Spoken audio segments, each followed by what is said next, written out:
Turns out Chris Moores is a bit of a prick. See you next week. Yeah. Oh, chimpanzee that monkey news. Okay, monkey-related news from Karl Pilkington. Right. Do you know the monkey that went into space? Yeah. Yep. It happened in 1958. Right. Now you know that. Yeah. Yes. What did he do next? What he did the do monkey do next? Yeah. One appearance on Celebrity Squares and it was, like, forgotten. Right. Yeah, cut a novelty record. Yeah, just like Rick Waller. I'll tell you what happened. He got back and all that. He got back. Heroes welcome. NASA sort of said, you know, you did a good job. And that's where a lot of people think, you know, it all ended. Sure. Yeah. But NASA were like, well, hang on a minute. We spent a lot of time, we've trained him up and stuff. So he's like, you know, he's saying, sure, you know, I've learned a lot, I've still got it all, I've kept it all, I know what to do. So they said, right, we'll use you. So he turned into, like, a bit of a trainer at NASA. We wanted to send you out on the top of an organ. yeah. Put on this little bellhop outfit. Could you smoke fags? Yeah. I'll have a go. So they were getting in new monkeys. You know, the main man at NASA was saying, can you teach us the sound? He's going, of course I can. Do you know what I mean? I remember it all, I know what's going on, I'll tell him what buttons to press, what to do in emergencies, that sort of thing. It was technically sort of employed by the army. Right, can I just fit in here? I don't know the story, Carl, and I might embarrass myself here. You've got an army of people out there that will probably send me an equally deranged email from a different website, but I'm pretty sure when they sent the monkey into space, it was to monitor his physiology. He didn't press any buttons or learn to dock or take off. It was just the effects of weightlessness and space on basically a primate. I'm pretty sure he was tied in with electrodes to his head. So, well, yeah, I'm pretty sure. Okay, I could be proved. But even if that were the case, and he had learned to press one or two very basic buttons... Definitely not. Definitely but not. even if it were the case, I'm pretty certain they wouldn't have brought him back to train up Neil Armstrong. Right, definitely. Go on. Going, Neil, what are you going to say when you come out there? Yeah. I was thinking of just saying, hello, I'm on the moon. Hello, it's made of cheese. Don't say that. What about... I've noticed that you got little legs, right? But mankind stepped forward. Well, how could I put that? I was just going to say, hello, I'm on the moon, it's great to be here, I wish you were here. I've got to think so Hi, better than that. Mum. Yeah, go on. Anyway, basically he got back, they sorted him out with a nice pension. He was happy. Because of, like, the rank that he got, he was like, you know, he had loads of medals and stuff. He said, right, we'll make him a colonel. He got that. Like I say, he got a pension. That was the end. He died in 1969. He was buried with his wife. He passed away. His wife. I'm sure it just goes on to a different website about something completely different. Yeah, you're talking about Buzz Aldrin. Yeah. His page is missing. Oh dear. So well, Carl, if someone could call in. Did they train Leica the dog to sort of like, you know, dock and re-entry? He never made it back, did he, Leica? They didn't bother. They didn't even bother. They didn't bother bringing him back. They just sent him up there, and they didn't have technology to bring him back. And they just went, yeah, that's that. That's brilliant. Well, I can do that. Yeah. Amazing. really? Yeah. What do you think of that, Carl? Rubbish, isn't it? Sort of brought it down a bit. But But the little monkey made a colonel. Hero. Big hero. What was he in? What craft was he in? Sputnik. Just hang on a minute. He was in Jupiter AM. Yeah. Let me see that piece of paper. Yeah, I can guarantee there's nothing there about his training other than let's hope he's not sick on the control panel when we shoot him up at 400 Gs. Oh dear. I love the fact that you think that this monkey was a high... Do you know what I mean? Do you, when you think of these things that they send a monkey in space, do you think of the Planet of the Apes? Like they're sort of talking... sort of chimps and gorillas, and they're in tunics on horseback with snub-nosed rifles. What do you think of? Just a little monkey getting on with it. He knows his job, he knows what he's got to do, he gets on with it. Look, he's pressed the button. Watch him press the button. This takes me back. Do you remember 1965, I think it was? We're going to use him to train other DJs. That's it then. Goodbye. Thanks, cheers. Cheers. Okay, monkey news? Do you want a bit? Yes, please, play the jingle. This rash is weird. Oh, chimpanzee that monkey news. Right.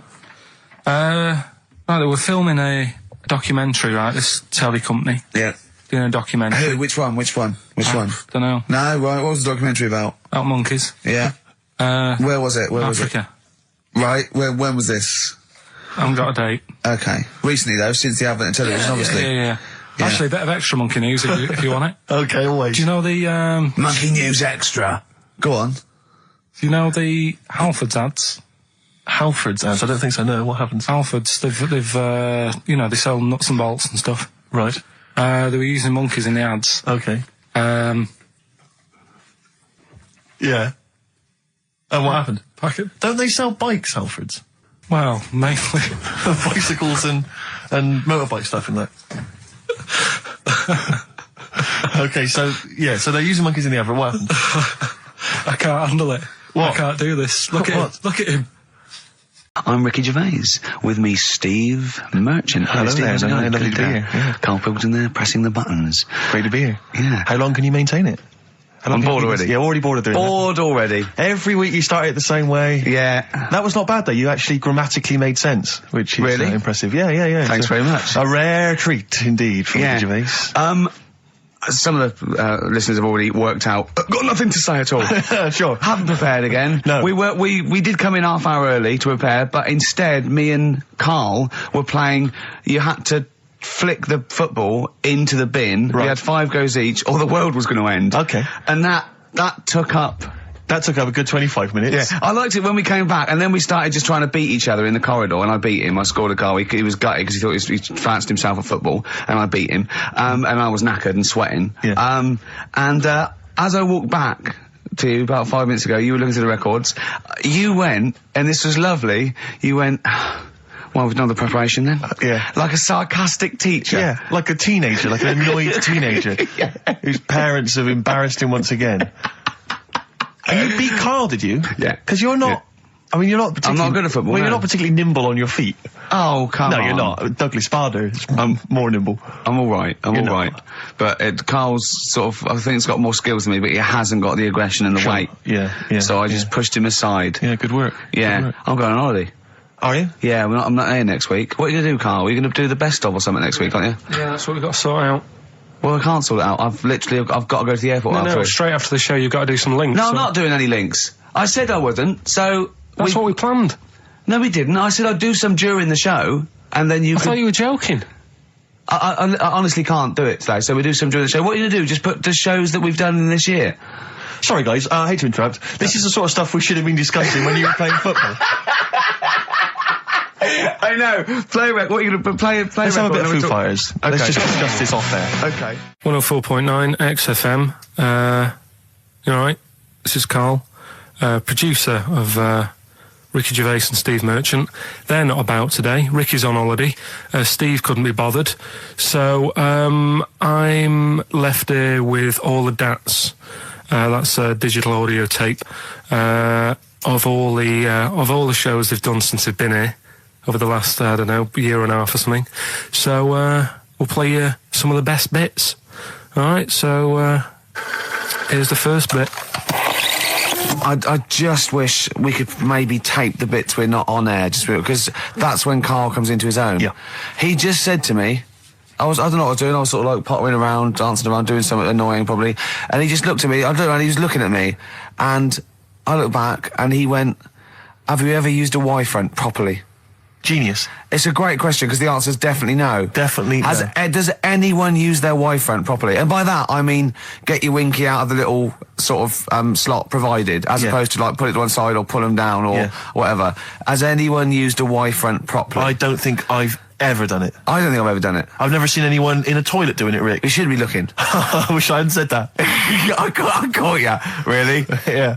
That's actually how you prove people are gay. Yeah. Get them into this conversation. Yeah. It's a trap. Yeah, it's a trap. It was the trap. Yeah. I'm not gay, by the way. Yeah. You didn't prove I was gay. I double bluffed you. Because I knew the old gay trick. I thought it was the old gay lord say no thing. That is another method. Yeah, there's innumerable methods of doing it. That's how Oscar Wilde was caught. Yeah.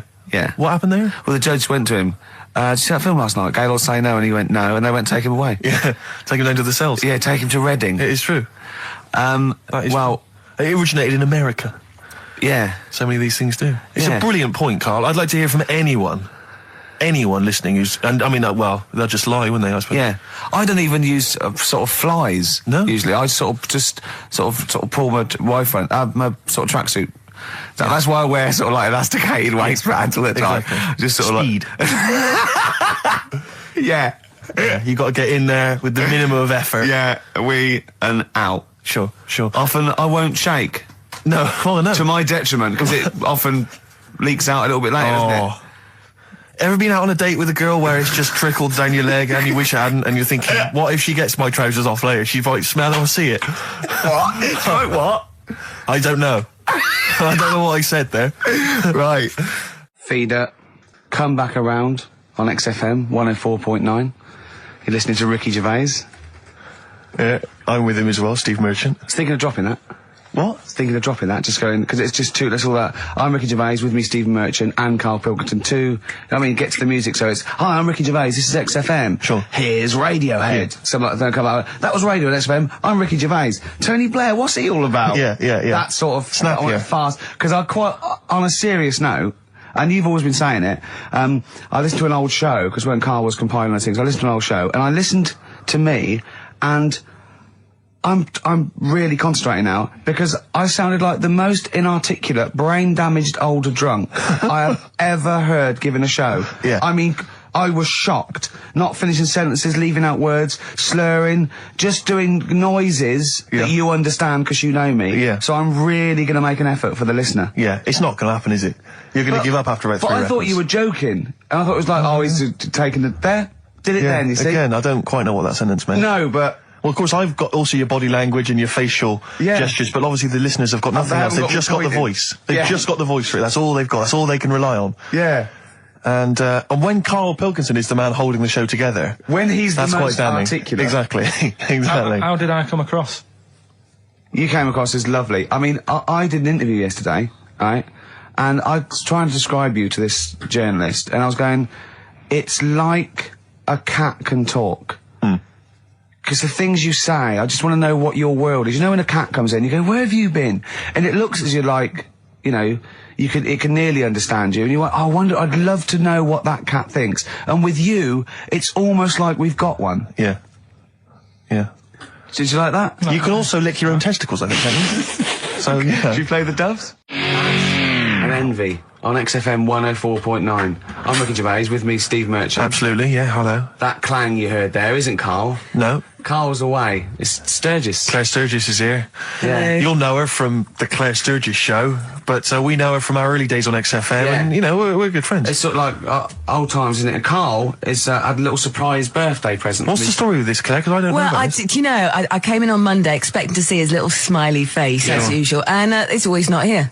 Yeah. What do you mean? So, apparently his girlfriend had surprised him and dragged him off to the Caribbean for a week. Wow. No, Canaries, isn't it? Oh, I mean, I don't Yeah, know. he likes the Caribbean. He likes the crabs. Yes. Yeah. I thought he was bored of the Caribbean. I thought he didn't enjoy it last time. No, he loved it, didn't he? No, I don't think he did enjoy No, the it's crabs. Tunisia he didn't like. Right. He's been travelling, hasn't he? I know, yeah. He gets he about. didn't like Tunisia because there's flies the size of matchboxes. Of course.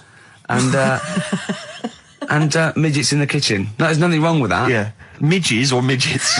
Midgets, he said. Right. In It the was kitchen. midgets. He wasn't saying anything bad. He said that there were lots of midgets in there. Lots of midgets in the And kitchen. I thought it was he'd gone away to some sort of like theme holiday. Yeah. But no, this is I think Gran Canaria or the Canaries or whatever it's. And how called. old is Karl? 30. Is he 30? Is this 30 the big last three? week, I think. Yeah. Oh, so it was actually a birthday present. Oh, I Yeah, didn't it's a know big that. deal. Yeah. Okay, I just so, thought, but that's all right. So have you got a competition that you can regale us with, Claire? Because obviously Karl provides a lot on this show. Hold on. We could do White Van Claire. White Van Claire. Yeah. Are you familiar with this? We ask No. you questions, topical questions, just Okay. getting your opinion really on the week's news. Okay, yeah. It's on the If you spot. look forward to that. But you know I'm a little bit, you know. A little bit simple. That's well, fine. just a little bit, you know. What? I always sit on the fence. Don't Oh, I? right. Well, don't You sit on the remember fence. You see, last the worst time? thing there was she was saying I'm a little bit like, you know, liberal or undecided. You went simple. Yeah. You Well, assumed. I didn't know. I thought I'm a little bit, coked up? I don't know. Who knows? It's Sturgis. Anything could be possible. But the other thing is with Karl, we didn't know how good value Karl was until we asked him sort of intelligent this is questions. true enough, yeah. Because he looks quite intelligent. Well, this doesn't is he? it. I mean, So the thing with you, Claire, is I don't think we've probed you enough. We don't know what, you You your views haven't are on a lot probed of me things. enough, But we actually, don't know what Steve, your no. views are, you know? This is what I'm saying. We don't know where you stand. I mean, don't sit on the fence. This is the new Claire Sturgis. Yeah. All right? We're Yeah, going to delve deep, dynamic. find a personality in there, Claire. Let's go back All to right? the old days. How about a bit of the Smiths? That was beautiful, Rick. Go on. Oh, you've been practicing Gates. Richard Ashcroft. Check the meaning on XFM 104.9. We're back, Steve. It's Saturday. That's true enough. Steve Merchant, that is. Hello there. I'm Ricky Gervais, obviously. Hello there. Carl's still away. Claire Sturgis is back. That's Hello. absolutely true. Yeah. Hello there, Claire. Nice to see you. So, I think a lot of people were hoping that Carl will be back this week, but we're pleased to have you. No, they were actually. I did get some emails during the week. Really? Saying what? Just saying it's really nice to, hear you again on the Saturday afternoon. It's nice, and but you're not really very funny. And when's Carl coming back? You know? So it's sort of being Sure nice it wasn't to to me. us? No, it was definitely Because they think that as well. directed to me. But no one can compete with Carl. They can't. Well, we used to sort of like come in and when we discovered Carl early on, we just thought this is comedy gold. Just let him speak his mind. But then we started thinking, oh, we can't follow him now. Yeah. So I remember Steve going, look, we've got to come up with some stuff. We need to chat. If anything we've got to say to each other, we've got to say that in the first 20 minutes, and then you just unleash Carl. Yeah, And he's because like it's just you can't follow him, and he's off on one. And they have stories of upbringings with bizarre creatures that lived in Manchester that were half human, half bat and frog and things. I'd love to take him back to Manchester in some kind of TV documentary. You know, when Carl went home and just wandered back, maybe try and find the amphibian twins or whatever those people were. They with weren't. Yeah. So there was two boys, both had big heads and webbed feet. They weren't related. They didn't hang around with each other. That was all the information we had. I went, why not? He went, that would have been too obvious. Yeah. Like they look at each other across a room and go, yeah, you think I'm coming to see you just because we're a similar species? Yeah. You're mistaken, mate. You make your own friends. One starts to walk over there, one shakes his head and just mouths, too obvious. Yeah. Don't do it. Too obvious. Out of one of his mouths. Yeah, that's what they're expecting. Yeah. Don't do it. Don't do it, Webby. Yeah, but anyway, he'll be back shortly, I'm sure. He phoned me.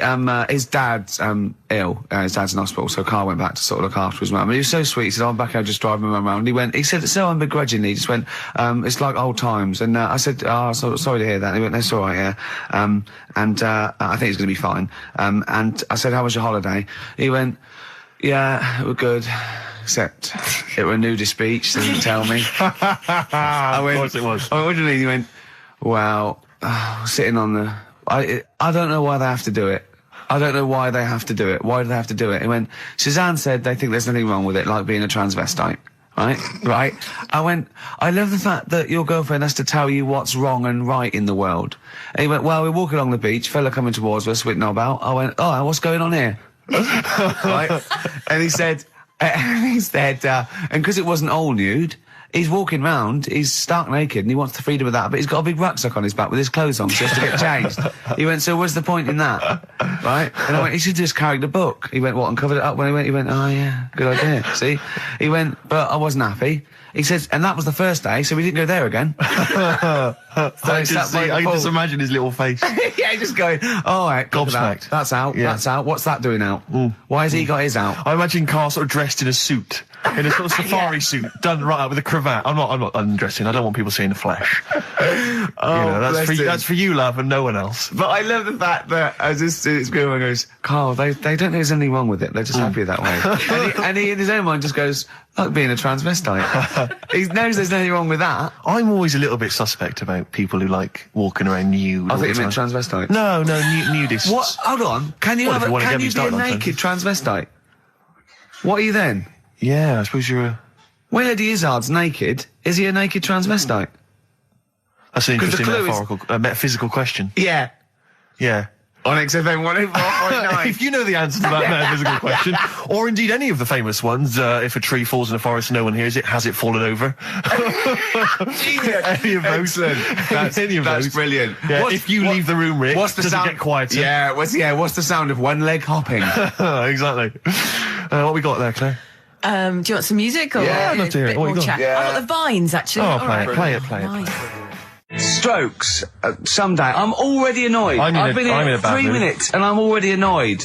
Yeah. I'll bring back Claire, I'll tell you. No, it's not his fault. It's the whole place. The library's shite. I tried to get. Oh God! I had to go to Capital Library. Chill. Fancy that. I had to go to Capital Library to get a couple of records I wanted. Right? Place is falling apart. The email's not working. It's so shoddy. He's had 2 weeks off. I'm on holiday. I mean, they might as well bulldoze this, honestly, because for all the, It is ludicrous. and we get paid peanuts. You get paid, do you? Oh, and it really annoys me to have to fight. Oh, anyway. Anyway, just calm down. 104.9, I'm Ricky Gervais, with me, Steve Merchant and Karl Pilkington. Karl, you're back. All right. How was it? What, the holiday? Yeah. Well, it wasn't all fun, was it? Because my dad was in hospital. Oh, but he wasn't during the holiday. Not during the holiday, though, was he? You came back from holiday and then found that out, didn't you? Yeah, but it happened when I was on holiday. Did you know that, though, when you're on holiday? No, because I didn't take my phone with me.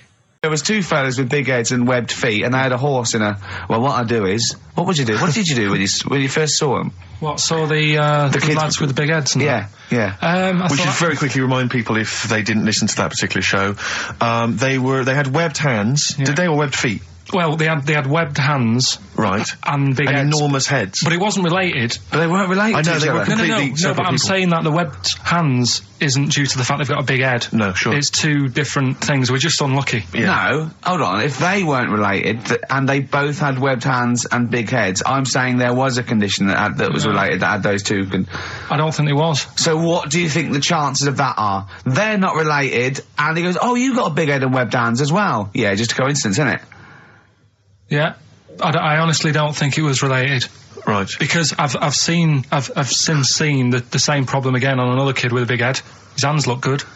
Right, so you think the big head is just a separate issue? Yeah, it's a totally different illness. It's like having a headache and a cold at the same time. Right, so yeah. not always connected. But the weird thing is, right... Because he had to get up, the builders next door woke him up. No. He's always going about his hours. Those builders probably got up at 6. Yeah, but to I get can there understand builders who get up early because they're building outside and they've got to get the job done before it gets dark. But he's working in someone's lounge. If it gets dark, put the light on.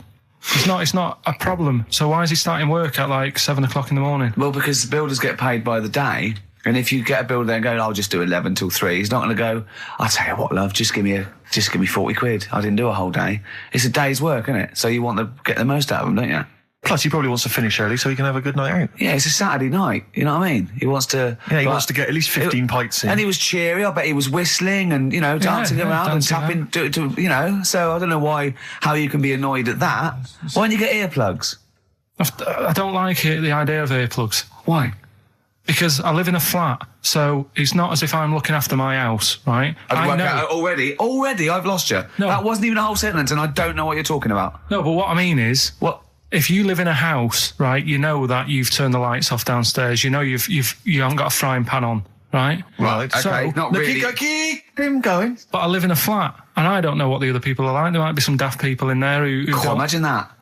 right, who don't turn stuff off. Now, if I have earplugs and the fire alarm's going off, I'm not going to hear it. I'm going to have a good sleep, but who knows what could happen? So I don't like earplugs. It's not safe. Okay. If you live in a block of flats. But I think you'll find, because I've used them, I think you'll find that a fire alarm will cut through I the wear them earplugs. sometimes if it's noisy or I want to go to bed early or something, and I hear my alarm clock, and it goes beep, beep, beep, beep, beep, beep. It's All that right, loud. okay, well, and a fire alarm is deafening. All right. So we've talked in the past about snails who sleep for 13 years. No, you have. That's never been confirmed. In fact, the expert hadn't heard of it. Well, they do. Okay. I read it on different sites. Okay. So how much does it take to wake them up? Got you. What do you mean? Well, they sleep for 13 years. Yeah, but it's probably. But I don't know what you mean by sleep. It's not the same sort of pattern that we have in a mollusk, is it? There's different. What is sleep? It's when you're sort of shut down, and but they can estivate. They can actually literally no, shut but they didn't down. say that. They said they sleep for 13 years. And I mean, have you ever had like more than 10 hours sleep? Yeah. Feel really groggy? Well, no, I feel good after 10 hours sleep. I feel rough. I just was thinking what a snail would be like. Be like, oh. Be even slower than normal. Be even slower than you. Play a record. Girlfriend was away, wasn't she, yesterday? Yeah, I always have a problem with that. Because you don't go to bed, do you, early? Do you know what I mean? You sort of think... I just always find that thing that if, you're used to living with someone, one of you will go, let's go to bed, then you'll go, all right. But when you're on your own, you go... You just forget to go to bed. I just stay up. Okay, stop eating now, Carl. You've ate all the food. That's just a plate. Oh, all right. Okay. Yeah. No, I stayed up and watched... there was a thing on about Dracula. Right. What, Dracula? And I found a flaw in it. Go on. Not the fact that he's the living dead and and drinks blood to stay alive and he doesn't reflect. And he can in turn into a mirrors. bat. Well, and you can go on. The mirror thing, you can't look in mirrors, can he? Well, he can look in mirrors, but he can't see himself in a mirror. Yeah. That still doesn't work. Go on. It doesn't work at all, Carl. It doesn't work Go anyway. on. Well, centre parting's always really neat. His centre parting's always really How does he do it if he can't look in the mirror? Blood on the floor or something it was called. Rubbish. I love the flaw in the Dracula film is that his centre parting's too neat. How does he do it without a mirror? Oh. Was it a documentary about Dracula? No, Yeah, there was the real Dracula. Yeah, the real Dracula, the true It's a story. film. It had blood on the floor or something. It's called. Yeah. It's rubbish. From 1970. Yeah. Right, but you say that and watch that. You know there aren't Yeah, really sure. vampires in that sense. Yeah. Yeah, but it still annoys you that his centre parting was too neat. Well, if you're going to do it, do you know what I mean? I'd like to see him with a fringe sort of pushed forward and maybe a hood up, alright? Come to stop your blood and that, alright? Yeah, just bits of tissue paper all over his face where he's cut himself shaving. Oh, can't see. Bloody mirrors annoying me, alright? I'd love to see that. A little mank Drac. That'd be great, wouldn't it? Well, that might be a film that we do in our movie. Mancula. Just getting onto that. Mancula. Count Mancula. Alright? You got any rave? You got any rave music? Got any Oasis like that? That'd be brilliant. He came from Manchester. Please welcome Mancula. Alright? That'd be great, wouldn't it? His hair's a mess. Well, I can't see in the mirror, can I? I phoned Karl up in the week. Yeah. And I said, what are you doing? He went, well, even though it's one of my days off, I'm just doing some research on the web. Found anything that said, yeah, I'm doing science. And then he said, you can get wigs for dogs in Tokyo. That's his scientific fact. And I went, what do you mean? Dogs, if they need a wig? I said, if they need a wig, what? Dogs going bald? And he went, like, this is fine to him. He went, it's a stressful city, Tokyo. The world's all right with Karl. He's always got an explanation. I've only ever seen him confused once. When in Edinburgh, he looked out of his window one day and he saw a bloke putting a parking ticket on some rubbish. Yeah. And that genuinely confused him. Yeah. He couldn't work out, could you? It's a bit weird, isn't it? And the woman breastfeeding her 8-year-old child, you didn't like, did you? I don't like that. But what's the name? Animals with wigs. I kind of thought, after I put the phone down to you, kind of thought about it, thought, yeah, it's a bit daft, that. Are you sure he's not the ageing pop group? No. The Animals? But when you think, have you ever seen, like, a bald pet? No. It's weird. I'm Ricky Gervais with me, Steve Merchant, and back, Karl Pilkington. Hey. He's raring to go. It's nice when you have a bit of time off, isn't it? Yeah, how long have you had off now About then, 3 Karl? weeks. About About 3 3 weeks, weeks, yeah. We can't do that because we're sort of self-employed and we'd be letting people down, but it's different when you get paid anyway whether you turn up or not. But good to have you back. Good to I'm have never off ill. No, It's the good- first time I've ever been off ill. Like, Well, no, I mean, just you're off 2 weeks and then you're off. No, I just wish I was the kind of person who could let down an audience I know, of regular really, listeners. yeah, but like I say, Well, no, we spoke to you. You weren't that bad. A cold, you don't go home for a cold. We were discussing this last night in the pub, and you don't go home for a cold. Okay, then, so moving on. What have we got then? We got some Wasn't great cold, songs. though. I've brought in the Smiths. I've brought in Buzz Cox. I've brought in Neil Young. I know Steve's got some hip hop. Some great hip hop. I've got Hooray! some great Elvis Costello. It's going to be great. Karl, come on, concentrate. You've been away for 3 it's weeks. just annoys. No, stop saying that. What? Because you're annoying me now. Why? Is that What do you do? Go home ill? Oh, he's annoyed me. Oh, has he? Yeah, I got wet jeans and I'm a little bit annoyed. Can I have some time off but still get paid? Yes, of course you can, Steve, Karl. right? He called me up, winding me up about this, and right, I'm 30, right? I'm 30 now. I can only remember being off 2 times. Oh, his memory's going as well. You had some time off. And both of them were when I was at school. School? What's school? One when it was windy. Why did you have time off? Because it was windy. But to be honest, Karl, that lasted for 7 years. Your time off at school. Why did you have time off? Because it was windy. Were you windy or was it windy outside? No, it was like when Your auntie wasn't out the window, was she? when the winds were bad in the 70s, and my mum said, "Oh, What? What? I remember space operas and flares. I don't remember the winds being bad in the 70s. well, my mum just said, you might get blown into the road, so don't." Do that. She had so much faith in you, didn't she? As a human being. Is that why she got fired from the pie shop? I'm not coming in today, I might get blown into the road. Oh, God. The funny thing it was, right, Steve, they had this thing going at school, because a lot of people used to wag it back then. You still what? Wag it, sort of not go in. Right. Right.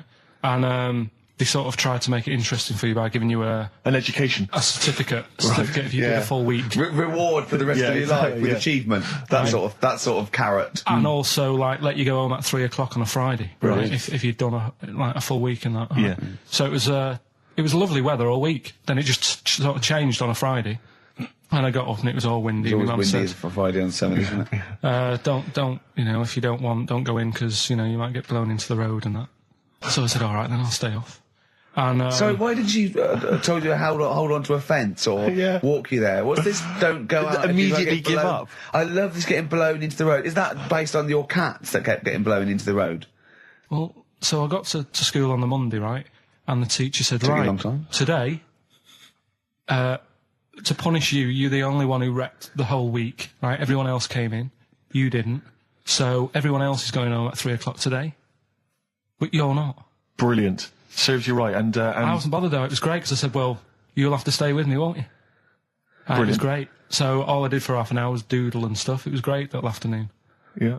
And that was ages ago. That was like when I was about 8.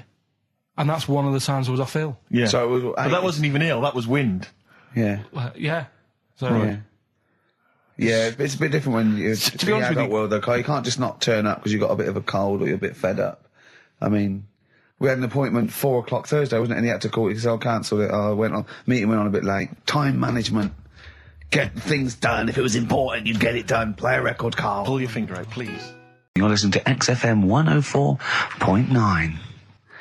Coming through today, it's noisy again out there. It's a nightmare. A lot of people marching up and down. What's that about? Well, from what I can work out, there's hundreds of them, millions of them, and they're all shouting really loudly.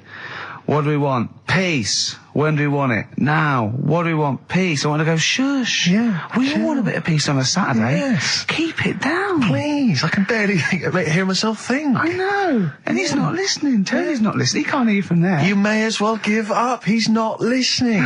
There was 1 million of you last time. It didn't do anything. Hey, but Steve, there's no attitude. You know what? I couldn't find Boy George's War is Stupid, so here's a bit of Dylan.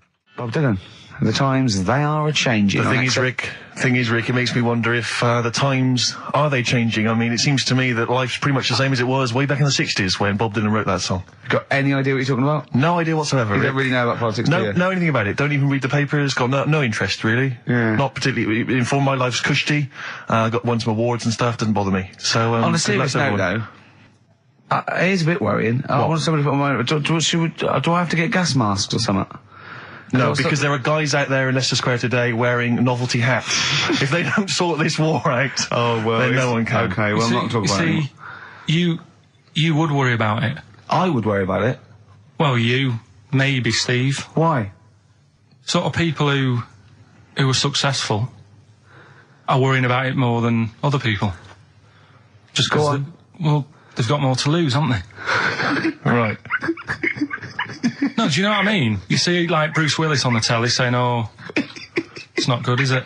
And it's because he's got a big house and loads of cars. If you live, on a council estate, it's like, well, if it gets bombed, probably doing us all a favour, we'll get nice new blocks of flats to live in and that. It happened with Manchester, with the bomb that happened, and they bombed the Arndale Centre. Did us a favour. Got a nice new Marks and Spencers and that. So this puts a whole new twist to the argument when people say bombing the world's poorest countries is wrong.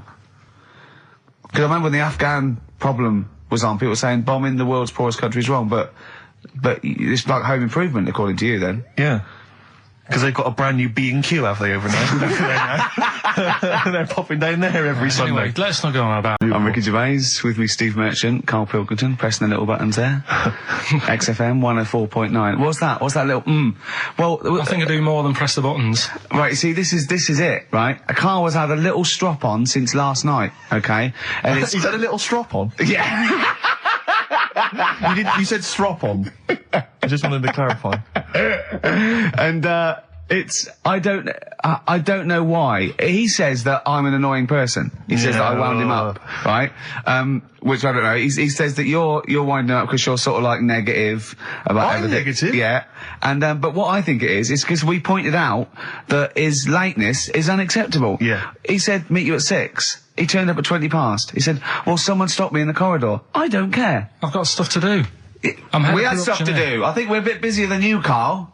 You've got one job. We've got loads of jobs. I keep telling you that. Yeah. You got one job in a little room, a 9 to 5 there, that you don't even get done in 9 to 5. That's why you're late and mucking around all the time. There's loads of work to do. Yeah, one job. No, cool. It's not. It's one job with a lot of other jobs in it. It's like those little Russian dolls you get. Right? Well, it's so not, is it? Go, yeah, it is. Yeah. Everyone thinks, he only sits in his studio messing about, making songs a phrase. That's what I do in my free time. Which we've got coming up later. Super slick. I still think 20 minutes late is an outrage, though. Yeah, 20 minutes late is... Yeah, but I didn't say bang on 6. I said around 6. No, you didn't. You said 6, which means 6. Well, it doesn't. Wait, sorry, it doesn't? If I was a newsreader, I'd say, yeah, you've got to be on time. Do you know what I mean? If it was a 6 o'clock news, I wouldn't want to be late. But it's the fact that I said to you, I'm busy, I've got stuff to do. No, you didn't say that. You said 6 o'clock to sort out tomorrow's show. I didn't. I know what I said. So yeah, well, you don't, because I remember you sent me a text. You didn't even, it wasn't even a phone call. You didn't even have the politeness to call. Stephen has stitched him up by being a little bit more precise than him. It was a text and it said, see you around 6 tomorrow, question mark? Around. You just said it. Well, you were 6. That doesn't count. That doesn't mean anything. Well, yeah, no, it does. What? So all right, you told me he said 6. Well, he did. I'm paraphrasing. 6 o'clock, Rick. To me, even if it was around 6 o'clock, that would be 5 to 6 or 5 past 6. It would not be 20 minutes after the event, because that is late. Well, you can't even. You've got nothing. You see, you haven't even got an excuse. Yeah, but then I turned up, right, and I said, right, well, it's that thing, though, you see. This happened years ago to me, right, when, you get pally with someone, and then you wind each other up, and then there comes a time when you just go over the line, right? What happened? Well, it was this lad called Anthony, right, who was my mate, and we used to sort of always have a little fight in the toilet and that, right? Punch each other. No, I want to wipe it. And the punches, used to get harder. And stuff. And then, so he hit me harder. Turned out into a proper fight. Yeah. I chipped his tooth on the sink. Right? Right. This happened at school, and it was time for assembly, and I thought, and he's in the toilet crying. I thought, go to assembly. There's police in there, in the assembly that day, telling people about unnecessary violence. And you thought they were there for you? So I'm like, oh no. Anthony's going to come in a minute, like crying with all blood coming from his mouth. So I'm going to get arrested. Yeah.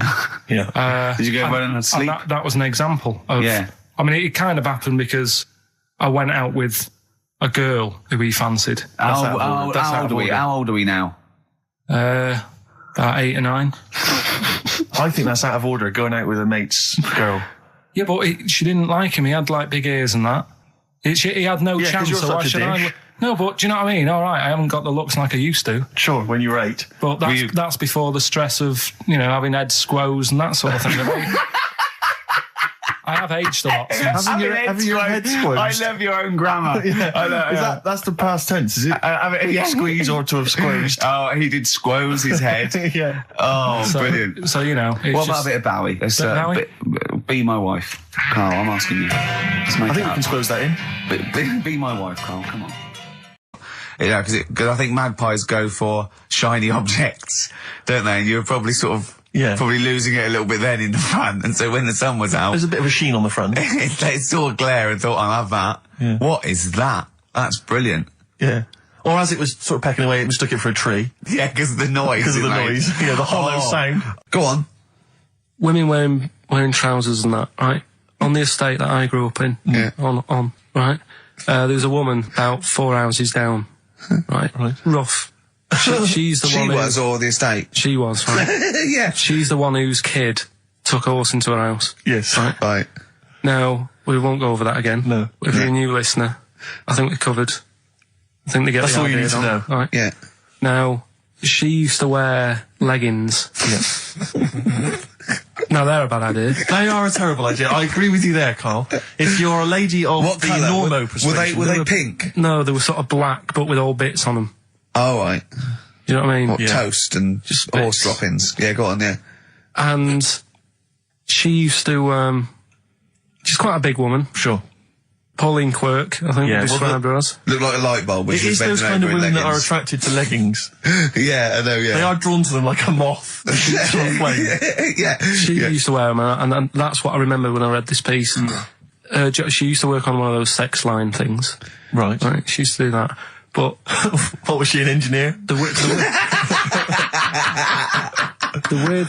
weird thing with her was, she had big eyelids.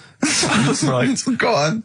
That were too big, and this is what I was thinking. What do you mean she had big eyelids?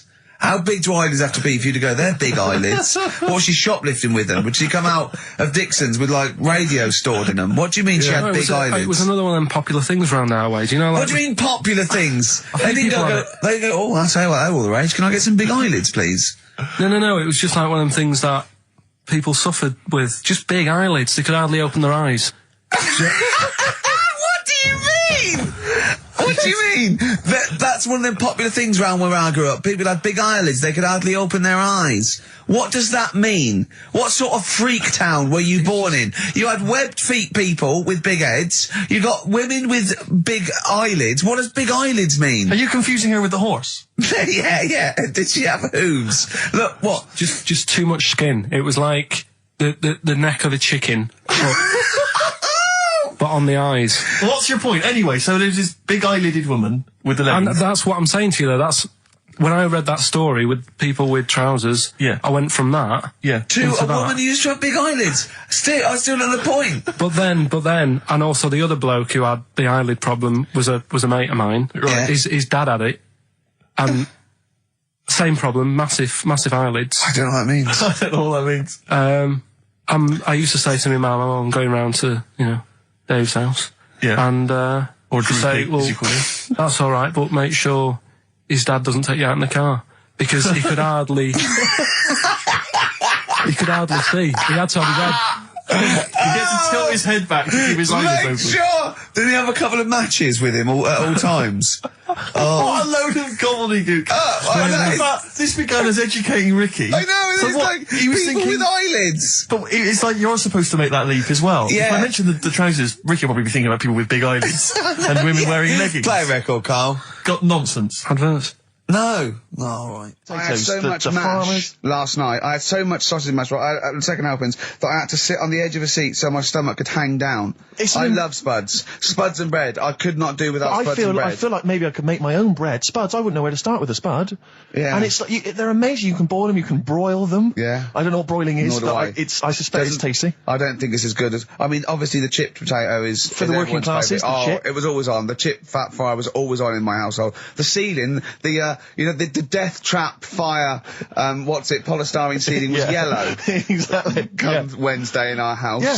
And, always had chips. Because all I remember hearing, if I think back to my childhood, all I remember was, gotta stop and get some potatoes, or phone your dad, tell him to get some potatoes. Well, that was your job, wasn't it? Carl? Yeah. I mean, it does concern me because what did you have to do? Didn't you have to fill a diary out for your teacher? Do you know when you're at school? I don't know if you do the same thing, but you get like a little red book, right? And every night, I think it was a way of the teachers sort of keeping an eye on you. So if you went out robbing, if you wrote it in your diary, they'd go, what you're playing at. Sure. Right? So you'd have to write down what you did every night. Yeah.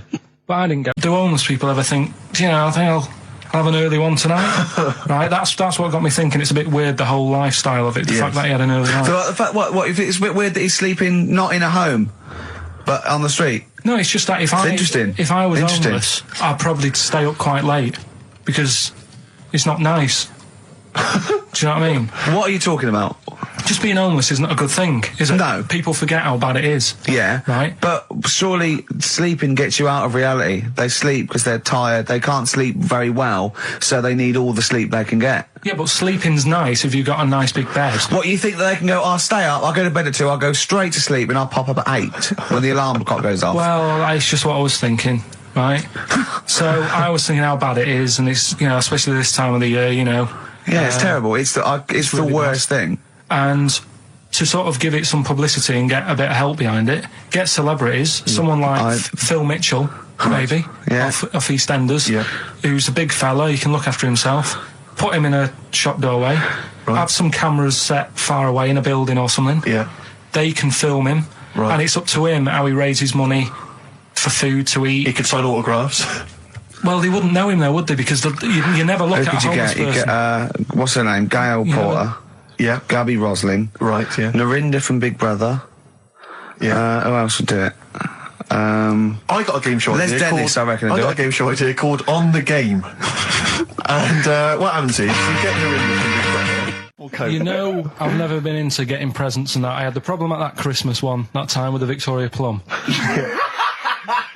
Yeah, we'd hate that. We'd hate to bring that back. We've done that. Because you talked about the book, because it's kind of to do with your dad, isn't it? He's a very bad gift buyer, was that the problem? Well, yeah, my dad just wouldn't bother.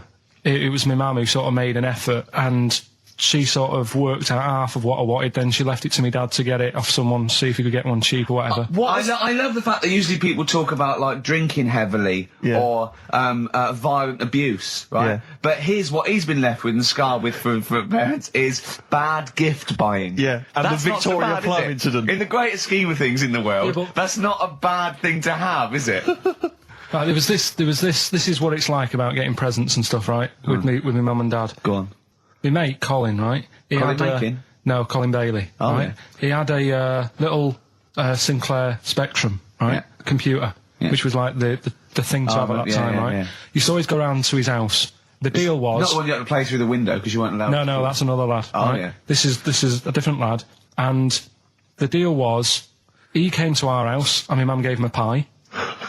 And then I'd go round to his, and I'd stay there for a few hours playing, you know, Hungry Horace and stuff like that on it. Sure. Right?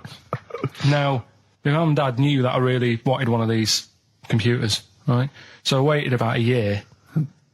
Came round to Christmas Day. I thought, I reckon might have one. Turned out they bought me the wrong one. They bought me a ZX81 instead of a Spectrum, right? And Christmas Day, I'm there trying to load the games up. It's not working. I'm thinking, what's wrong, right? And the thing with me when I was a kid, I used to get quite sort of agitated. This quite is easy, the moment. right? I found out that it needed a RAM pack to make it work, right? Looking in the thing and it's saying, and make sure you put your RAM pack in the back. And I was like, oh, where's the RAM pack? And my dad's going, I don't know, I've got you the main bit. That's it. So I was that wound up, I just was sick, right? Just sick. I didn't feel sick or anything, I just was like, oh God. Went to the sink, just sick. Because I was that on edge about it. I said, come on, we've got to get one. And my dad's like, Tandy's shut, we're not gonna get anything today. Ruined again, Christmas Day. That was after the year when my train set got blown up by our kid. The following year, no RAM pack. And now you ask me why don't I get good presents? He's scarred. He just I'm threw gonna up. die. Honestly, I'm gonna die. It's just being sick. Yeah. There's no RAM pack. What? Did you get to the bottom of it? Why wasn't there a RAM pack? You have to buy them separate. Oh, It's one of them cons. What do you mean I can't play Frogger? Oh no. So, wasn't there another incident when you threw up? Spontaneously threw up? Through sheer anxiety? I do get it. It's not so much now because I've relaxed a bit, but as a kid I used to be quite on edge all the time with certain things. Do you think that's what happened to your The cat wind. that kept being sick? That it didn't get the food it wanted? And it just threw up? Do you remember that? Yeah. God, so they shaved it. Yeah, but again, you see, the cat thing, I mean, it's mad. I was thinking about it the other day, right? I used to think I had quite a normal upbringing, You didn't. right? And someone was talking Your about the mother cat. once told you not to go to school because it was windy, Carl. It was Yeah. not a Right. normal The upbringing. cat was being sick, so she shaved it, so it was easier to clean. Right, well, my mum and dad went on holiday, right? And I stayed at the Rosses down the road. Oh, yeah. Only a kid, must have been about 5 or something, right? And I was always running around in the house. I had a lot of energy as a kid. What the Rosses did, they had this cat that was dead violent, the most violent sort of angry cat I have ever witnessed. A tiger. Honestly, Steve, if it was bigger, it would have been, because it was just always having a go at you. Yeah. If you went to pat it on the head, it went to bite you and stuff. And what they used to do with it, to stop me running around, I'd sort of be running around, and then I'd get a bit tired, and they'd say, have a lie down on the settee. So I'd lie down on the settee and I'd nod off. And what they used to do, I'd wake up and I've put the cat on my belly. Right? So I'd be scared to move because it's like it's going to get me. But it would keep you there. It kept me there, and it used to sort of slaver on me, and they'd sort of, you know, go out or whatever, and I'd be lying there. That's not normal, is it? Carl, sorry, were you created by the Brothers Grimm for one of their fairy tales? What kind of a life is that? A cat paperweight to keep Karl in place. He keeps blowing around. It's windy. We'll have to weigh him down. Be careful. Your mum probably told him that it's a windy day. You've got to get something heavy on him. Otherwise he just gets blown into the road. God. Bless him. Roll Over DJ by Jet on XFM 104.9. I'm Ricky Gervais, with me Steve Merchant and Karl Pilkington. Alright, Karl? Yeah. Bit miserable today, Karl. Let me explain why. Go on. Steve, and to you, the listeners. Well, we came in to a big bunch of stuff. Dropped off by, was it Becky from Marks and Spencer? Just like lovely stuff. Food, presents for the cat, books, just, you know, to Ricky and Steve. Ricky and Steve who do the show, right? Ricky Gervais and Steve Merchant. GQ presenters of the year. Creators of The Office, right? Award winning. Carl's looking over, I go, well, maybe, it's not for you, no. And then he told me why he's grumpy anyway. Go on. Do you know what XFM are giving everyone? How long have you been here? About 6 years. What are you getting for Christmas from XFM? 2 CDs. Is that of your choice, or do they choose them? That was real. Play a record. But It's mad. Every time you insult me from That's now on. mad. Oh, is this the Cardigans? Great. Brilliant. I didn't even say anything. It makes me feel better. I can enjoy the rest of the show. Yeah. Before we carry on with anything, I should just tell you, we're on the subject of emails. There's one emailer we're always looking forward to hearing from. Dickers! Richie Anderson! Dicky Docky Doo! Richard Anderson, thanks for emailing. He's my biggest fan. He's now. one of the biggest fans. He absolutely loves me. But not afraid to offer some constructive criticism. Go on, That's the what's he great said? thing about Dickie. And from Anders this week, he says, Ricky, I'm lazy, I talk nonsense, I'm badly organised, and I believe in ghosts. Can I have a job working on your show?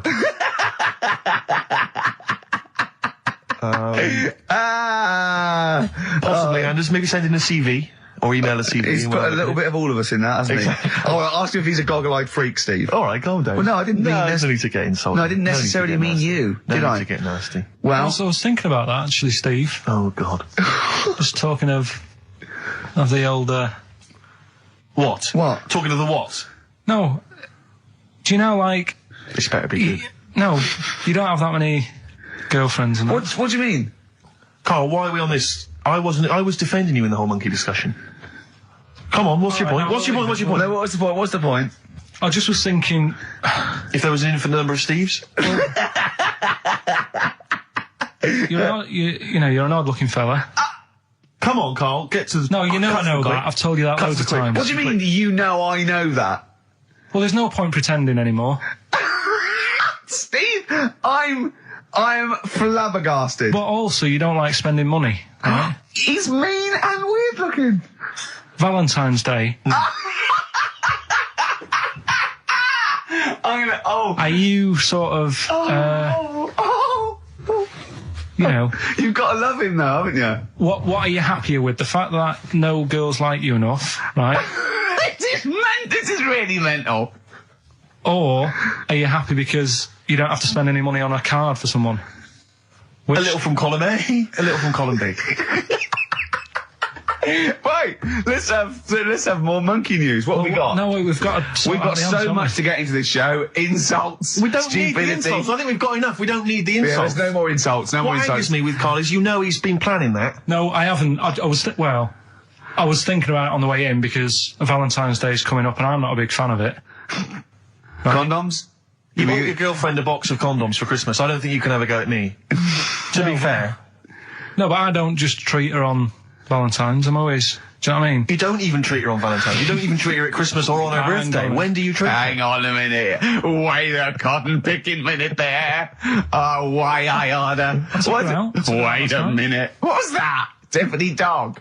I treat your girlfriend better than you, and I've only met her twice. I took her out last night and she enjoyed herself. Where'd you go? Until she had to write the check. Where'd you go? To a chippy. A really... Play a record! Is it a chippy? No, a really quality one. Right. Oh, God! Under a fiver for two. Oh, cut nice lots. wrapping. Not newspaper, greaseproof paper. And bread. That's Feeder, Just the Way I'm Feeling, on XFM 104.9. Ricky Gervais, Steve Merchant, Claire Sturgis. Well, he's defying me. He's not calling in. We're going to give out his number and he's not calling in. That's even more annoying. Who does he think he is? I don't know who he thinks he is. I'll tell you what, I'll tell you who he is. Yeah. He is a little bold Mancunian. Let's never That's let him who he forget that. is.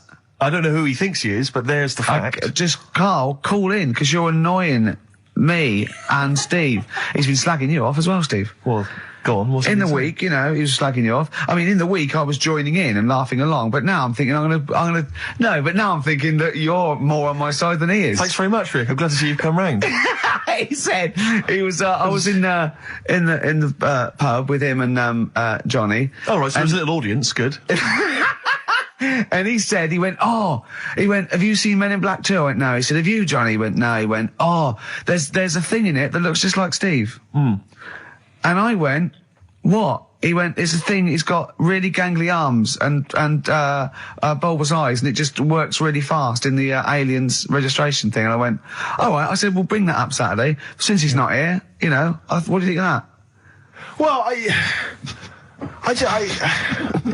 the reason is that I think the problem I have with is this, that if I was to say things like that about Carl, I'd destroy him. He'd be a broken man after I'd finished with him. Call in, Carl, or Steve's going to say a few things about you. I'm going to get a couple of home truths out there. I can't believe it. I cannot believe it. Yeah, we were, you know, at the time I was joining it, we were having, you know, slagging you off on other things as well. Sure. But now I'm thinking, maybe maybe you were wrong. Maybe I was taking the mickey out of the wrong person behind their back. If you receive any phone calls from people you don't know, we don't know anything about that. Instantly, we don't know why that is happening. That is just going to be a weird, spooky thing. So and don't bother telling the story about Men in Black 2 either, because I don't think people will be interested. Actually, on the subject of Men in Black 2, what? Have you seen that, Steve? No, I haven't, Carl. Tell me about it. You should see it. Go on. Why? Because there's this thing in it. Go on. What, a stupid, bald Mancunian tosser? No, weirder than that. There isn't anything weirder than that. Big eyes, it was gangly. Keep talking. You've got to see it, because you wouldn't believe how the likeness and that. You've got to get the film out tonight. Right. It's not as weird, it had a normal voice, right? He's done you and he's not even here! I'll tell you what, mate, it ain't worth coming in next week. Stay on the line, Carl. Play a record, Claire. Kings of Leon, Molly's Chambers. What do you think of that, Carl? Alright. There's a surprise. Another insightful remark. Steve is not a fan now. Not only does he know you've been slagging him off behind his back. No, I wasn't slagging Steve. If you get it out on DVD tonight, you'll know I'm not slagging you off. It could be your brother. I love the fact that it makes it worse, but he's thinking you're going to go, oh, he wasn't slagging me off. It does look like me. I do think I'm an alien. I love the fact that you hope Steve will go, he's got a point. It's a spitting image. Yeah. I am, seriously, Carl, I'm really angry. I'm so angry with you at the moment. You haven't seen it yet? No, I know, because I know what it's going to be, and I'm just... Why? I'm fuming. I'll tell you why I'm angry, because he doesn't do it in jest. No, but what do you think it's going to look like? What do you think this thing's going to look like? It's going to look ludicrous. It's not going to look anything like me, but he's going to pretend it does. Go on, what? Go on. No, it does look like you. Yeah, of course it does. And you look like the Human Z. Well, I mean, to be honest, you did a bit, Carl. You walk like him, you're bold like him, you got a sort of gormless face like him. Any more? I don't smoke. That does. I'm not arguing with you. I'm not well on that. Oh, you're not well. What exactly is wrong with you? You whinger. Well, it's just, do you know, like I always tell you about the restless leg syndrome I've got. It's like that, but all over. So you're just shaking around the house? I'm just, yeah. What do you look like, Elvis? What are you doing? You're shaking around the house. I'll tell you, with your bald head, you probably look like an enormous vibrator. Oh, God. That's what you probably look like if you strip naked. Oh, you'll have the Scottish widow coming round. Oh, dear. That's, what's her name, by the way? I heard you talking about that. That's, Amanda Lamb. Amanda Lamb, who's in the Place in the Sun programme. Is she actually a widow? Is she a Scottish widow? Just Hoots, man, my husband's dead. Do you want any money and a bit of my clam? Brilliant. All right. That's the sort of quality you've missed out on today. Well, anyway, you're going to be back next week. We need you back next week. Yeah. Yeah. Well, how do you know? Also, how did you know you were going to be ill today? Because you phoned and arranged this yesterday. Convenient. And I spoke to you yesterday and you didn't sound very ill. I felt ropey yesterday. You've got a bit of a bunged up nose. Even though I have a bit of a bunged up Even though I was nose. ill, I still sorted it out. Yeah? I'm a little bit Even though I sweaty. was Carl, ill, sorting it I out does sorted not it mean out. you phone up Sturgis and send her down. That's not sorting it out. That's making things worse. Have you learnt nothing? Thanks, Claire. If you're not part of the solution, you're part of the All right, problem. mate. Yeah. My leg's a little bit achy. Wearing wet jeans. Oh, I put wet jeans on again. My lasagna it was frozen. Can you hear the venom and hatred in our voices today? We genuinely are upset and angry with you. Yeah. Can't believe it. I cannot believe that Right, well, the thing is, we'll be back to normal next week, right? We've got Billy Elliot doing the film next week. Right. Any prizes? Got some good stuff. Have you got any films with Burt Reynolds in to give away on VHS? And I'll see you then. Great, we're looking forward to it already. I'll see you later. See you later. Hot heat, bandages, XFM, we're off, innit? That's it, it's all over. Yeah. Back next week. Yeah. Thanks, Claire. Bye. Total respect. Yeah, Yes. nice one. Keep it real. See ya. Carl, I need the phone number of your girlfriend. Let me explain why. I was lucky enough, once again, to be on your quiz team this week.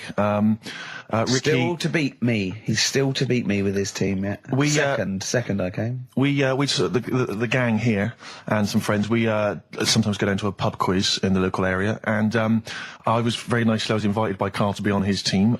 Twice now I've been on that team. Ricky's always on another team.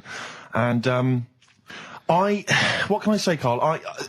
Do you mind me saying this now? Because I've analysed the team, and it's very much your team, and you've put the team together. You've recruited some excellent personnel. Your girlfriend's very, very good on the team, as is one of her work colleagues. And you normally bring in, someone like myself. I like to think I'm providing something with the entertainment section. I seem to remember last time I answered at least 6 or 7 questions that other people hadn't got. So I felt I provided something there. Carl, I rather like John Harvey Jones, who used to be called in to sort of troubleshoot companies.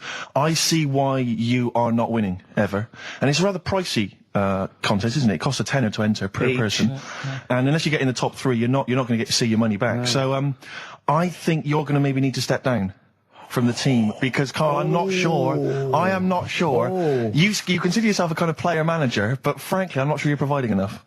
Right. See, this is funny, because as bad as I imagine you are, I don't think Steve would make it into my team, so he's getting a bit cocky here. I want to know what your opinion of him, because he's told me he's great on it. Well, you bang out of order, first of all. Okay. Do you have a good night when you're with us? I tell you what, I wish I'd lost a tenner every time I've come down. That would have improved it. You point out there about the football analogy. Mm-hmm. Alex Ferguson, when did he score a goal? Right. He doesn't. He tells the others how to do it. Right? That's He my doesn't role take in up it. one of the 11, though, does he? No, exactly. It's not like you can only field 10. Yeah. Because we only got 10 again. Yeah. I want to be in the 11. Exactly. He's not running around in midfield, falling over. Yeah, shouting, "Oh, what have I told you?" Yeah. No. Right. I'll admit, And right? there's a limit of 5 players. We should explain that. That's the point. Yeah, there's only 5 players on the team. players, so... But it was pretty tricky on Tuesday, though, wasn't it? It was one of the tougher... Tell everyone the one question you got right. Something about...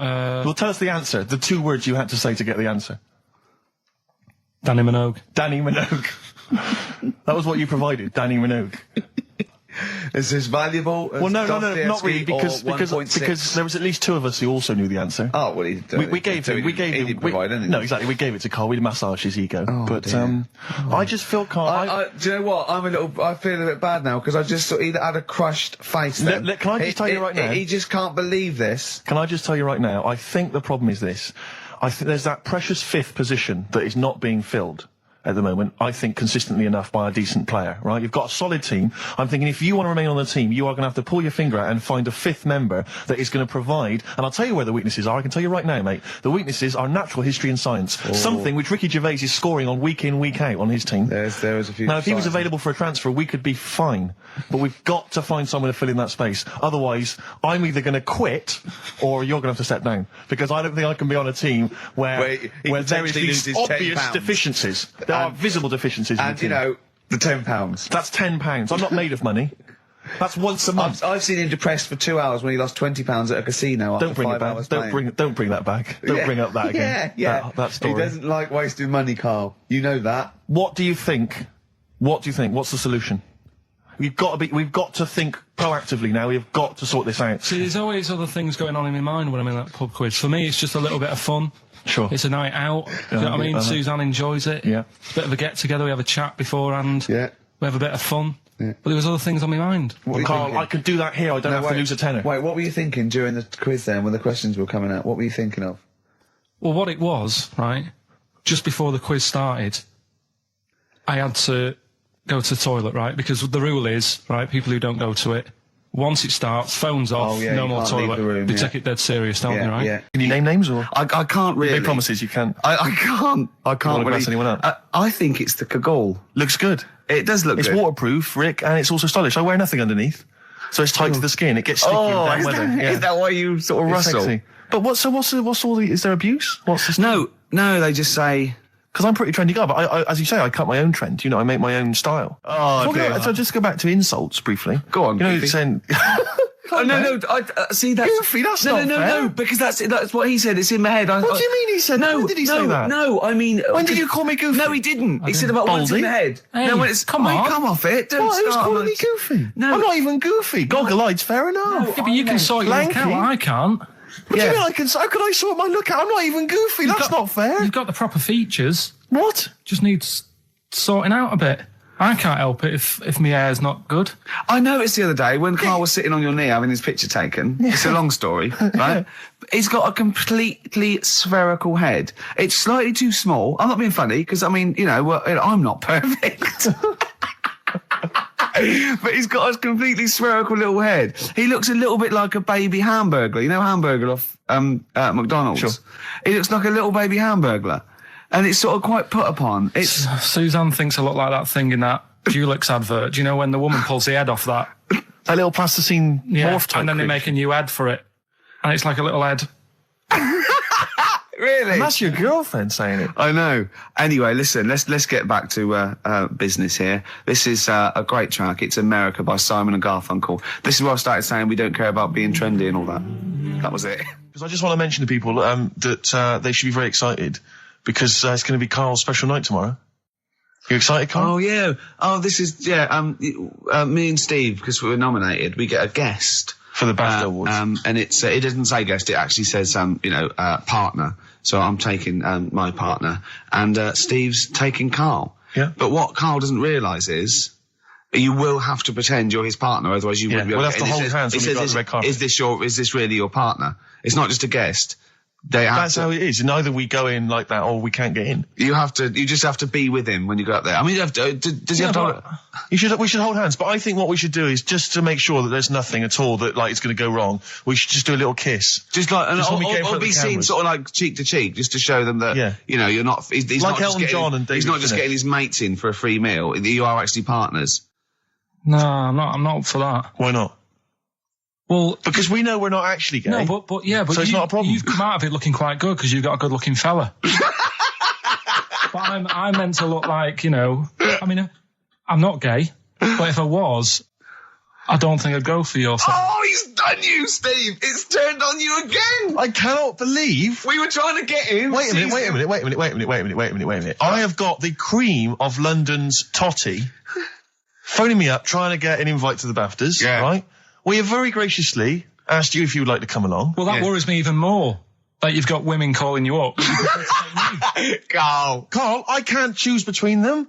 If I let one of them down, they're gonna destroy them. They'll be ruined. Their lives will be ruined. It's better for me to take you and not, ruin the lives of any of those poor women. When he told them he was taking you, it was like a scene from Graceland. There was just like there was weeping. They were crying. Like it was horrible. Hundreds of them, and really? He just went. And I got upset. He just had to say, "Look, just chill out, bitches," didn't you? I did. I just said, you're all my hoes, but I can't choose between you. So I'm taking Karl. You know, he could get you a discount frocks. No, I had a letter from the people that there's an organisation. No, listen, Karl. There's an organisation that sponsors the BAFTA Awards in terms of clothes and fashion. They sent me a letter. They said your partner. They've not specified the sex. They've said your partner can come along and choose an outfit. Now, I suspect. By the look of it, it is a woman's outfitters. I'm thinking we could get you a lovely trouser suit. Well, it may look feminine, right? But I think people will be fooled. It'd just be a little bit roomy in the hip and probably narrow on the shoulders, but you're a bit skinny. Why didn't you take it? Because it's a lot of an insult. And maybe just some pearls as well. Be lovely. Wouldn't you? I haven't got anything sorted to wear yet. See, you're slagging me off. You're likely to end up going in a tracksuit. I'm going out today. I've never bought a suit since I was like 11, right? I went to my brother's wedding. That's the last time I wore a suit. No, but it's like how when I went to the BAFTAs with you and I wasn't really enjoying it, you were I can't. He's what? No, you he didn't are tell such us an this. ungrateful. There are so many people. You're like a little charity case. You're like. Oh, I had chicks queuing up around the block. You'd usually have to. Someone like you would have to write to Jim or Fix It or Esther Ranson to get them to meet us sort of people. And now it's on your doorstep. I'm amazed that you didn't enjoy it. Why didn't you enjoy it? You got to walk down the red carpet. You went in. There was George Best, one of your footballing heroes, was there. A load of other big names. You sat there in prime position. You came backstage with a load of other big names. Hey, you had a lovely bit of grub. You were filming this thing for the DVD you were making. That's you, a cameraman on our DVD. And yet you think, now you look grumpy because you had a couple of pints and I can't believe So tell us why you didn't enjoy it, because the ceremony, what didn't you enjoy about that? It was interminable, wasn't it? Far too long. Wasn't it awful? 3 boring. hours. I'm sorry. All right. Here we are then. 1 o'clock. Yeah. Hey. XFM. I'll tell you what you should play. No, I'll tell you what, before you say. Yeah. We're back then. Yeah. We're back in town. Well, that was what I was going to say. You should play Boys Are Back in Town. No, this is Boys Are Back in Town. You should play that then. It's just a sec. Talk then. Someone should talk. It's obviously already a shambles. Can you believe that? I'm amazed that we're back on the air and it's already a shambles. What are you doing? What? What are you talking about? I'm talking. No one was speaking. The record was ending. No one was speaking. It was just. Well, I might shoot off. Already, I might shoot off. It's like nothing's changed. Boys Are Back in Town on XFM 104.9. We're back then, aren't we, Karl? I'm Ricky Gervais, with me Stephen Merchant and Karl Pilkington. I'm not coming back. I'm definitely not coming back. Care someone. Care that I'm not coming back.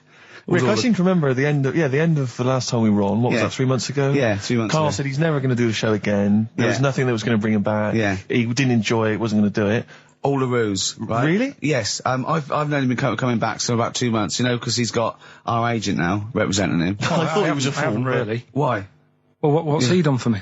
What's he done for us? No, I know, but I mean, he's your agent, so, and he's sort of calling Graham. And it was all a con, so Karl could get Mondays off. Poor Graham, the station's struggling enough as it is. Yeah. It's like running around like a headless chicken. Yeah. No one's listening. That's why I don't bother talking on a record then, because there's no loss to London. Sure. Right? It's pointless, this show. We don't do it for the money. We don't do it for the kudos. I don't know why we do it. No. There's anything on telly at this time. I could have had a lie in. I know. But, it's all a ruse to get Mondays. He's got Mondays off now, because he has to do the show, 2 hours, right?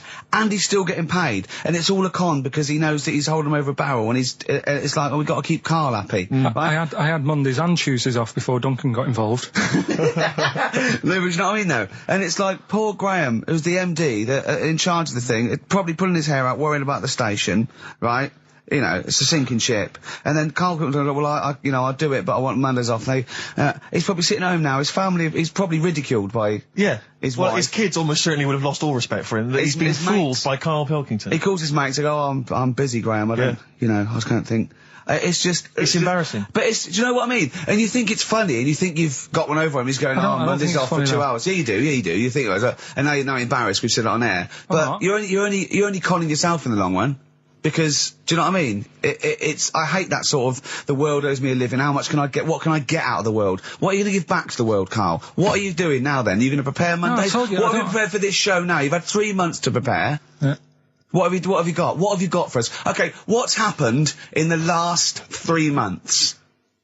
What, in this place or just my life? Well, what have you got for us? 3 months, we're cloning about, you get Mondays off, you're getting paid for it, you've got a cushy deal, you're having a laugh, you're taking the piss out of the management, right? So, what have you got for us? Give it to us. I've kind of, updated Rockbusters a bit. Right, brilliant. Yeah. Right? So, and you said don't mess with it. If something's good, don't mess with it. What do you mean it wasn't good? It was never good. It was never good. No, Of course we had never to good. fix it. It was fun to do. It was a laugh. I mean, I imagine it was much more fun for me than the 450 listeners. I imagine, you know what I mean? I enjoyed it. I enjoyed squeezing your head and dressing you up. No, but that's just it. When I had a meeting with Graham, right, I said, look, I'm not being funny. I don't want to do it anymore. Yeah. I've had enough of it. Yeah. And he was like, oh, what's up with you? You sounds like you have a right good laugh. I said, yeah, but that's that's all good acting and stuff. I said, it's hell in there. I said, like he's talking about Vietnam. Yeah. It's having my head squoze, right? What? Squoze is still not a word. We've been away 3 months. It's still not a word. Right? Yeah. I said, he's putting a dustbin lid on my head. Yeah. You told this to the ND. He's hitting me with a tray. Yeah. He's chucking toilet paper at me. Yeah. And he said, yeah, but that's all over 2 years. I said, no, that was the same day. So, okay then, what has changed in 3 months? They're listening. They've been listening for 6 minutes now. Come on, give us something. bit of Nickelback. What's happened in 3 Play a days? record and let him think. 3 months. What, in my life over Yeah, here? Nothing's yeah. happened here. Nothing's changed here. Right. But I don't know. Do you know last time we were on, Yeah. right? And I was telling you about the woman over the road where I live. The one that walked around naked. There's a woman who walks about the flat naked, This right? is when Carl was watching a woman naked. Then she looked at, saw him looking. So what he did, this is the genius he did to get out of this. He pulled his pants down, so he was naked too. His girlfriend comes in and goes, Carl, what are you doing? He went, I can't tell you now, but don't look out of the window. Yeah, go on, sorry. That woman, she's bought some blinds.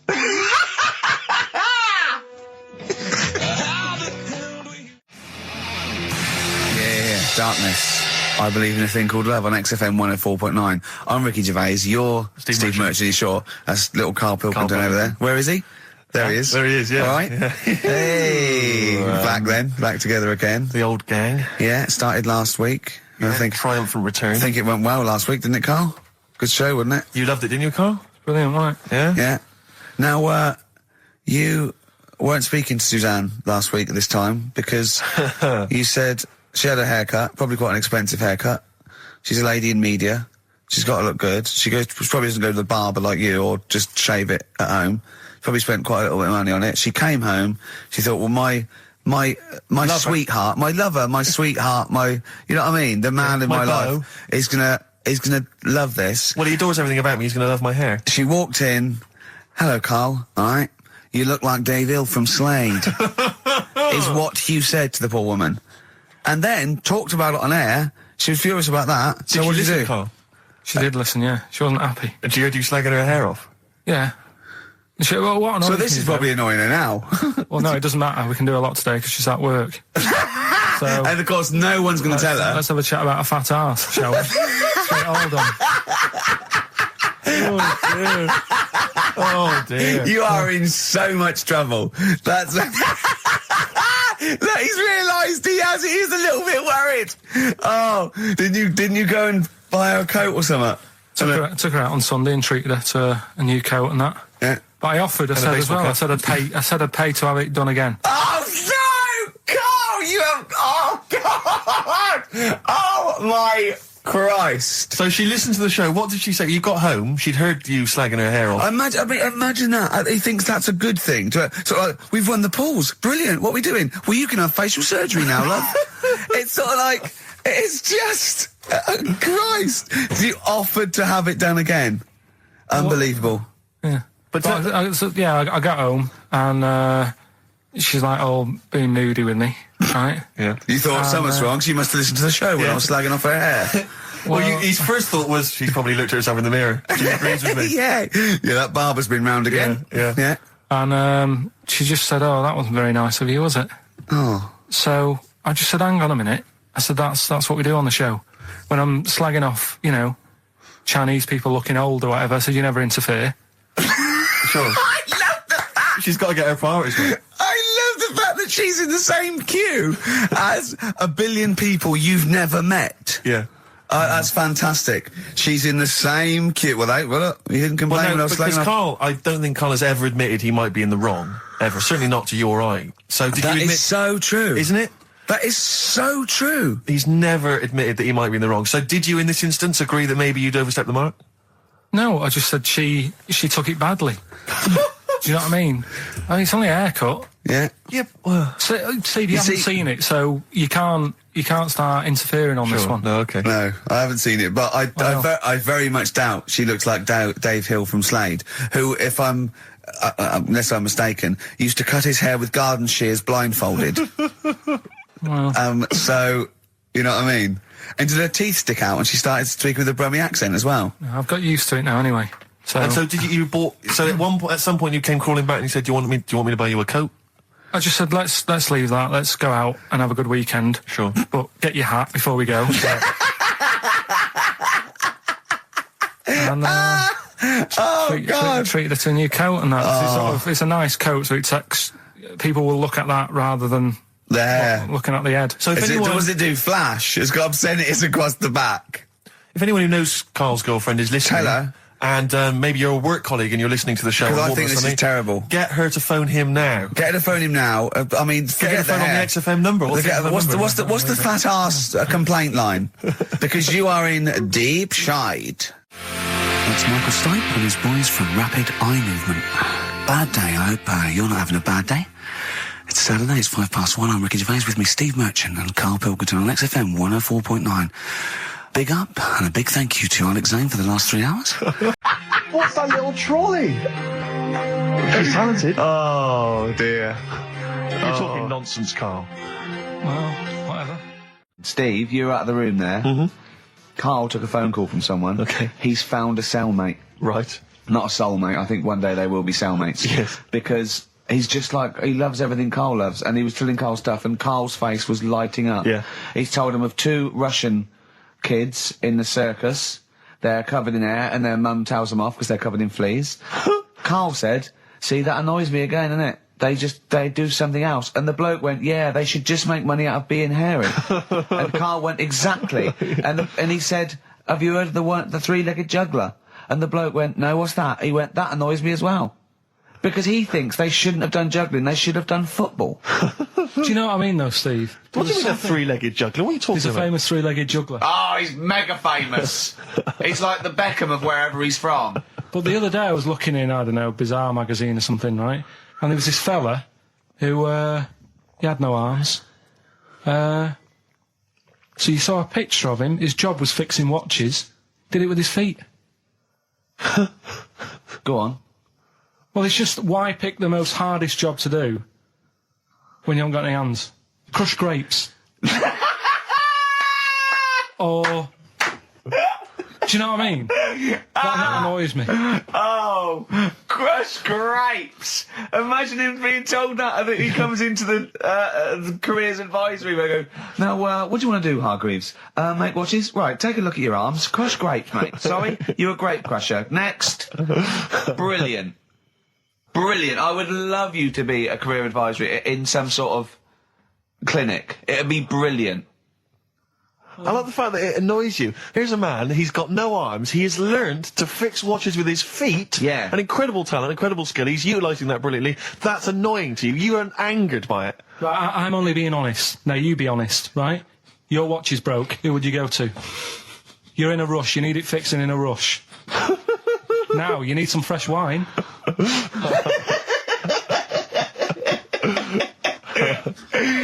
Be honest. Oh, you're amazing. But what's this thing that you've been talking about, this video? Freaks, right. It was a thing that was banned for like 50 years. I think it's been taken off again, but I don't know why, if it's just been deleted, right? It's a quest. If anyone out there has got a copy of Freaks on DVD or VHS, can Carl borrow it, please? I mean, I almost want to set up a camera to see him watching it. It's absolutely real. They used people in the circus of the time. I think it's the 20s or 30s of the Depression. And there's people, there's coneheads, there's a bearded lady, all genuine. There's a bloke they call the human slug who's got no arms and no legs, Carl. And he's just there, and he rolls a cigarette and lights it with his mouth. I think I've seen his brother, who isn't called the human slug, is called the pillow. Right. How does he make a living? He, Does anyone want to meet Carl for money? Do you know what I mean? Like that, the annoying thing was, right, there was a picture of him. I was going to put it on I think I've seen his brother. on our website, we put things up like this, right? If you go to ricky.gervais at xfm.co.uk / What? You put things like that on my website? It's nothing to do with me. I want people to know that that website is not kept or looked at by me. So, what have you put on there? There's a fella on there who's known as the pillow. And he's, you see, I get a bit worried with things like this because we're not sort of having a go or anything. It's just things that fascinate you. Yeah. And, yeah, it's a guy, it might be the same sort of thing. What's your one I called? bet you used to stare at people with goiters, didn't you, when you were little? In Tesco's. Well, just go to xfm.co.uk / Ricky, it is. What's the worst thing you've ever seen on, like, a human face? You know what it is, and I don't want to talk about it. I can't remember. Have No. you told me? Yeah. What is it? But go, It's not go the to, elephant lady. Go that used to the, yeah. Is it the elephant lady? You talked about that, I know. Yeah, I don't want to talk about it again. Go to the website and see the human pillow. Why is he a human pillow? That's what annoyed me. I thought he was more of a draft excluder. Oh, that breaks all kinds of rules. Buzzcocks, harmony in the head. Now, things are flying here at XFM. People have called in. There is a video of freaks on the way. Carl's going to see that within the week. That's exciting. That is exciting for me. Do you know what I mean? About our education of Carl. We started off trying to teach him about science and history, and now we just find that he likes pictures of hairy Chinese kids and Who women. doesn't? Who doesn't? No, true. You've got a theory about pictures of freaks, haven't you? You see, you always bring things up that I don't want to talk about, because I'm really worried that people, if you've just tuned in for the first time, it's the first time you hear it, and we're talking about hairy Chinese kids. Yeah. Talking about the human worm. Carl, listen. People don't think that you're taking the piss out of those people. They lump you in with them. Do you know what I mean? They think that you're a freak of nature. So you can say anything you want. Do you know what I mean? Because it's honest, it's from the heart, it's genuine. So don't worry about that. Yeah, but Suzanne was saying last night that I've got a heart of stone, or whatever it is. Why? Because I wasn't crying at Comic Relief. And all I always used to say to her, get out Elephant Man, let me watch that for 30 minutes, I'll be crying my heart out. Why? Why do you care about that but not... Because it's that is more real, isn't it, right? Think of John Merrick. Sorry. What, the film starring John Hurt is more real than footage of starving people in Africa? No, but what I'm saying is, think about... See, this is why I didn't want to bring it up, because people are going to just say... Well, you're allowed to cry at what you like. People can't have you for not crying at someone and crying at someone else. Imagine that, like, if you've seen the film, you know, his head's all, you know, messed up and that. Yeah. He's getting picked on all the time. Yeah.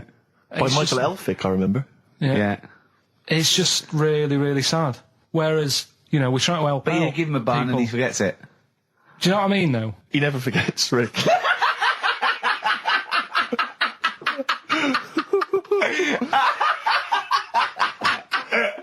Oh, dear. Anyway, Oh, God. we're giving away stuff again. Yeah.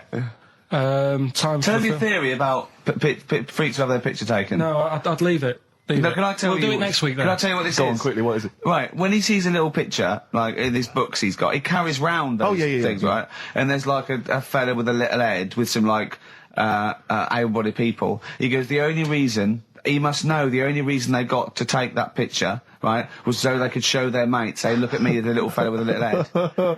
That's his theory. Yeah.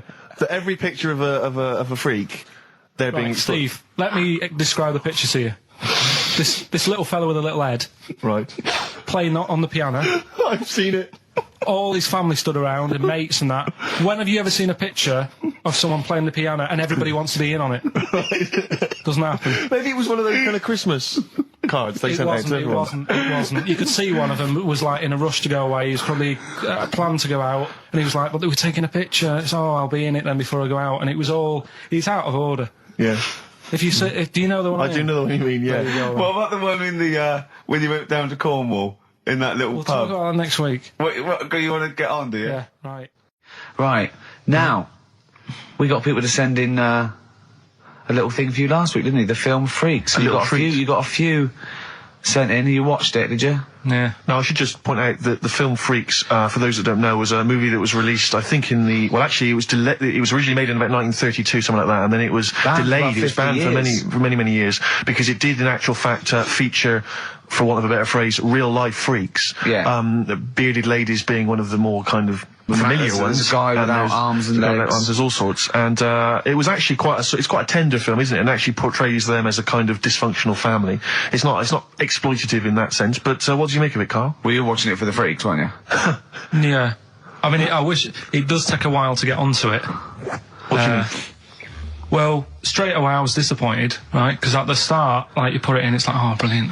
Here we go, you know. I said to Suzanne, we'll watch this, we'll have a good night. Yeah. Have a romantic night. That's it, her birthday. Yeah. You've got your gloves, now we're going to watch some Freaks. So, put it on, and it starts off, and it's like, you know, the following film, you think, oh, it's like following films rated 15, which means, you know, might contain scenes of violence, bad language and sex. Yeah. Mention nothing about pinheads. Right.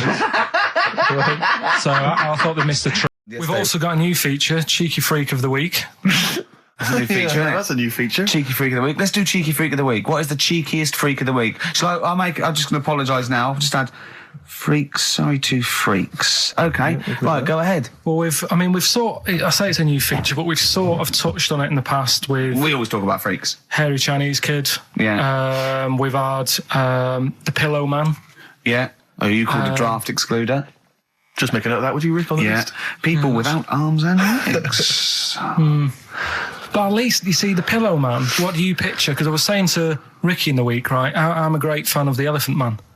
That's his favourite freak. Of the all the Man. freaks, that's Do you know why he said? Do you know why he said? He said because you get what you pay for. When someone says the Elephant Man, you get what it says on the tin. Right. You know you're going to get it. Yeah. Do you imagine, Steve, if you had a mate and you said, where are you going? He said, I'm going to see my mate. And you go, which mate? And he said, the Elephant Man. Yeah. Straight away, you haven't even met him, but you know what he's going to look like. Yes. Right?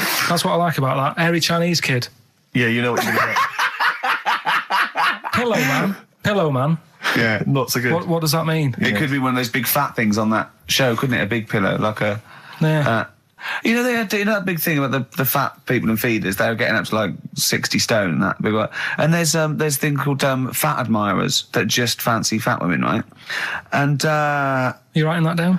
yeah, sorry, and they had blow up versions.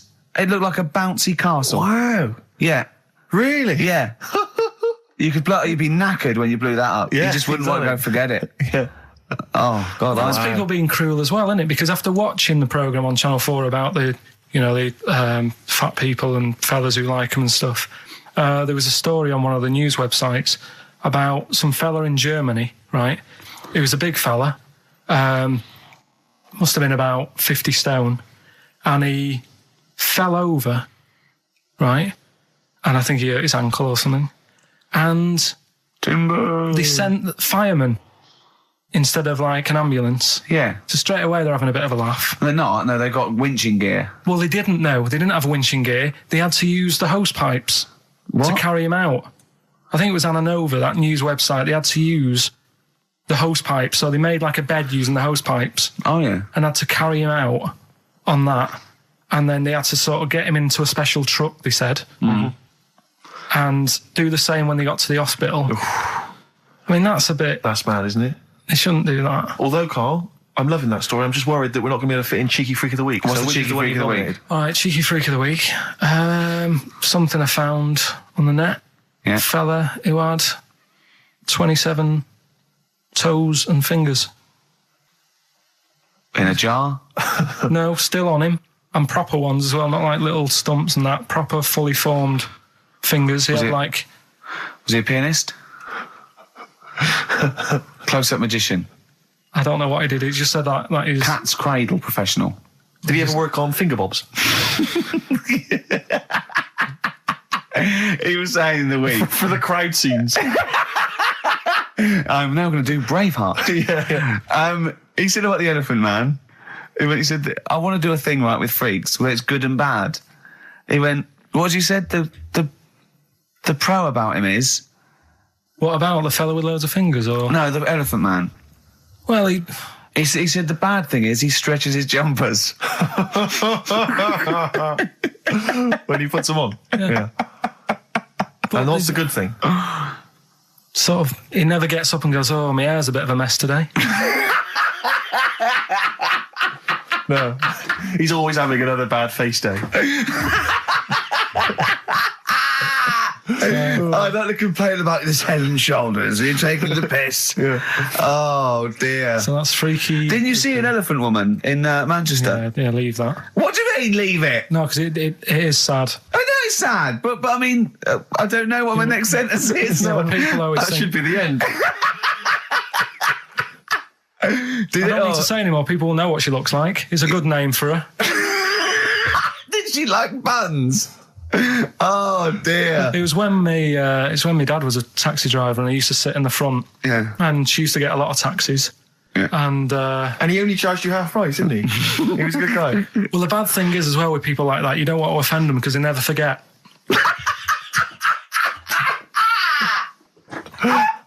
Oh, go! But, go, Pilkington! I was sat in the front of the cab, and my dad goes, right, we're going to go and pick the. I can't even tell you the name. He goes, oh, it's just evil. Right? What do you mean? No, leave it. So she's got... No, Carl, please. tell me what he said. No. You've already stitched him up his thieving things from Little Welsh I don't fellas. care. Right, what did he call her? Steve, back No! this. I really Carl, don't want to be to... fair, our opinion of him is already pretty low. Look, tell me what he said. No, it's not. I'm scared of what my dad gets. It's the person who's got the She's thing not wrong. listening, is she? Well, her headphones wouldn't fit on her head. Tell me what he called her. I don't want to. Tell me what he called her, Carl. I'm getting angry, man. Tell me what he called her. No, I'll leave that. Honestly, Tell me what he... It doesn't matter. Tell me what he called her. Carl, just... I'm going to go... Sushi, I want to know what he called her. Right, you're not going to stop this show. We're not doing the next show until you tell me what he called her. What did your father call the elephant head woman? Tell me. Spudhead. How old were you? I don't know, about 9. Did you laugh? So did you expect to see a potato with a dress? He did sort of, again, it's a good name. Do you know what I mean? I had an idea of what it was going to be about, and he said, do you want to stay in the car, take you home, because you can't... Spudheads, you got lovely eyes. Can't. Come on, man. That's it, by the way. Is that all of it? Cheers. Bye. Brilliant. Well, let's end with LL Cool J. Magnificent. Yeah. That's coming up later. Coming up later. Oh, brilliant. Steve, you're thinking of taking over as producer, aren't you? Well, I just think it's a shambles. I've asked for Cheeky Freak of the Week, and it appears that Carl's not ready. He's not prepared. No, I can sort of remember it. It's just, I like to have all the information. Contempt for But the you've listener. just had a whole bunch of adverts and placebo in order to get it ready. We're shouting, we're having a shout and that. Right. Do you want to sort yourself out in future? Yeah. Someone this is what we were chatting about. Someone emailed in about they watched the £200 tumour thing, and when it was removed, it was carried away in a wheelbarrow, right? Carl said, what, even when she had it removed, she still carried it round in a wheelbarrow? And he went, I thought it's sort of like she'd become attached to it. You definitely are my favourite thing in the world. It's great. Look at the way he's looking back. But I think they're all the same. The people, I have had more emails about people saying I watched the £200 tumour and I documentary shaved me arse than anything else. I know. When we ask questions come about up with science, Shakespeare... we talk, yeah. Nothing, High silence. concept, we talk about political issues. One person emailed in, they said, I tuned into the £200 tumour documentary. It looked disgusting, I couldn't watch for long. What were you expecting? Yeah. That it might sing and dance? Do a little show for you? Anyway, so what's these are really your listeners, Carl. Now, I think do you know what I mean? You sort of, you find your niche, you attract your... I think me and Steve are pretty much just here. I think the people that we had in the early days, Rick, they've long since abandoned us. They jumped ship. They've got jobs. Yeah. They've got jobs. They're out now. They've been released. Exactly. Yeah, they're getting their life back together. Carl, Come so on then, what's Carl. the situation with Cheeky Freak? I've got like a couple of bits. Like I say, I haven't got the in-depth stuff that I know. Oh no, because usually it's it's Heavily pretty scientific. researched. Exactly. Yeah. Do the jingle. We've come up with a new one, haven't we? The Freak, say chic. Cheeky Freak of the Week. Right, well, couple of bits. I don't know which one to use as the main feature for this week. It's that good, is it? Well, there's been another one born. What? Little kid. You on? 4 eyes. Insult. Just a guy who wears glasses. Come on. 4 eyes, 2 noses, 2 mouths. That's weird, isn't it? This bloke, did he also have 2 heads, 2 bodies? Sort of born sort of slightly separately? He wasn't stood next to a mirror. No, it's weird, that, isn't it? That's all you've got. I love that. That's weird. That. Imagine the doctor said that. Well, Mrs. Parks, kid's got 4 eyes and 2 noses. Weird, isn't it? Any clues?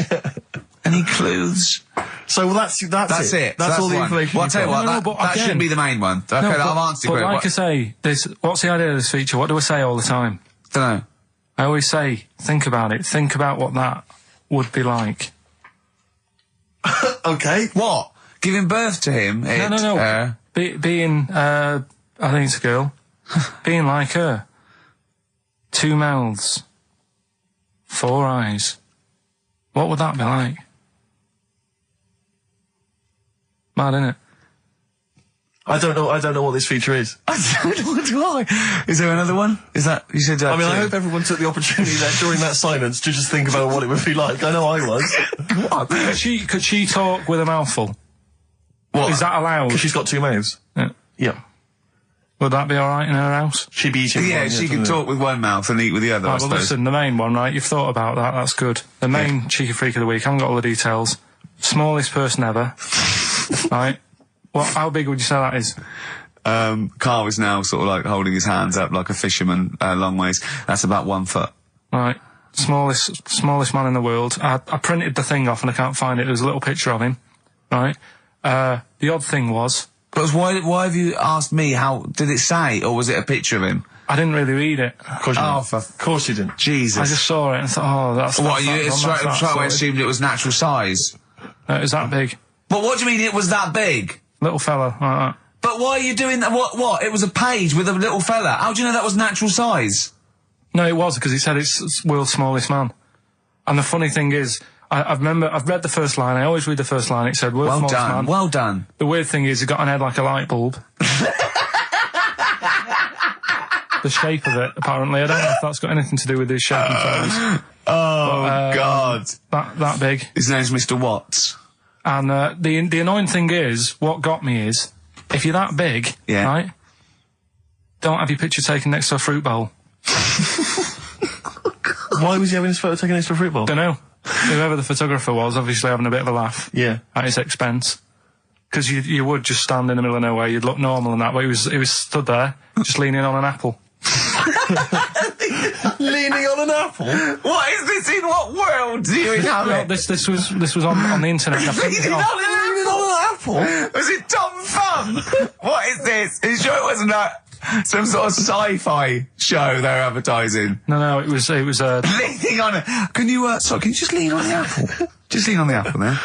Do me a favour, you stand next to my chihuahua. You're not taking the piss, are you? No, not at all, no. Would you mind leaning on this matchbox? Yeah. Leaning on an apple. And that's what, so he just said he's the world's smallest man leaning on an apple. Smallest man, said about his head being like a light bulb, I don't know what that meant. And I just thought, right, that'll do. That's that sorted. Cheeky Rig of the Week done. I think that was on like Monday. Right? I found that. I thought that's done. Printed it off. Forgot to get it off the photocopier. Someone's nicked it. Play a record. You got to... You know, it's just... Steve. No, can I just say, no, Carl, please, if I say, let's have Cheeky Freak of the Week, and you haven't done your research, you haven't got the information, just tell us you can't do it. But don't lead us on. Don't say this on radio. Hold your hand up to me and go, how tall is that? It's nothing. That's this is radio. Nothing. It's nothing. I think it was that big because he was leaning on an apple. It's not enough information. But imagine Trevor McDonald coming on, going, some news, some stuff. How big's that? How big do you think that is? Yeah. Because there was a fella, coming up after Chris Tarrant. Play a record. I'm angry. I'm actually angry. And if Monkey News is in any way similar, you've really pulled your finger out with that, have you? Mm-hmm. Discussion. Let's play a track. Let's come back to it. An email from Suzanne talking about your tea that night. Was Suzanne out on Wednesday night? Was the an England game or something? Yeah. So you were alone. You were home alone where you went tonight. Yeah. Did you enjoy your meal? Was it a quiche? Go on. Right. From Suzanne to Carl. Take the quiche and put it on the baking tray. Cook for 30 minutes on 190.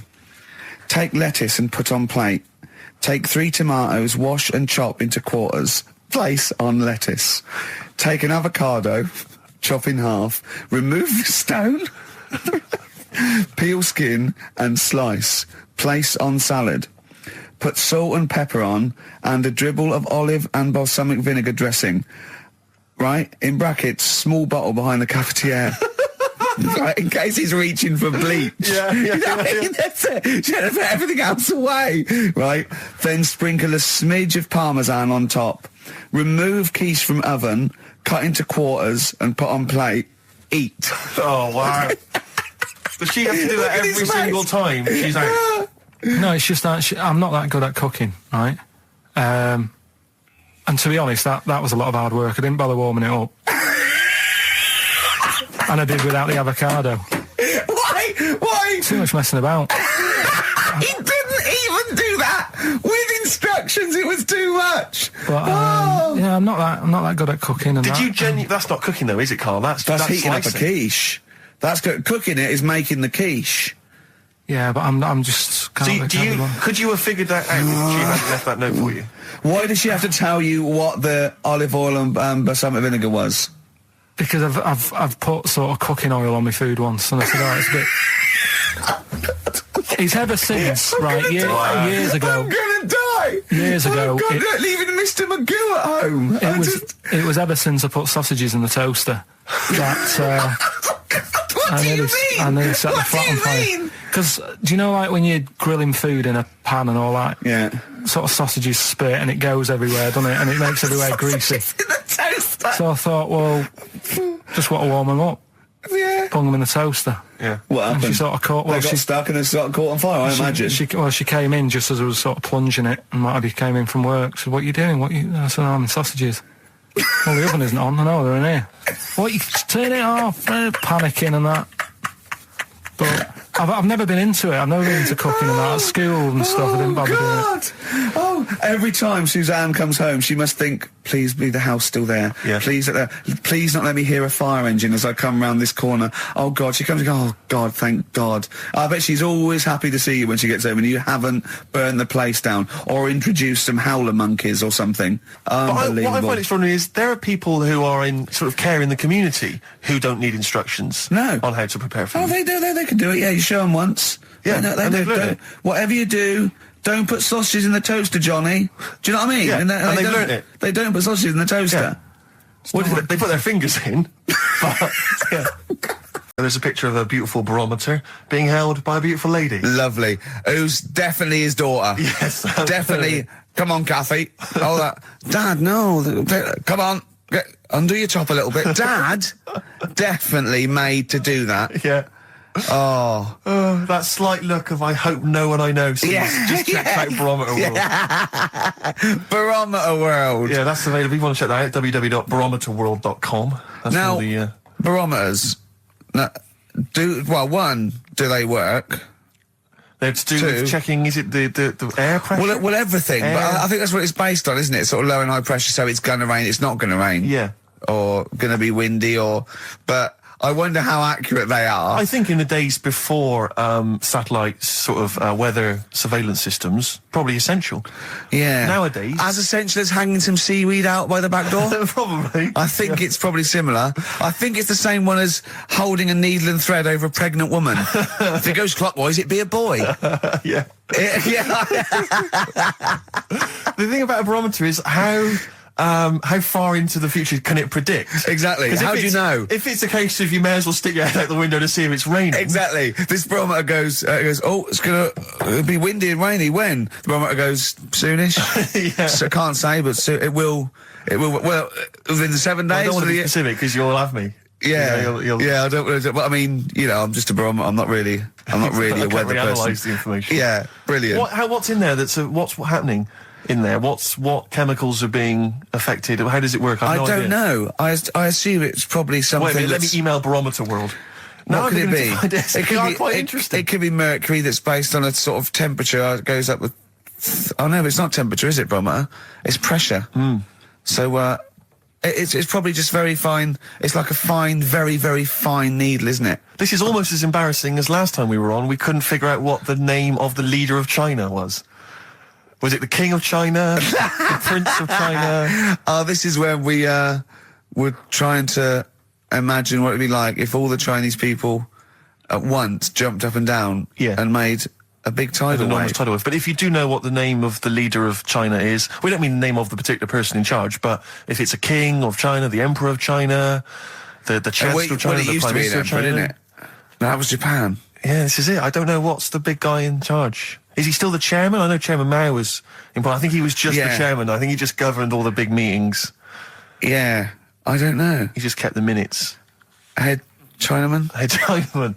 The major Chinaman. The top Chinaman. Number one Chinaman. Do you know what? We're going to be honest here. We know so little about China. It's true. We know so little about China. Yeah. It's embarrassing. If you've got any interesting facts about China, then email in ricky.gervais@xfm.co.uk. Also, I imagine the email address to use if you're going to take part in this week's Rockbusters. I did read an interesting fact. I'm researching. I'm doing a show called Politics, and I was researching. And there's a thing about sweatshops. Yeah, no. Sweatshops, like Nike. There's these facts, right?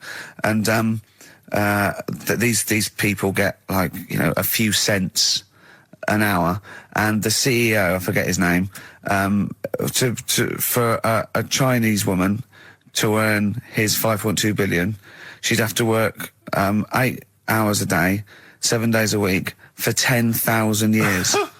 But Steve, they don't. They don't. They obviously don't want to. Exactly. They don't want to. They don't want to. Lazy, Rick. Blur, Out of Time on XFM. Well, we're not out of time. We've still got an hour left, boys. Hey! Luckily. Brilliant. A lot of emails, obviously, about the Chinese. People as fascinated as we are. I don't want to discuss it, interminably, Rick, because there's so much to say, and we've said most of it in the past. Yeah. Get a couple of emails. In fact, I think, Carl, you told us this information. Remind me of it again. If all the Chinese people in the world were... We're in a line on that, because there's loads of them, you'd never get to the end of it. Right. No, it's not that. If all the Chinese people formed a line and started walking out of China, you'd never get to the end of it. That's what I just said. No, it's because, though... they'd be having babies. You know what I mean? Still, it'd be adding to it all the time, wouldn't you? But would they be walking and shagging and having babies as they're walking out? Yeah, that is. I'd love to see someone organise that. Maybe the Record Breakers team. I tell you what, I'd love to see Ross McWhirter or Norris, who is it? Who's the one that's alive? I forget Norris, I think. Norris, right? I'd love to see him to coordinate that. Yeah. 1.2 billion little Chinese fellas. Boy, girl, boy, girl, boy, girl. Yeah. And where are they walking out of China? Which exit are they taking? They're taking the... Through Tibet? Or? I think it's the Gate 9 Slip Road, the M43, right. to St. Petersburg, right? And they go, and walking, and shagging. Yeah, exactly. Yeah. Because some presumably are dying as they're leaving. No, but they live to 120. That's true. So they claim. So, well, we know Carl's theory on that. Do you want to just tell new listeners your theory about when all these Chinese people get the records for oldest people in the world? Come on, what's your theory, Carl? Leave it. Carl, just that they're probably lying. Why? That's all. Because a lot of them don't age that well. Some of them do. A lot of them don't, and they always look older than they are. I read the other day, right? Do you know the one who was the oldest woman in the world, right? Chinese woman, right? The way she did it, it was... She didn't die. That was her secret. Yeah. What she did, she got up every day and didn't die. No, she was like awake and that, and then she'd have 2 days just sleeping. Right. So she wasn't really that old. What do you mean? Well, she'd only sort of lived half of her life in a way. Well, we all live 2/3 of our life, don't we? No, but she was like awake and that, and then she'd go, I'll go out of bed, and then that'd be it for 2 days. Carl, you're a second-time buyer, aren't you? Yeah. Bought one in Manchester. Lost $7,000 on that one. Well, don't buy in Manchester. No, it's a good flat. It's just it wasn't. I didn't buy it to sort of make money. I thought I was going to be living there like all my life, and then a job came up here, and it was like, You bought your first flat in Manchester. You assumed you would be living there for the rest of your life. Well, I wasn't in a rush.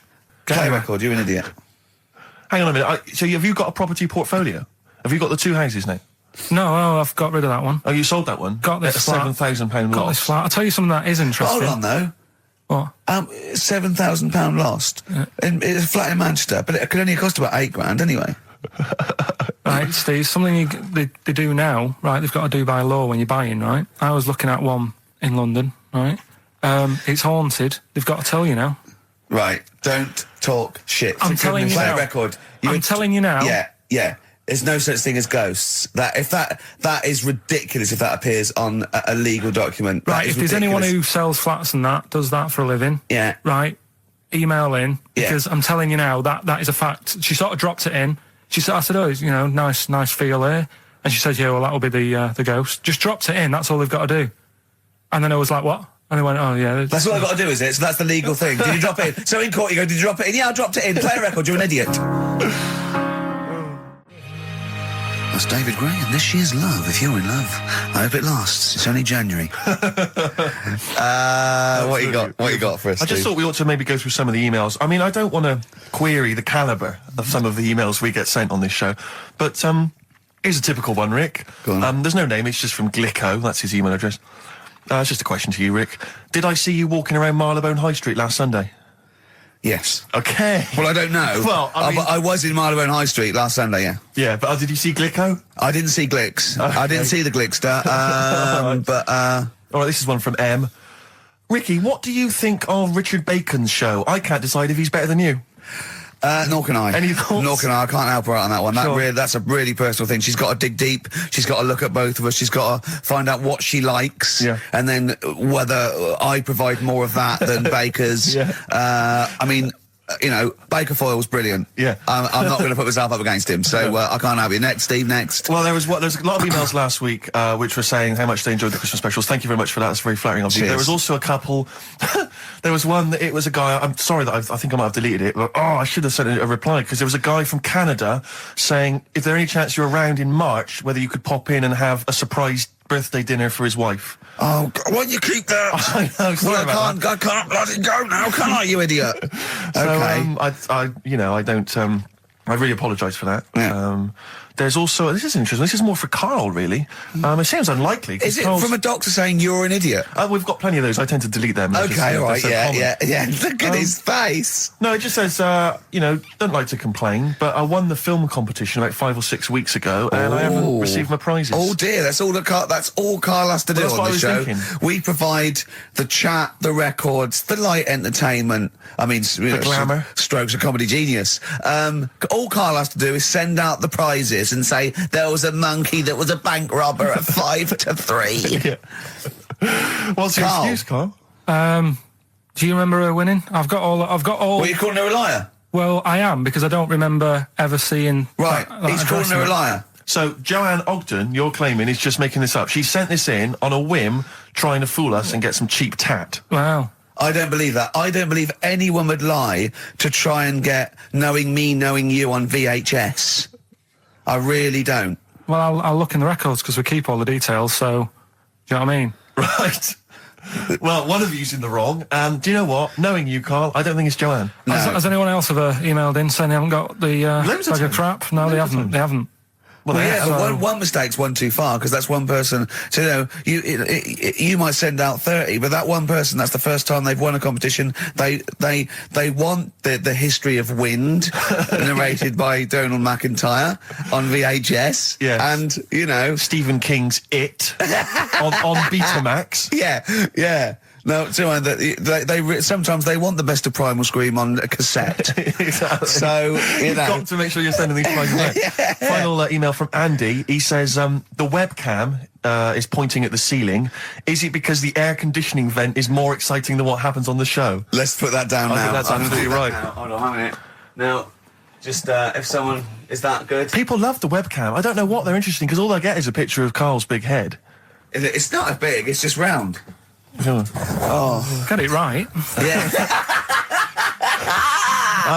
Carl, I'd like you to play the next tune. I got sent a little cheeky primer for The Cure's Join the Dots. It's B-sides and rarities, lots of stuff from them, from all over the ages. And it's amazing how good their B-sides are. Here's one of them playing. Yeah.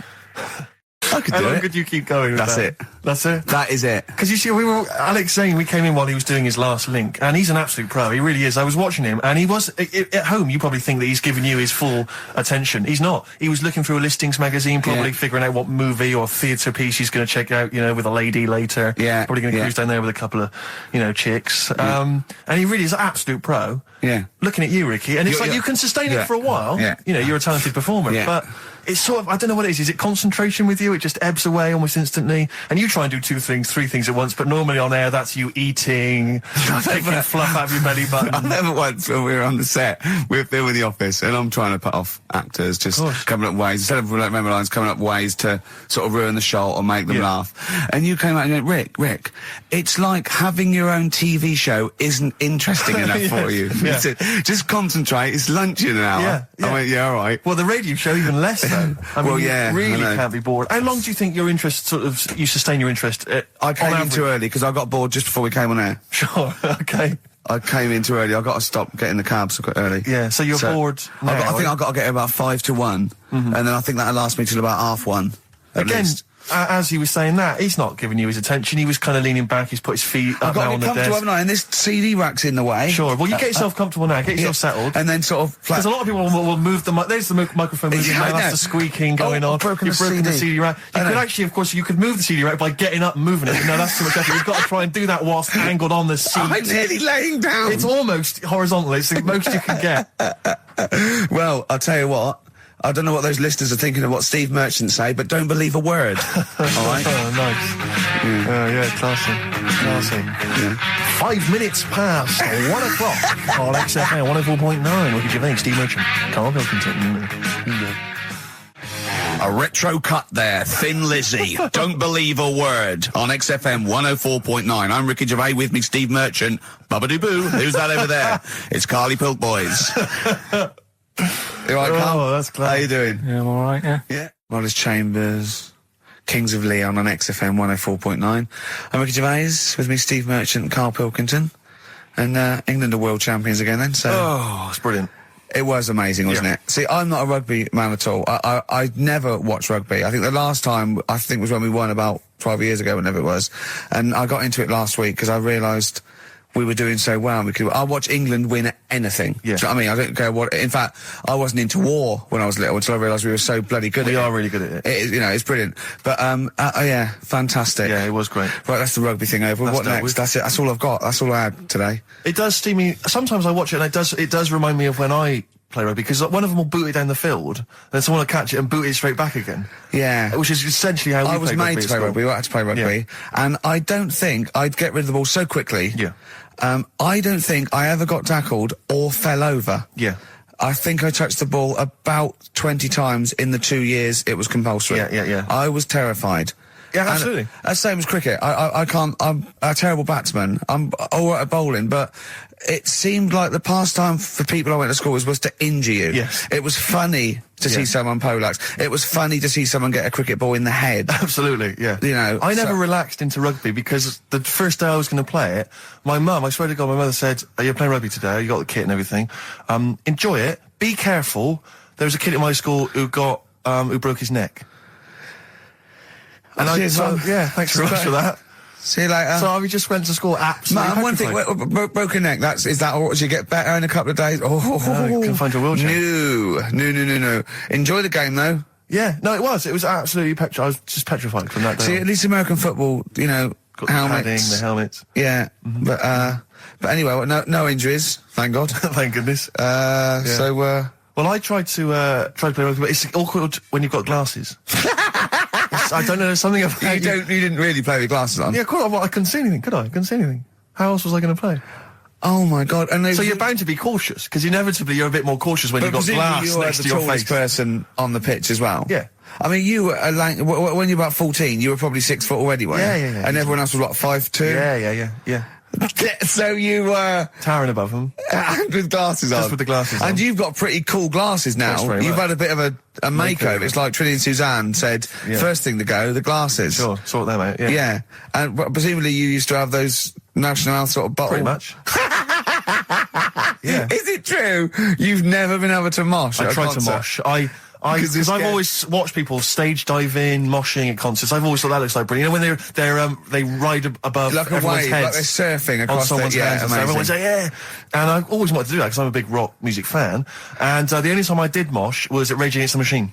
I tried to mosh at Rage Against the Machine. I love the idea of a band called Rage Against the Machine. Yeah. Aimed at a man with glasses who Yeah. won't mosh. Well, it was at the Reading Festival, and I think the lead singer, I forget his name, he went, can I just remind everyone that racism and fascism are on the rise in Europe again.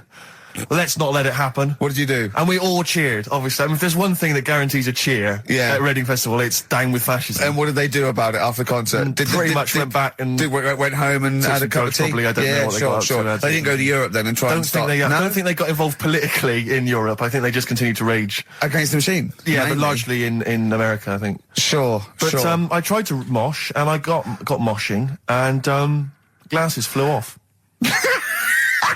And I remember, because we were playing away, you know, do what you tell me. And I was just going, careful! I've dropped my glasses. Can we be careful? Loads of kids in hooded tops. Yeah, exactly. Just going mental. Yeah, and they're all jumping up. So I was can we just calm down for a second? Let's until I not got be them? silly. Yeah. Yeah. It was absurd. And I had to kind of, scrabble around on the floor, and thankfully they were okay and they didn't get broken. So what couldn't you do then?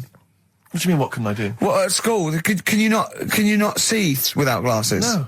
I mean, it's like that you couldn't do anything. It's a blur. Really? It's a blur, definitely. God. Yeah, it's like being kind of punch drunk or whatever. So yeah, you can't play sports when when you've got glasses. But why not contact lenses? Because they're not strong enough. No, they seemed a bit fiddly.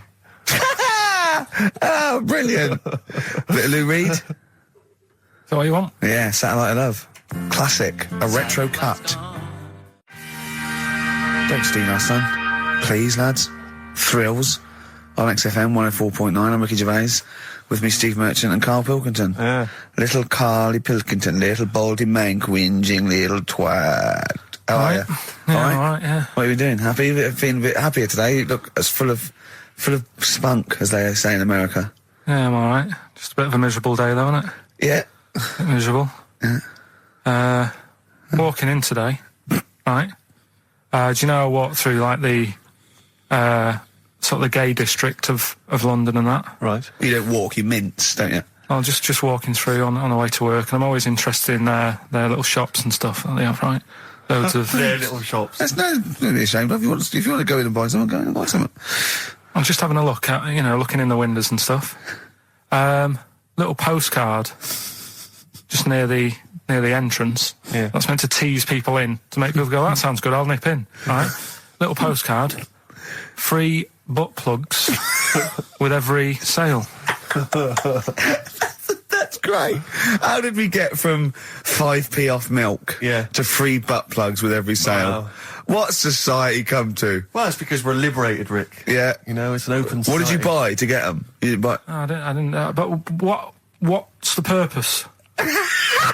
What, of the poster or of butt plugs? Butt plugs. Because I really honestly You don't... shove them up your arse, don't you? Whoa, slow down, bum. Shove them up your bum. Yeah. But when? Is that just like when you're doing whatever, doing stuff around the house, or...? I think it's not to keep things out. Is it like you would use a plug in the sink to keep, the water in the sink? Oh, if you're not gay. Get that? Oh, yeah. No, I know what you mean, yeah. I don't know. No I mean, entry. What is it? I mean, I don't understand what I that's don't know. I assume it either feels good or are they... well, I've got to be careful here. Or are they sort of like breaking it in? Right, yeah. Do you know what I mean? Like it's like a shoehorn. Sure. or Yeah. It's like when you stick paper in your shoes if they're a bit tight. Or those people who sort of like put little bits of wood in their lips, and then as soon they've got big plates in their lips. Yeah. Same as the butt plug. It means you can, you're ready for anything. I don't know, do I? And look at Carl's face. Well, if you know what butt plugs are used for, then why not get in touch? Ricky.Gervais at XFM.co.uk. What do you think? If there's any... I can't believe we're already on this subject. I How know. is it it's 5 I past know. 1 and we're I already talking about this? was gonna say then, if there's any people who use butt plugs, and I was thinking that Carl would have said, well, they're not up yet. Yeah. Because they go out late. No, but But what is it? We're award-winning people. We've written a TV Not on show. It's radio, widely though. respected. Not on radio. We're rubbish on radio. I know, but We've what- got nothing to lose. I always say to you, Steve, that I like educating people and that. Now, the way I see it is I didn't know what they were. Let's went phone and to used go. it. Someone might know about butt plugs. All right, we'll get No, something get them done. on. Get them on. Ask them. No, because they might say something dodgy. Oh! Yeah, whereas, what have we just been doing? Just take a chance. Take a chance and tell them not to swear. Well, you tell them. Okay. Right, Steve, I haven't got my headphones on. Hello, who's that? Hold on. Who, sorry? Nicholas. Nicholas, hello, mate. You're not going to swear, are you? No, I'm not going to Keep it clean. Yeah. Keep them keen. What were you calling about? I'm phoning about your plugs. About, not my plugs, but sure, plugs in general. What, do you know much about them? No, Are you a plug user yourself? No, I'm just thinking if maybe you've got some gay friends and you're spending the night at their place, you might want to use one. Right. What, you mean experiment with them, or...? No, so you can make sure they're not going to do anything while you're asleep. Could I suggest, just lock the door? I mean, that is easier to me. Can I make a bigger suggestion? That's probably the most homophobic thing we've had said on the show today. Thanks very much for your call. Right, okay, good. Well, that's why we shouldn't put people on the line. Just, without checking first. I think Carl's made a good point. That's the calibre of listener we've got. Oh, the talked about, the acclaimed Educating Ricky. Right, well, just in case anyone's new, doesn't normally listen. Yeah. Basically, I'm educating Ricky. Do a bit of research in a week, find stuff, news, history, anything that's interesting. 3 stories, I give them a nice little headline. You take your pick. Between now and 3, you're going to learn 3 things. Yeah? Yeah. So, the headlines are, I'll be no buying one of them. Give us that again. I'll be no buying one of them. Nice, okay. Yeah. We've also got Hippopotamus News. Okay. Okay. And Can You Believe It? Can you believe it? Well, I'm going to go with Hippopotamus News. Hippopotamus News? Hippopotamus News. Right, well, this one, it's... I'm not going to take the credit here. I heard Christian talking about this on breakfast, right? Because it's a good story that happened. Basically, I don't know if I told you about it last week when we were having our spaghetti, but I think you did. Right, I know what it is. I know what this is. Okay, I've not heard this. right, there's a little midget. Right, there's a circus. I'm loving it already. Circus going on somewhere. I think it was in America. And is that present day or old times? I'm talking like in the last 3 weeks. Okay. Right, little midget. Circus, really packed out show. People are loving it.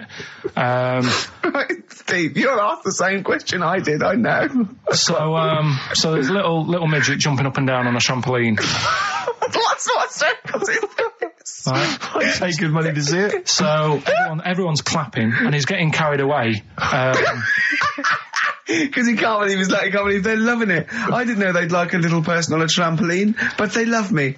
But you know what it's like when if there's a crowd of people sort of encouraging you to sort of go higher and stuff. Yeah. And I'm sure he knew it was getting out of hand. But he was jumping and he was coming down the road going higher, and he's going really high in the air, right? So he's doing this. Crowd are clapping. There's a hippo, right, just sat next to the trampoline, getting ready to come on and do his act. Oh, right, I thought he was in the audience.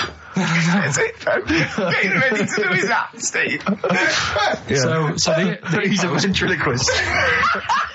What do you mean he's sitting by the trampoline waiting to do his act? Because why does he sit in the dressing room and they go, 5 minutes, Mr. Muss, 5 minutes, Mr. Muss. So anyway, right, so the hippo's there. He's getting annoyed, is he? Because the midget's He's going, how can I follow this? This is really annoying. They're going to be, no. So he's thinking, he's already done the trampoline, my pogo stick act is never going to work. Yeah, go on. So there's a hippo waiting. See, it's a great story, and I just know he embellishes it or it gets slightly wrong. Go on. So there's a midget jumping up and down. The hippo's getting annoyed. The crowd are going mad. The midget's loving it. Can't believe his luck. Although you think he probably knows is dicing with danger. Yeah. So, next thing you know, they're all saying higher. He gives it one big, like, heavy sort of landing on the trampoline, goes really high, but goes off at a funny angle. Oh. Hypotenuse. Okay. Yeah. And sort of flies up. Hypotenuse! Sure. Flies off at a funny angle. Oh, dear. Hippo's there, swallows him whole. Crowd are clapping, thinking that's why the hippo was waiting there. Rubbish. Rubbish. It's not rubbish though. But no, maybe there was an accident in a circus with a midget and a hippo, but at no point was this hippo waiting to go on going, come on. The midget flew off at hypotenuse and landed in the hippo's mouth and was swallowed whole. This is what you embellish it. That is great. And what's I that? have to say though, Rick, when I heard midget, trampoline, hippopotamus, I was thinking accident waiting to happen. Yeah. So, yeah. Maybe. I mean, it is it. That you should never put those three together. Never. It's a recipe for disaster. It's Everyone textbook. knows that. Midget, trampoline, hippopotamus. Are you mental? You're asking for trouble. Well, You know, when he told me it, he said, and the midget, he didn't mention the hippopotamus, and he said the midget went on, and soon he fell off, and the hippo ate him. And I said, sorry, what was the hippo doing there? He went, it's a circus. I've never heard of a circus having a hippo. What do hippos do? What can they do? You can't train them, can you? What do you... Aren't they, like, very deadly? They're huge, aren't they? You can't have a hippo in a circus. are you sure? You're not thinking of Zippo? He's neither clown. Yeah. No, and it wasn't some sort of where Zippo was eating a midget, and it's some sort of horrible sexual act. No, it was definitely. I heard it on breakfast, right? Oh, okay, sorry. No, it's definitely fact. Yeah, okay, It's definitely right, true. okay, good. The White Van Man column in The Sun. Carl, seen it. Are you familiar with this? This is where every day in The Sun they interview a guy who drives a white van, just, in order to get the kind of voice of the man on the street in the paper. And he has to answer, or just give his opinions, really, on events that have made the news each week. There have been huge rises in street crime, especially muggings and carjackings. What's your view there? More youth clubs are needed, aren't there? You think more youth clubs? I like that. No? Okay. I like that because it's so 1950s. Yeah, it's sort of like you want a Bobby on the beat that'll clip you around the ear. So once they've come out of national service... Yeah! No, I love that. And if you find someone smoking a wood bomb, you make them smoke 50. Yeah, exactly. Oh, this is great. That is great. Did you used to go to youth clubs? Yeah. And they kept you out of trouble? You used to get into a fight afterwards when Sure. you came out. But for the sort of hour and a half you were Alright, there? You had a bit of pool and some boxing and a bit of pop. Yeah. So more youth clubs, that's good. I love him. I love him. If you're at home, just make notes, because this is brilliant stuff. Honestly, you won't hear more honest, from the heart Exactly, stuff opinions. than this. This is great. Go on. This is not pre-planned. These are your direct responses now. I promise you, Carl did not know what we were going to do. He never knows what we're going to do, and he always answers honestly. That is the beauty of Carl. What is it's your not view- an act. What is your view, Carl, on New York's former mayor becoming Sir Rudy Giuliani? Sir Rudy Giuliani. Is he happy with it? He appears to be pleased with it. Let it go ahead. Fair enough. Okay. Go ahead.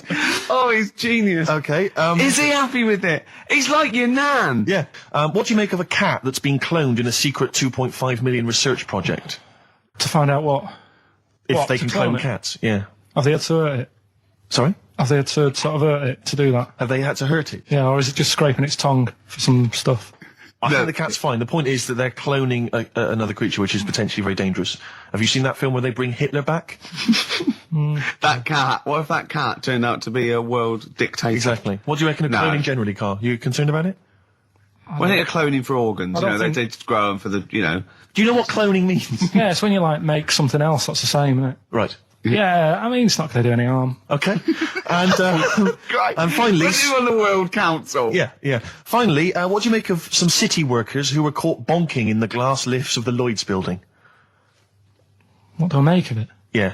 Is that a problem for you? Do you think that's unprofessional? Was it the lunch break or? I think it was lunch break. It was their own. All right. It's their own time. I think fair enough. It only takes 45 seconds to go from the bottom to the top. Is that a problem?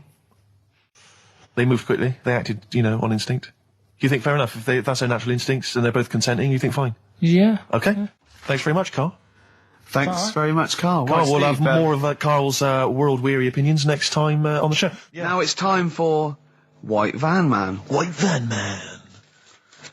Yes, for Explain those what that, it is. that don't buy The Sun, they think it's beneath them. White Van Man is a column they have, I think, every day, actually, and they just get sort of some, Joe Public to kind of comment on the week's news. Just seemed to me, that it might be interesting to get Karl's views on some of the big events. Not because we think that Karl hasn't got a valid sort of viewpoint. No. Because Karl sees the world differently to some people, that's all, and that's what's interesting. Like an artist does, or a... Exactly, yeah. He's very bohemian in his outlook. Yeah. Do you feel that you're up to scratch on this week's news? I don't like this bit. Do you? No, just relax. Why not? It's pressure. No, because you just have to give us your first opinion. For your honest answer, that's all we've ever asked of you, Karl, and it's all you've ever given us. Your honest, your first from the heart view, yeah? Don't worry, just relax. Just chill in. Are you worried that people are listening and thinking you're an idiot? If my girlfriend's listening now, go and have a wash or something.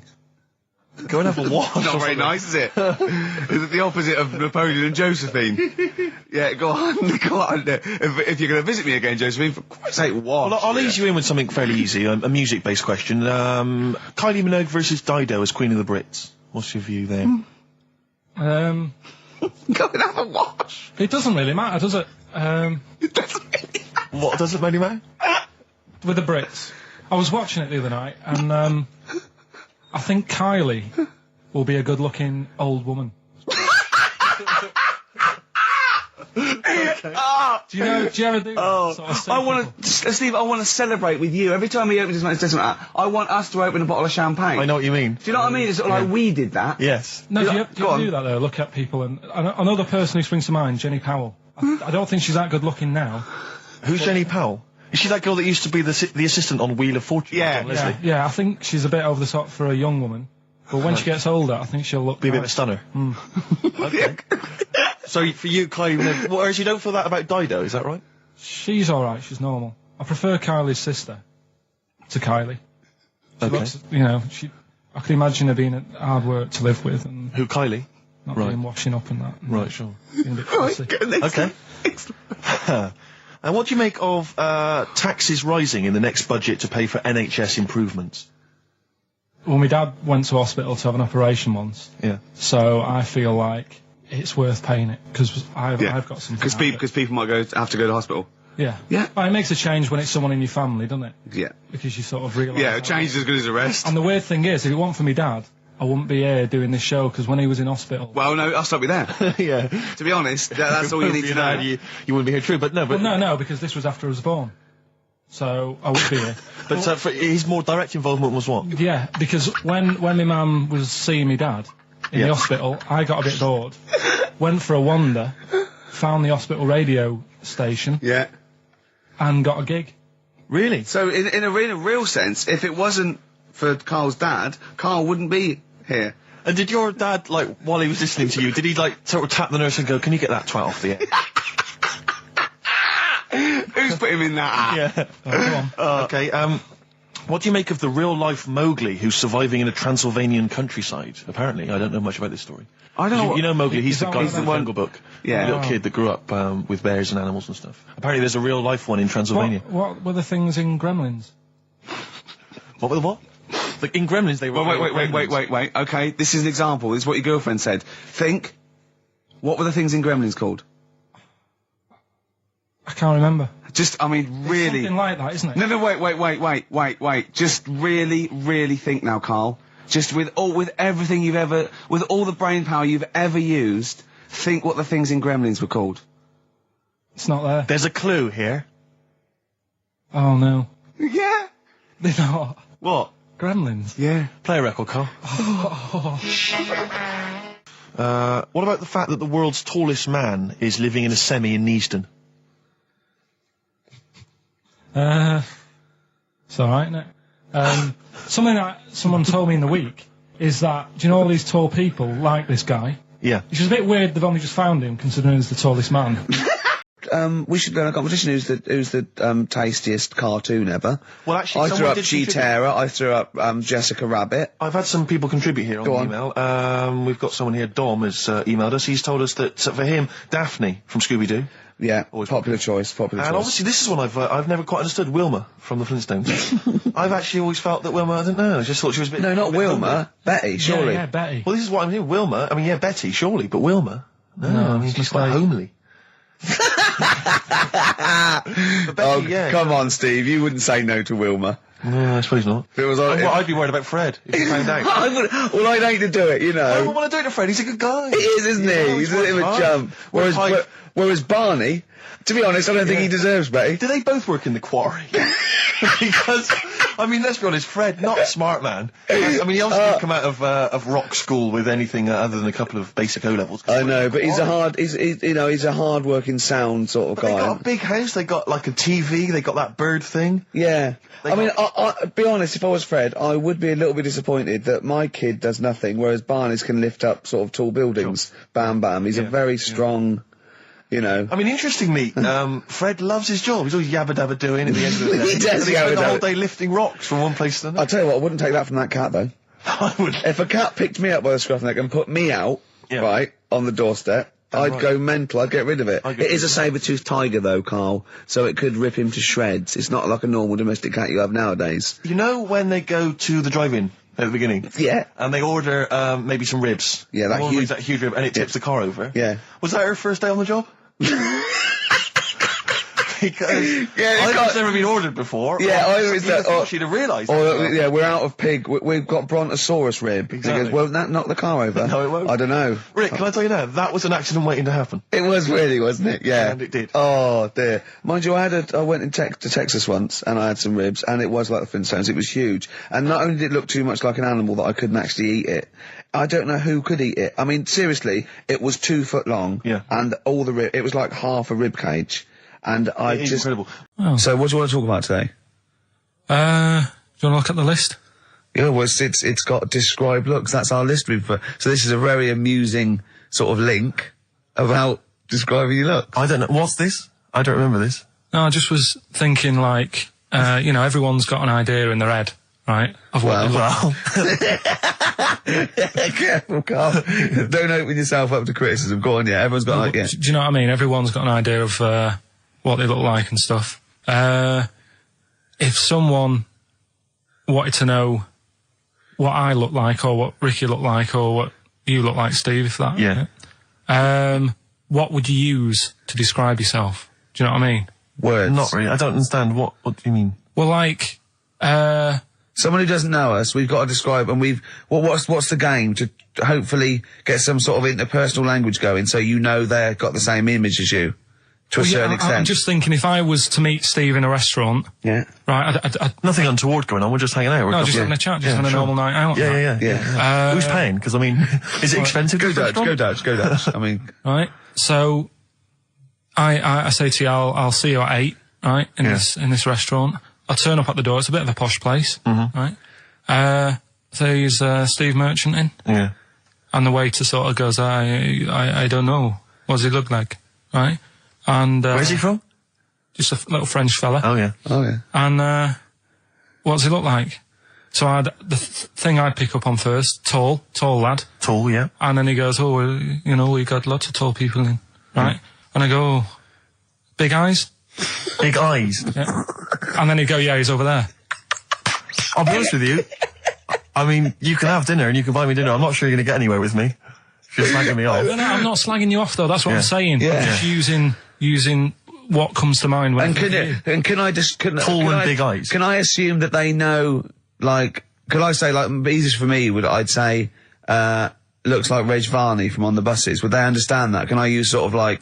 references. He's 30 odd, this waiter, so he'll... Yeah, so I go, right. Oh yes, it's Reg Varney is sitting over there. Yeah. So he went German towards the end. See, I describe you more, Rick, I think, as... I would imagine, I'd say, have you ever seen that Johnny Vegas on the telly? Yeah. Imagine he was inflatable and he just let out a little bit of air. All right, well at least that's nice. What Ricky would look like. As opposed to like, you know, pumping harder. Yeah. Okay, well let's go. Carl I'd describe as, you know those little red monkeys that you see on wildlife programs? They're in the trees and they scream when they see a leopard or something. I think so. Shave that. Just shave one of those little red monkeys and put some sort of, you know, old sort of Manchester gear on it, maybe. Yeah, you know what I mean? Yeah. Banana rack and some baggy jeans. I'd like to see how the waiter would react to that.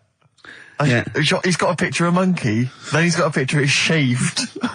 It's like he's got no hair, and then dressed like some kind of mank scally. There go, he's over there. Yeah, he's over there, Carl's over there. That's what I'd do. So you're the manager of this place, and there's a couple there, elderly couple, they're about 60. They've had a lovely meal. He went, yeah, right. I went, but the gentleman, he's got a little bit of a heart condition. He takes a pill after his meal, as he should, after meals. He's only taken Viagra. Oh. And now he's stuck in. Wedged in? Wedged in. We've all been there. It's gone, and it's stopping him getting out from the table. Yeah. So what would you do? He went, what? He's stuck in because of his dick. I went, yeah. He went, right. He said, I'd use the situation. I'd make cash. I said, you're not going anywhere. Do you want a pudding? Entrepreneurial. I like it, Carl. And he went, so that's that sorted. I've got the job on that. Next, I went, okay. You won't believe it. Next day, there's a little problem in the toilets. Two gay men were having sex and they got stuck in each other. Yeah. He went, right. I'd say, is it the same fella as yesterday with the Viagra? If so, why was he let in again? He was on the door. Yeah. I went, it's not. It's too different. He goes, right. Does his wife know he's cheating on him? Yeah. He went, right, I'd go down. I'd go, and then he went, I'd say this isn't a restaurant problem. Call an ambulance. Strictly speaking, not a restaurant problem, no. But all right. All right, Carl's had a bad week. I'm going to say it straight away. He tries to rule out stress in his life, but he's had a bit too much stress this week, haven't you? One, a phone call from his mum, stressed him a little bit. Right. Something he said in a magazine about his auntie, came back to haunt him. Auntie Nora? Auntie Nora, yeah. Don't name her. No. Oh, She no, knows don't who name she her. is. No. Okay, we won't name her, right? We just say it's the one who farted for 5 minutes, and as he saw a skirt when he was young, and I found it like a split tennis So ball. it could be any of me aunties. That coming up, and also a bloke in Times Online, Chris Campling, did a review of the show, right, and basically said that Karl Pilkington is a creation of Gervais and Merchant. Well, if only that were the case. He said he started off saying he liked the show. He was excited. Said it was a good show. A lot of the jokes. I'm already questioning his critical faculties. Yeah, exactly. And basically said that we didn't contribute much, or seemingly didn't seem to contribute much, and we couldn't sort of like ad lib or anything. We just laughed at, particularly me, laughed at Karl Pilkington, who was coming up with some, quite funny stuff. Right? But then he does a twist on it. He goes, but the thing is, we're the puppet masters. He's a created person. We've created the persona Karl Pilkington for our own amusement. Right. He bases this on simply that we talked about... What was it we talked about? The Chinese not aging well, and he heard him talk about that on my DVD. But clearly I say, Karl, remember when you were talking about that? It's a news, or remember in the week, and so he thinks it's all scripted now. Imagine if this show was scripted. I'd be ashamed. Yeah. If this show was scripted, I would send back the BAFTAs for the actual shows we've written, and I would say... I'm having a go at Chris Campling. He's nice about our other work. He likes The Office, and he likes my stand-up and everything, and he likes the show, but he's saying... Because we're not spontaneous, we scripted this and invented Karl. So he's like, we've invented another Gareth. If we had created Karl, I would not have squandered a character that good on this poxy radio station. Absolutely. Also, does he know that we spend about 3 months on half an hour script? So how long does 2 hours of drivel? But the main thing is, as if this could be scripted, it's dreadful. It's shocking. Or maybe this is scripted.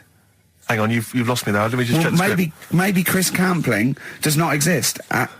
Maybe I've made him up. I don't know what to believe. See, the name doesn't wash with me. What was his name? Chris Campling. Sounds odd. That's something that I made up, isn't it? Campling's almost like a joke. It's almost like a gay name, isn't it? Oh, he's a Campling. So I think this is scripted. Yeah. I think I've probably made this whole link up, and Karl is a creation. Campling, that's not a real name. No. I made it up. I should have come up with something better. Yeah. Sorry. Down to the River by Bruce Springsteen on XFM 104.9. So, that little fella in the Times thought Karl was just a puppet. We created him. He's an actor. What's his actor's name? Brent Hogwell. We got him from Spotlight. Brent Hogwell. This stupid, dopey Mancunian accent, he just puts that on every week. Yeah, exactly, yeah. Yeah, he speaks rather like Hugh Grant. Yeah. And we just got this whole world around him. We set a whole... What do you think about that? He had his head shaved, especially. Exactly, yeah. So, would he think that, maybe if he's looked online and seen me head, and he's noticed how round it is and that, does he think it's sort of been... morphed into that shape just for the show, just for 2 hours on a Saturday? Yeah. You spend 5 hours in prosthetic makeup like John Hurt in The Elephant Man. Everything about him was made up. Yeah. We created him, we created... Oh, because I remember coming up with Auntie Nora. Oh, yeah. You said, Rick, we need another character. I said, what about giving him an Auntie Nora? Doesn't sound convincing, I said. Yeah, and you said, what is it about? I said, well, I don't know, she farted for 5 minutes and she's got a fanny like a split tennis ball. No one's going to believe that. Yeah. Oh, that brings us neatly... Well, let's put that to bed now. So, Chris Campling, honestly, we do not script this shambles of a show, and Karl Pilkington really is like this. If you want, you can meet him. I'd love to send Karl for a drink with Chris Campling. Can we do that? And then he'll eat his words. Chris, if you're listening, honestly, this isn't a stitch-up. As I say, I'm not having a go at you. It's a very well-written article. It's very, very fair. You're just complimenting on his grammar. Yeah. It's a very well-written article, No, I'm saying we're not having a go. You've typed Because that beautifully. it's not like he snagged us off. I would just love him to meet Karl Pilkington. People in the street come up to me and say, is Karl like that? And I so want them to meet him. Yeah. Or maybe he can send in, if he's online, he can send in 5 subjects for Karl to talk about that we couldn't possibly know about. Just so he knows that we just really do throw things at Karl, and that drivel comes out. Imagine if it was scripted. But anyway, so Chris Campling, or anyone who knows Chris online, get him to email us, and with 5 subjects that Karl can talk about. That's a good idea, isn't it, Karl? It is like I'm the Elephant Man the way I'm being treated now. What's the problem with gay Yankees? You played Bruce Springsteen last week. Yeah. Right? Yeah. And you said he had got a load of trouble on his hands when he had a hanky in his back pocket. Did I say that on air, or...? Well, we were just saying that famously on the cover of the Born to Run, Born in the USA album, it's just him, isn't it, with his backside, basically, with a red handkerchief. I wasn't looking. Well, I just... I did it for research purposes, for this amazing link. Yeah, he had a red handkerchief, I think, in his right-hand pocket, and apparently that signifies homosexuality. Apparently, I don't know. Oh, I thought it was which way you take... I don't know. These myths, aren't they? Right, yeah, well, exactly. I don't even know if this is... No, well, I read up about it. Okay. Right. Just research. And, it's all sort of, you've got all different coloured hankies. Are they? Right? Yeah. Right. And, it depends what pocket you put it in as well. So you've got, like, the different colours, different pockets. Yeah. And, sorry, how many variations are there? Different pockets is what? Well, you've got, like, your back pocket, your right back pocket. But what do they mean? What do you mean? Well, what do they signify? You can't just tell us they signify something. What do they signify? Well, some stuff that we don't really want to talk about, to be honest. What? Sort of, stuff that gays are into. Wait. What do you mean? Barbra Streisand records? Yeah, Eurovision. No, like, a couple of the things that were there that I know we can mention. He said something about... I love what he thinks he can't mention. I love it. Decency. What is this? 1956? No, but I mean, it isn't just, having it away. Having it away? I love him! Having it away! You get up to some weird stuff. I love the fact he didn't want to offend, but he's offended a lot more people by saying they get up to some weird stuff. Right. In your opinion? Yeah. What do you mean? No, but don't, if there is something that I don't know about that it's like you can't say on the radio. Yeah, I'd rather not. But what do you mean weird stuff? Well, one of them, right, if you've got a red hanky, right? Yeah. In your right pocket. Like Bruce? Yeah. That's exactly what Bruce had, yeah. Right, well apparently then, Bruce is an armpit freak. An armpit freak? Yeah. No. Really? No. But that's very specific. Karl. Seriously. Well, what? Right, okay. What else is there then? Sorry, is there some kind of homosexual body that sat down and came up with this at some point? Well, you said this is getting crazy. You've got, like, a blue handkerchief in your top breast pocket. I don't know what that means. You need to sit down. There's some kind of summit, figure out what it means. Yeah. It's just that you're not free from it either. So if you were to go in like a gay bar, which, you might do if you're straight anyway, because they're, good places, I think. Mm-hmm. Right? You can't actually go in there if you've got a cold, because every coloured hanky represents something. Right. So if I was to go in, had a bit of a sniffle, I could get into all sorts of trouble. Right. What, pull out a Marks and Spencer's white linen hanky, that means you like to be tied up and whipped. Yeah. There was another one, armpit freak was covered. Armpit freak is done. We've covered. An armpit freak? I don't really know what that means. So, right, okay, yeah. But there was just one other thing, like a blue and white one, is if you're into sailors. To sailors? Yeah, if you have a little blue and white hanky, that's in your left pocket. Yeah. Right. Karl Pilkington. Tell us about this monkey, Karl. You're going to love this one, Steve, Go right? Yeah, so last week we were talking about how, like, a lad left his family because there was problems at home and that. He went and lived in the wood, he got airy. Right? No. Leave it there, Rick. We haven't got time to go into Right, it. so... That's what happened. And that's what happened. He lived with the monkeys, he went airy. That's what happened. Looked into some other stuff about, like, airy kids and all that.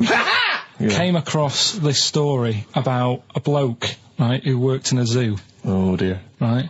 So... Trouble's brewing. Loving his job and that, but it's quite a lonely sort of job because you don't see many people, you're just dealing with animals all the time, right? So, anyway, he gets a bit pally with a monkey because it's the closest thing to a human. Well, that ape is. Right. Yeah, but you can't really go that close to apes.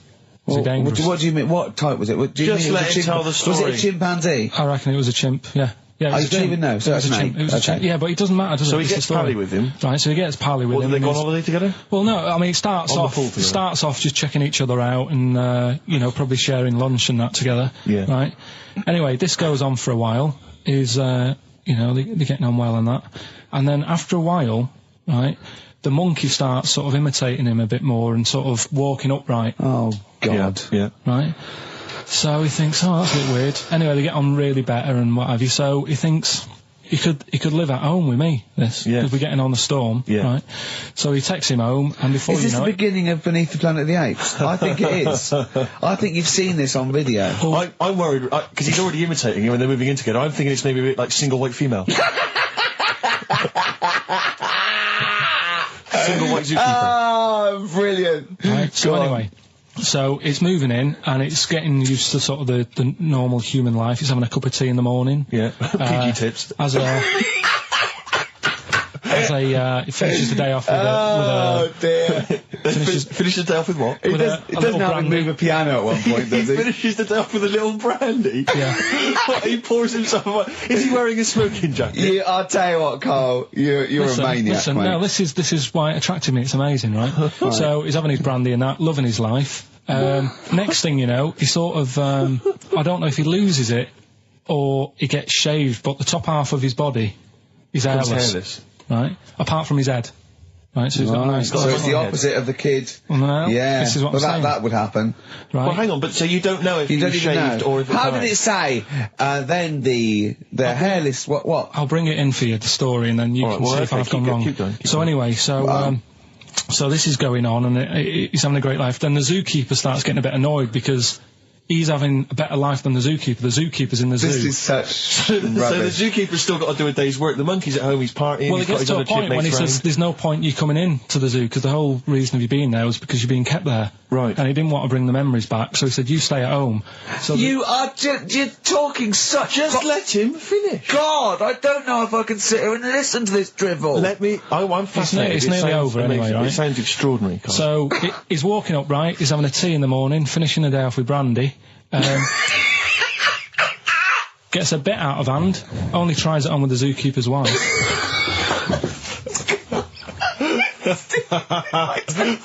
Make him go away, Steve. How does he do that? Well, because he's around humans a lot, he becomes a bit of a charmer. And, But what is it that he could do to seduce her? Pick fleas out of her? he didn't say. He's but- built. He was built. Yeah, it's well hung. So what about that? Wait, what do you mean? What about it, Carl? It's obviously not true.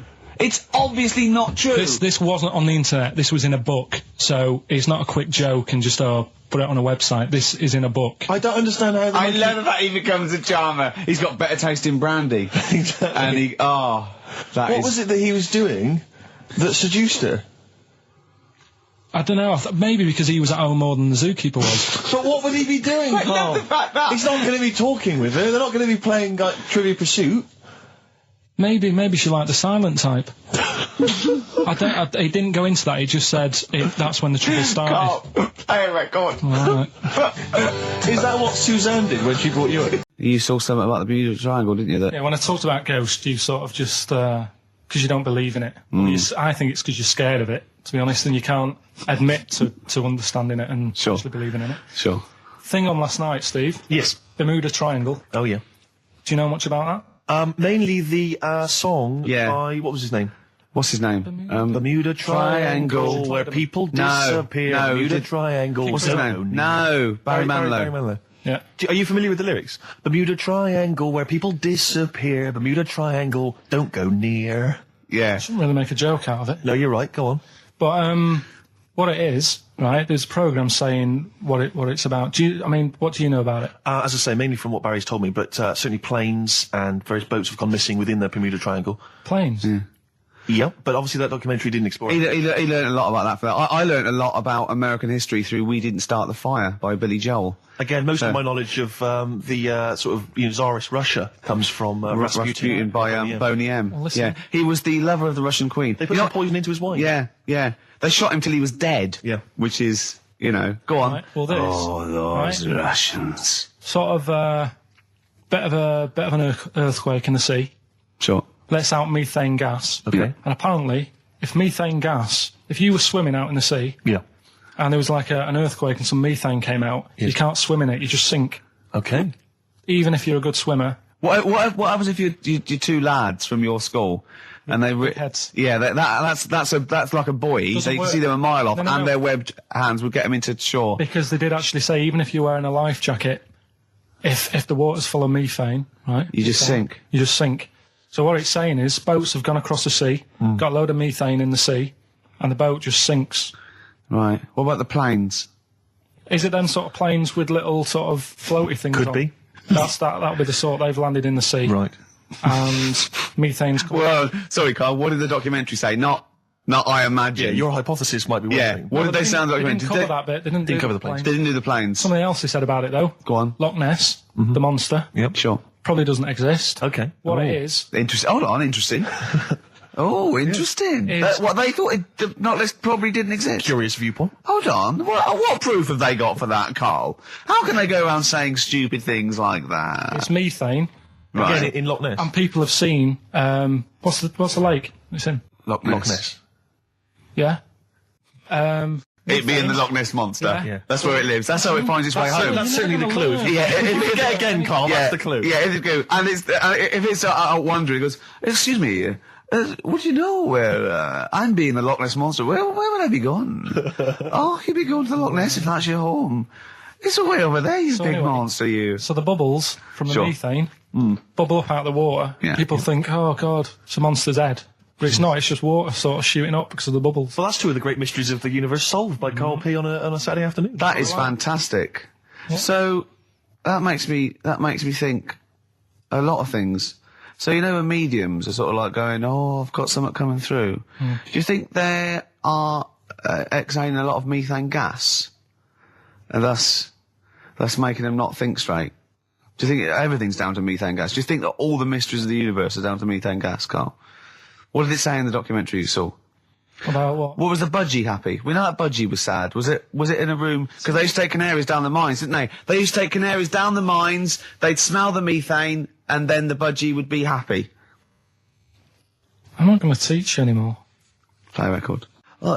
Excuse me, don't be alarmed. I look quite frightening, but I'm merely a nice monster. I seem to have lost my way home. Could you direct me in the right direction? Nice to meet you, yeah, Karl Pilkington. Hi. What's your name? Why do you need to know my name? Well, it might help me to find out where you come from. Oh, my name's the Loch Ness Monster. Okay, alright, give me a second. What was your name again? Loch Ness Monster. See, this is what I mean. I didn't see it. I think it's called The Strangest Village in Britain. Yeah. Did he watch it? He called me 6 times during it. Called me 6 times. Now, just explain briefly what this was, because I didn't see it. Well, it was a sort of an experiment. I think I can work out from the sort of 70s. And it was sort of run by, from what I can make out, mainly sort of German Christians. Right. And what it was people with various disabilities, or mental illnesses, Down syndrome, autism, bewildered, and they were living normally in the community. And there was 300 people in the village. Half had some sort of problem, mental problem or disability, and the other half were sort of carers. And I mean, it was very, very strange. And where is this village? It's somewhere in this. It's up near Whitby, isn't it? Yorkshire. Yeah. Okay. But he called me. He called me at various points. We were watching that. It started off. He went, geez, if that's the beginning, what have they got coming up? Then there was two fellas, and the phone rang, and it went, what is going on? And it was two blokes who had created their own language. Okay. And they were going, what would and you go, what and it was an interesting programme. I love documentaries like that. But what made it twice as good was that I knew that Karl was getting confused. Yeah. There was one bloke that went round interviewing people, and he'd just have a string of questions, and he'd go, have you ever had curly hair? What's your favourite animal? Have you ever seen a badger? All right. And Karl was getting stressed. It was stressing me out. Because he was trying to think of the answers quickly enough. He was sort of saying, do you like mosaics and that? And I was like, oh, I do it. And the next question was coming in. It was like Mallet's mallet. Do you know that sort of that word association thing? I was stressing me out. But he said he wanted to go there. He actually said, oh, could I go for a holiday there? And I went, well, I doubt that. I don't know. Maybe you could go on a visit. That would be great, wouldn't it? For Karl to walk in there. But the thing about it would be like, Karl would be the ruler. He'd be the king. It would be that in the kingdom of the blind, the one-eyed man is king. I mean, he would just dominate. I don't know. There were some of them were quite clever. Really? Yeah, I don't think he'd. I think he'd probably be average. Yeah. I don't think he'd. Okay, he'd just blend in. No, I don't think he'd shine. Because a lot of them were quite good at some things, weren't they? He didn't like the angry bloke who punched him. There was this really sort of sweet Down syndrome woman called Nan, and she hadn't hung her coat up, and this angry bloke was going, if you don't hang your coat up, I will. And he punched her, didn't he? Yeah. And poor Nan got it in the neck from everyone. There was another woman bullying her, wasn't he? Yeah. But he liked the little the little Down syndrome fellow with the woolly hat who was helping that woman. If I went there, he's the one who had sort of humped down and said, come on, let's go for a pint or something. Sure. But, incidentally, do you like mosaics? We didn't establish that. He's still thinking about it. What was his name, that one, the woolly hat that you liked, that you wanted to hang around with? What was his name? I can't remember. He was good, I liked him, he was nice, wasn't he? Yeah. He's the one that fell over, then proposed marriage to that woman, didn't he? Yeah. I remember, I was on I don't know if this is alright to talk about. I mean, it happened, so, not worrying about it. It's alright to talk about. Everything's alright to talk about. But I was on the train, right, coming from Manchester back to London, right? Yeah. And got on it. It was like a Friday night. And it was heaving, like the last train is and all that. And absolutely chocker. Right? Yeah. So I'm walking through the carriages, thinking, is he in his seats anyway? Anyway, everyone's like, it's heaving, right? It's people stood up in the doorways, you can't get in the toilet and all that.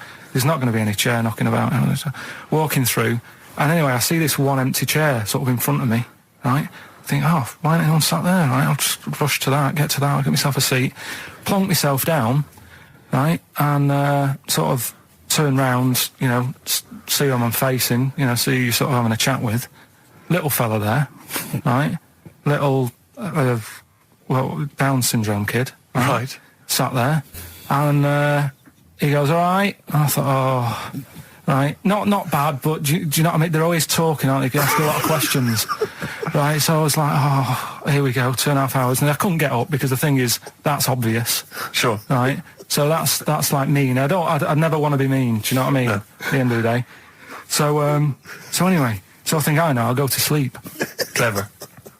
Right, so I shut my eyes, and he leaves me alone and all that. So then, my phone goes, and I think, right, what do I do? Do I ignore it? Or do I open my eyes and see what it is? Anyway, I open my eyes, it's Ricky calling about something. About nothing, probably, actually, thinking about it. It wasn't even worth answering, right? So anyway, but I'm awake now, aren't I? So he's like, hello? And I'm like, all right, mate. And he says, you're muscly. Right.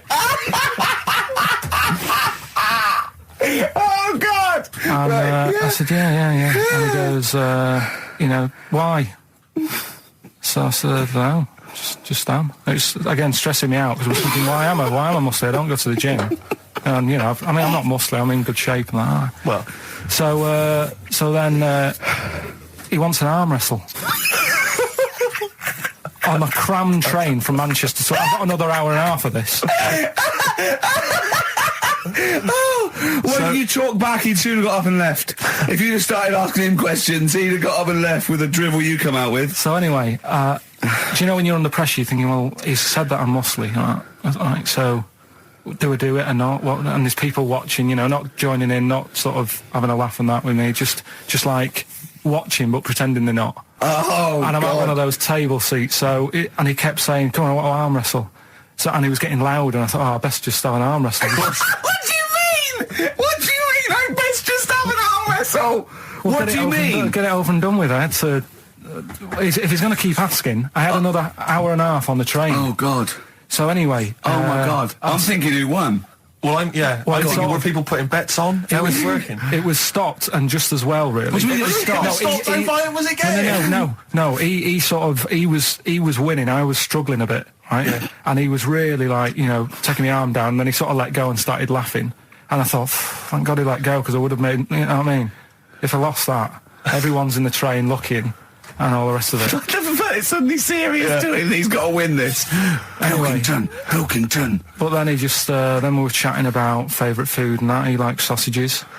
And I said, he said, do you like sausages? I said, yeah, they're all right. I like a bit of Chinese and that as well. And he was saying, I can't have Chinese. Not allowed Chinese. Why? Don't know. He just said, it's not allowed to have it. But yeah, I had a good long chat about stuff and that. But so you enjoyed it in the end? In the end, it was all right. Yeah, it's just. What do you expect? Okay. No, but it's that thing, isn't it? It's whenever you're faced with something different, it's always awkward, isn't it? And that's the thing. You're talking about him now, are you? And I think I did all right, because everyone else was ignoring him, but I probably made his day pretty good. Yeah. We were a nice bloke. I like the idea that newlywed couple are probably thinking that's going to be a similar journey down to Cornwall. Just doing some research, right? I'm sort of working my way through different creatures and insects and stuff that's on the planet. Yeah. Right? And finding out if we need them or not. Right? Yeah. Do you know much about snails? Well, sea snails? Well, yeah. Snails in general. I don't know much about snails, land snails. I know a bit about sea snails, like whelks, top shells, that sort of thing. Would you say they're important? What sort of sense do you mean by important? Say if we had to sort of get rid of some animals and insects and that because we're running out of room. Right. Do you know what I mean? Because I'll tell you what I know about some snails. I don't know if this applies to sea snails as well. I mean, I called you today because a lot of other places are shut. Yeah. Right? So I know they like to eat stamps, apparently. The glue on stamps. They love it, right? Right. Apparently a lot of letters and stuff aren't getting to where they're meant to be getting because snails are crawling into letterboxes and eating the stamps. That obviously doesn't apply to the sea ones, but that's a problem they're causing. All right. Were you aware of that? No, I didn't know that. Bet you're glad you answered the phone today. Right? They love beer. Beer, yeah, who doesn't? And also, I don't know if this is right, but I heard that they sleep for 13 years, or can do. Right, I wouldn't know if they can sleep for 13 years or not, but... I mean, sea snails are pretty important. Yeah, they do quite a good job in the sea. They graze on algae, and they provide food for other animals. I mean, you can say that about any fish, or any animal. Why do they exist? Would you be upset if someone said we're getting rid of them?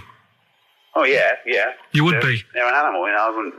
Forget being like favouritism and all that I get for them, right? There'll be other things knocking around you can sort of spend your time looking after. You'll still have a job. Don't be worrying about that. Because I'm not going to get rid of all the fish. Jellyfish need looking after, so you're safe. Yeah. But do we need them? Come on, there's loads of people saying, come on, we've got to move on through the animals, and you're holding them up saying, well, I want to keep them. Well, who's saying we need to... That just sounds a bit crazy to me. Just imagine. Do you know what I mean? And they would come to you because you're working in an aquarium, so they'd be asking for your advice. Right. And you're slowing it down. Well, they asked for my advice and I'm giving it to them, so, that's what I think anyway.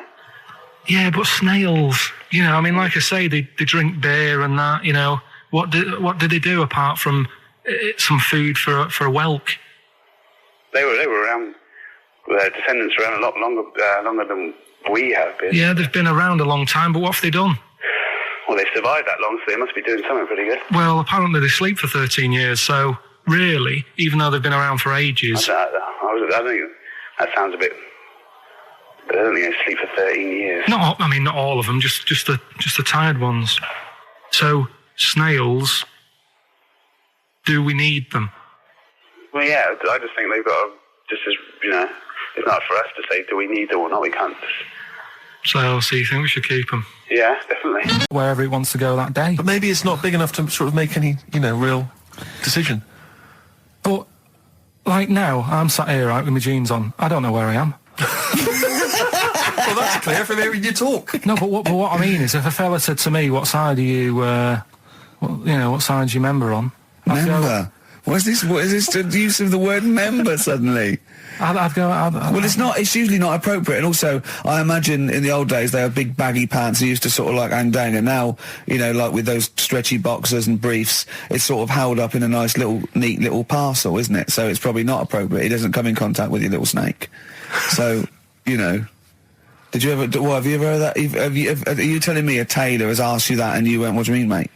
No, I've never. I've not really had one made to measure. I had one made when I was a kid, but since then I've sort of bought a suit off the hook.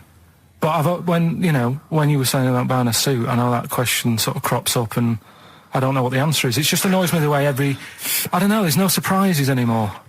Do you know what I mean? People know. What do you mean? He's going to go, right, I'm going to measure you now. Which side shall I measure? Go, well, pot luck, go on, have a look. Right, there you go. Oh, you got it. You checked me out. What do you mean there's no surprises anymore? What are you talking about? Everything you say is a surprise. Everything you say. Every opinion you have is a surprise to me. What I mean is, why aren't people just happy just to go, well, depends, doesn't it? I'll just pull the pants up wherever it wants to go. I'm happy. What do you mean? Why is this such a big issue? But Carl, when they ask you this question, they're not making a note of it somewhere. It's not statistical research to find out what the kind of common leaning is. It's a question so he doesn't touch it when he's using his tape measure. Just be careful. But he is being careful by asking the question. But what's wrong with him touching it anyway? If he's, it's only a slight. Fair enough. But if he just sort of, knocks it a little bit, you can just go.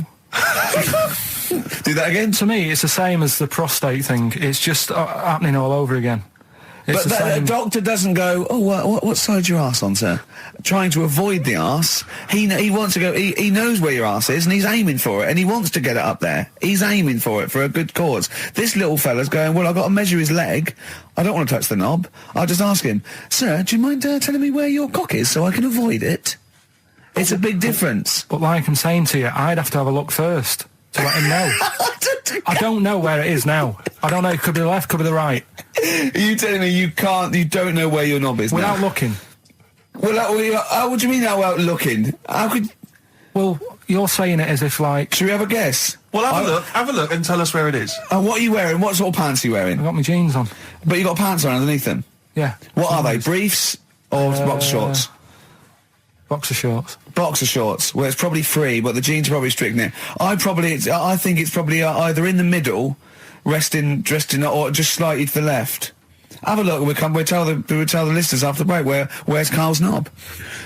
It's a good competition. Oh, brilliant! We've got to send this to the Sony Awards people. XFM. Run, Snow Patrol on XFM. Well, big question. Where was Carl's knob? That's what people have been hanging on for. Yeah. Where was it? Well, I can't believe people have been texting in. Hey, guessing where it is? People saying, is it in the middle? Is it in the left? It cost them 10p. It cost them 10p to find out. Just wait, I'm going to give out the answer. You don't win anything, right? Like, strike it lucky. Right? Bottom or middle? Right. It was to the left. Oh! Yeah. I went with the right. That's annoying. See, I thought it would be to the left. If not, maybe if it was all scrunched up, sitting down on your lap right, it might just pop up to the middle. Just pop out, like, Well, next week we'll be finding out where yours is. Where's Ricky's bollocks? Right then, which leads us nicely into... knob news. Oh, I didn't get an onion, I'll have that. And it's just... But what annoys me is it's not so much that... Obviously, it's a practical thing. It's the fact that they get a little bit edgy. You can actually see, certainly kind of... dare I say it, certain breed of woman and a certain breed of fella will just get a little bit itchy, a little bit edgy, and they just look at you, can just see them sweating, especially if they can't read. I just lean over and do it myself. Well, I know, but the thing is that it's like they almost feel that they ought to wait for me to do it. as though somehow it's my obligation. And it just for some reason, I know it's ludicrous, but it really annoys me. And I actually deliberately don't put the divider down just to see them sweat. I like the way that they're actually quite well made. There's some that are brass with like a felt bottom. Yeah. Like you really care. Like a twig would do, wouldn't it? You know what I mean? But I just leave a slight gap.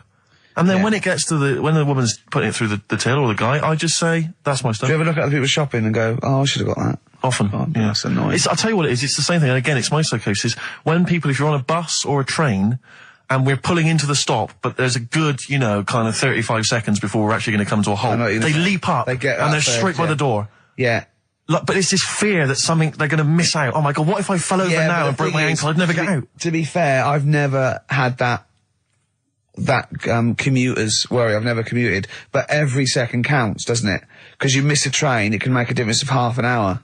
So that's why commuters literally run to get their connections. But the thing is that with a bus, there's often there'll be people who are sat right next to the exit will get up and stand up for a while, waiting to get out. It just, again, I'm not saying it's not, it makes perfect sense to them. It's my psychosis. They're going to be mowed down in the streets. They will just be a few of the You're going to be in a lovely Chrysler. Exactly. Yeah. Well, I will be going straight through a branch of Waitrose. Yeah. Taking people out in the So we do not condone going through Waitrose in a Chrysler. In a car. No, it's the welcome return of Knob News. Right. Okay, it's very much like the news at 10. This, isn't it? I do a bong, or in this case a schlong. And he gives me the headlines, the knob news of the day. Where have you collected all this knob news? Was there a lot of knob news this week? It was mental this week. The amount of stuff. The way it works, you give us the bong. Yeah. I'll give you the headline. Okay. Steve decides which stories we're going to talk about. And now on XFM, knob news. Schlong. Man grows knob on his arm. Schlong. Man gets doctors to make him a second knob. Schlong. Turkish prisoners made hole in cell wall to produce third inmate. Schlong. Doctors accidentally remove man's testicles. So, well, can I straight away go for the accidental removal of the testicles? Well, it's happened before, hasn't it? We've talked about that before. How did what did he go in for a tonsillitis? What are they called? Tonsillectomy. And he went in the wrong way. What are you talking about? How can they accidentally remove his testicles? It says, he didn't look at his folder, and the doctor said to the fella, "Oh, we've removed your testicles and we wanted to take out your prostate gland." So that's what happened. There's the story. This is what I mean. That's why I don't like going to the doctors.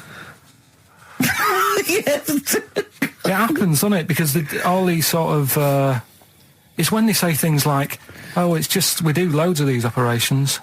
That's when they're not concentrating. Brilliant. Do you know what I mean? When they say it's procedure, that's like having a boring job that you do every day when you're not going to be concentrating. I prefer them to go, "This is a tricky one, this."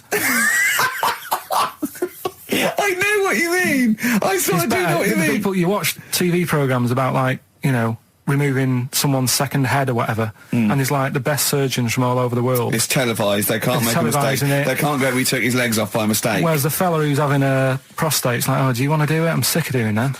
Yeah. And they're probably doing a crossword whilst right at it. Of course they are. I've seen that actually in operating theatres. They're doing a crossword. That's what I mean. Yeah. I was just examining some of the other knob news, Rick, a little bit more closely.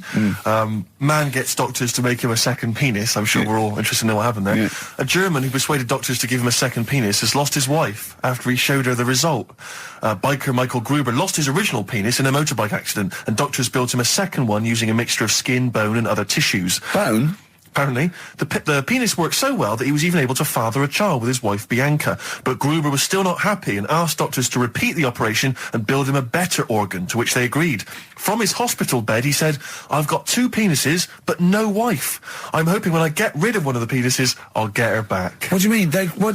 Sorry, he had 2 put on. What side does he wear? So he's had both. So he's had 3 then. Yeah. This is probably the thing that happened with Hitler, when he had 1 ball, but he had 3 at one point, didn't he? So he just kept one in the other ball, gave his mum one, and kept the other one. Man grows penis on his arm. I mean, why people are constantly losing their penises around the world? I have no idea. But why I on didn't the realise it arm? was a bit... What do you mean why on the arm? It's just a graft, isn't it? Yeah, but put it on, like, your buttock or your your side. Not you can't wear a short sleeve shirt. Why do they've done that before? I don't understand it. Why not just graph it onto the side of your leg or something where it's high up, close to where it should be? I don't know, to get it used to the environment. Like when you were like release a duck into the wild. I've never understood that. If there's a doctor, again, you know, we had a doctor last time, if there's someone who can let us know why they put it on the arm. So they can keep an eye on it, presumably. He's not going to work with this knob on his arm. He's probably in a hospital bed and under examination. Right. So what do you think? They pop the knob on the arm, say, come back in 3 weeks. What do you do, by the way? I'm a mechanic. Keep the knob, keep the long sleeve shirt, because the blokes go, why have you got a knob on your arm, mate? What are you talking about? He doesn't go back to normal as a teacher. Sir, what is it, Simpkins? You got a knob on your arm. No, don't worry about that. Do your maths. What do you think this bloke's walking around with a big knob coming out of his arm? Why on the arm? So they can keep an eye on it. So it's not But if he's in bed, just get him to not put any undies on or whatever and just have a little sly look at how it's going. Even in hospital, if you're in a shared, like, little hospital room, people going, oh, I've had heart problems, what's your problem? He's there with his arm out. He's got his knob out! Yeah, but I don't think it counts as indecent exposure when they're grafting a knob on your arm, sticking that up the bed. Imagine if he's driving, he's just got it out the window.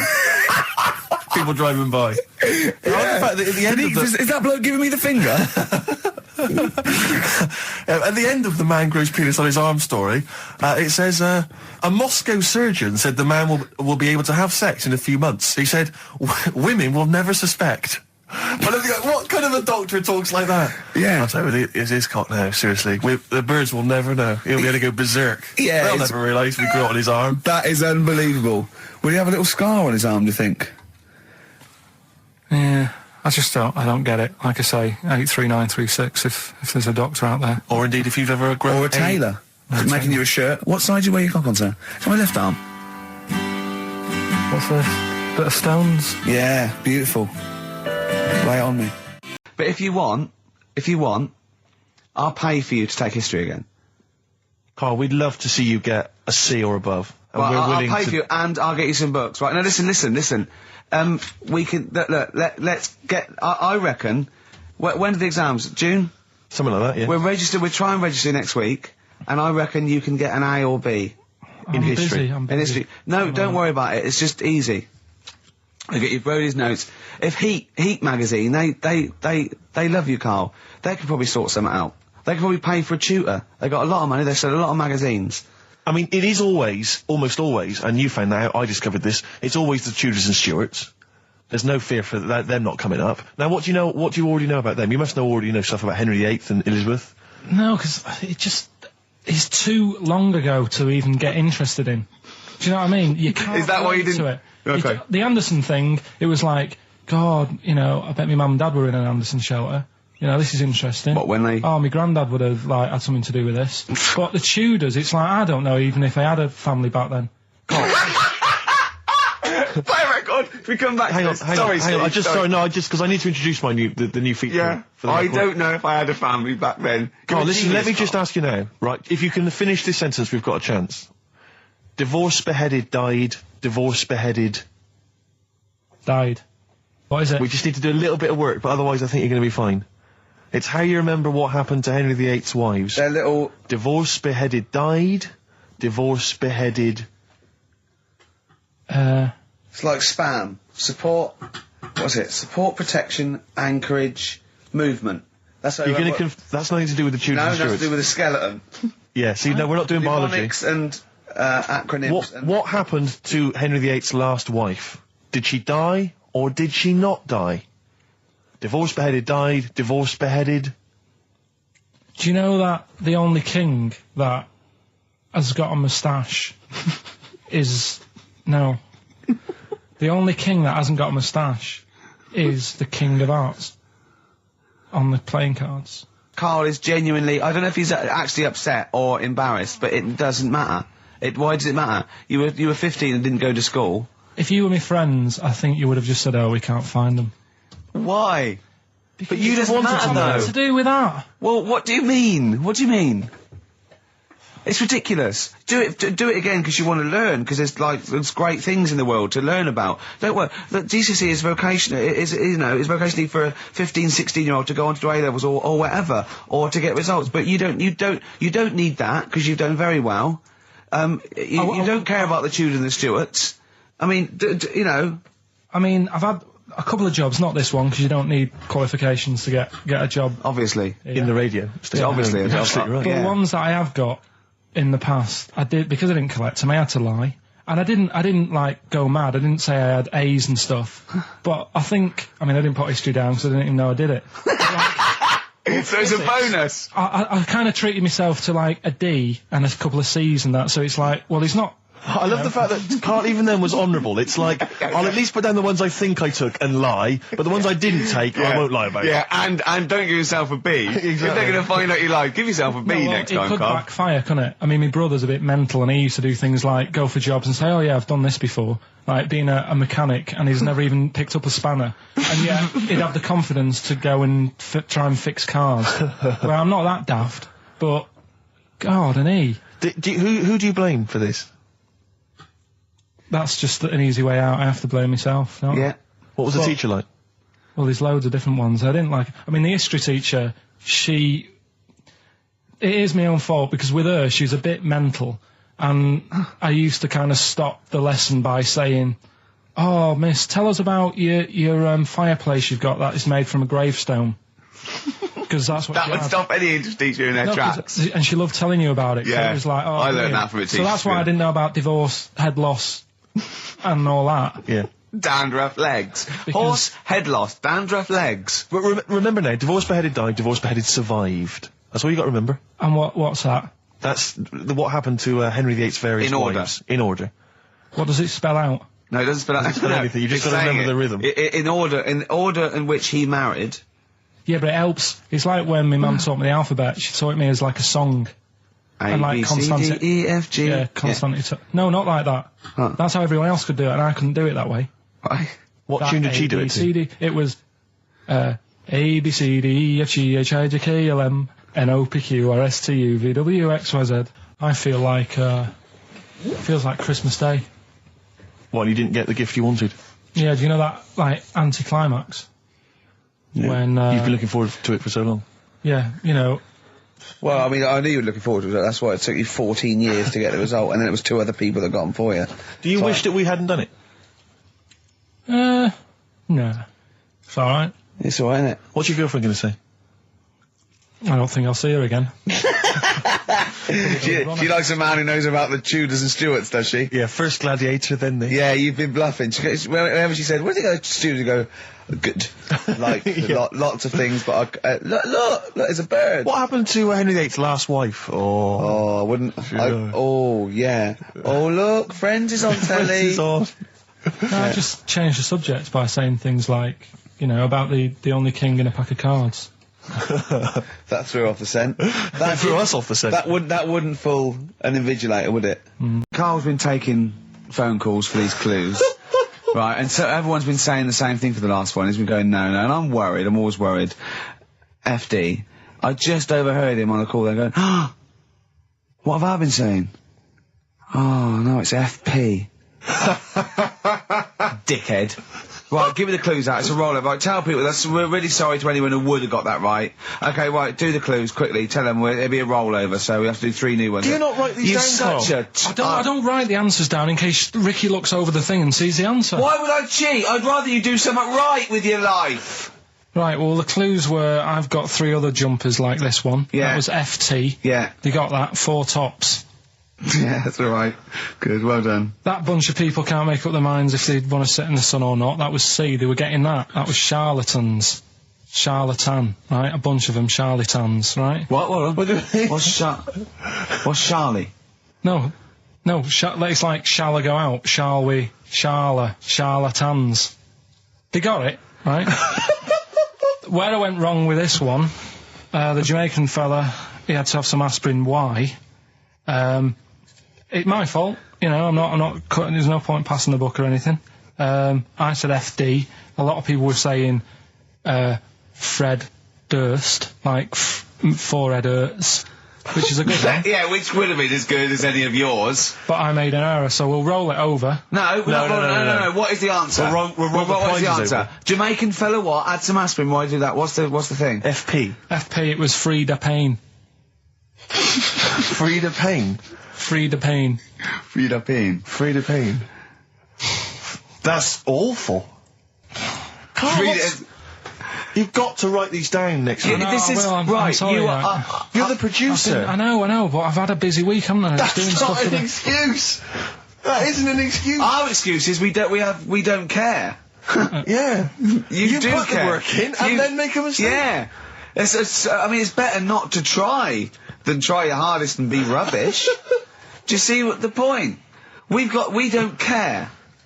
But you've got standards. Yeah, and you're not meeting them. Think of that. You're not even reaching your standards. The reason you became king of the universe, of course, is because of your fascinating French bread anecdote. Oh yeah, come on the then. How did baguettes come about? If this is going to be someone cooked a loaf a bit wrong and said, I can still make a sandwich out of it, I'm going to hit you. No. Go on then. Right. Napoleon, when he was at war and that with Russia. 1812, yeah. Yeah, all his soldiers were like, not used to the cold weather and that. So they said, take some clothes in your bag with you because it's going to be nippy out there. So they put all the clothes in the bag. Sure. They were told, it's Napoleon, for Christ's sake. No room for any food. You're joking. So couldn't they make some sort of like sandwich? No, it wouldn't fit because of all the clothes. You had to take extra gear. Sure. So, anyway, he said, I can see where this is going. Is there a baguette-shaped gap left in their holdall? They thought, let's make some bread that you can fit down your trouser leg. What? That's not true! No, it's not, I read it in Euston train station. I was waiting to go back to Manchester. Where did you read What's scrawled on the wall in graffiti? Yeah. Do you know the Was it also meet me here for cock fun at 12 o'clock? The upper crust sandwich shop, Euston station. It's on the wall. What do you mean it's on the wall? Do you know how it says, like, sail on at Dixon's, whatever? Yeah. Next to that, there was, like, a bit of information. Once you've read the stuff on Dixon's... I get information. There's a big thing about the history of the baguette. I read it and I thought, No, we got to make a sandwich we can spit down our trouser leg. But how can you march and fight with a huge piece of bread down your train? Although it would be intimidating. You see them coming, you go, sacre bleu, look at the size of them. They're big fellas. Well, blimey. I can't help but feel that could be a practical joke at your expense. Yeah. do that. Well, the Earl of Do you Sandwich... ever question anything you read? If it's printed up, is that, like, fact for you then? Well, it's not funny. I mean, if they were trying to be funny, it's like... it's not, is it? So it's information. Have you heard us? Things sometimes want to be funny when they're not. That's exactly what happened with the sandwich. The Earl of Sandwich wanted something he could fit down his pants. And it was those triangle cut sandwiches wrapped in cling film were perfect. You might be right. You might be right. I am. Because the Cornish pasty, so they could drop it down the mines, isn't it? Is it? They wrapped it up they wrapped up like meat and vegetables in pastry, and they sort of crimped it, and it was like and they dropped it down the mine, so, yeah, that's how that came about. And bagels were originally made so that people could play hoopla, but then eat afterwards. I don't know if you're aware of that. That is true, Carl. Well, anyway. Call my bluff. Is that true? Yeah. They're all true. They're all true. Yeah. Tell your kids that when you have them. Yeah. If they're still alive in a million years. Well, it might be true. Can someone confirm that baguette fact that it was so Napoleon could stick it down his trousers? Not him, his soldiers. His men. Yeah. Fascinating information. Fascinating bread information, Carl. Radiohead. Yeah, now this is my song for the lovers. It's a beautiful track. It's Let Down off OK Computer. It's one of my favourite Radiohead tracks. It's lovely. Right, set the tape going now if you want to tape these songs.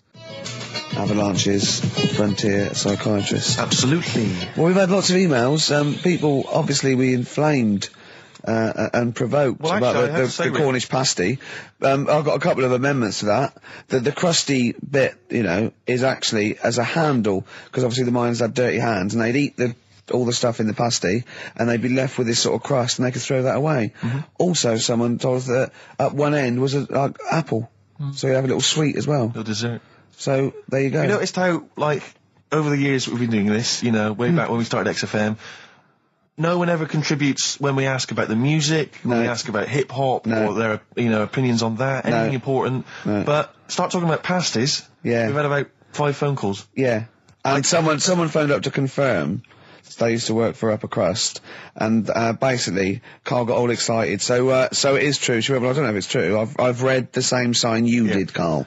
Interestingly, there's an email here that says, which basically offers a history of the baguette, and talks about after the revolution, the government decreed that all of France must eat the same bread, and it was up to the bakers to bake this bread of equality. And then Napoleon kind of made sure it was a particular, he kind of set in obviously on the bread you can eat anything you find in the garden, frogs, snails, bits of horse, squid. The interesting thing is, Rick, that there's no mention of sticking it down your trousers whilst going to war. The French have tried to keep that secret for over 100 years, It was Steve. only the upper crust people. Nearly 200 years, that is a top secret. Somehow Euston Station upper crust got hold of a document, left behind in an old sea chest, possibly Napoleon's, could have been Josephine's. Unfortunately, jotted it down. He's kicking himself now. Oh, Secretary, I cannot believe I left a note. If he talked like that. He did. He did that, yeah, he talked English, but in a very funny French accent. Because it's going to be Carl's special night tomorrow. You excited, Carl? Oh, yeah. Oh, this is, me and Steve, because we were nominated, we get a guest. For the BAFTA Awards. And it's, it doesn't say guest, it actually says, partner. So I'm taking, my partner, and, Steve's taking Carl. Yeah. But what Carl doesn't realise is, you will have to pretend you're his partner, otherwise you wouldn't be able we'll have to hold hands when we go on the red carpet. Is this really your partner? It's not just a guest.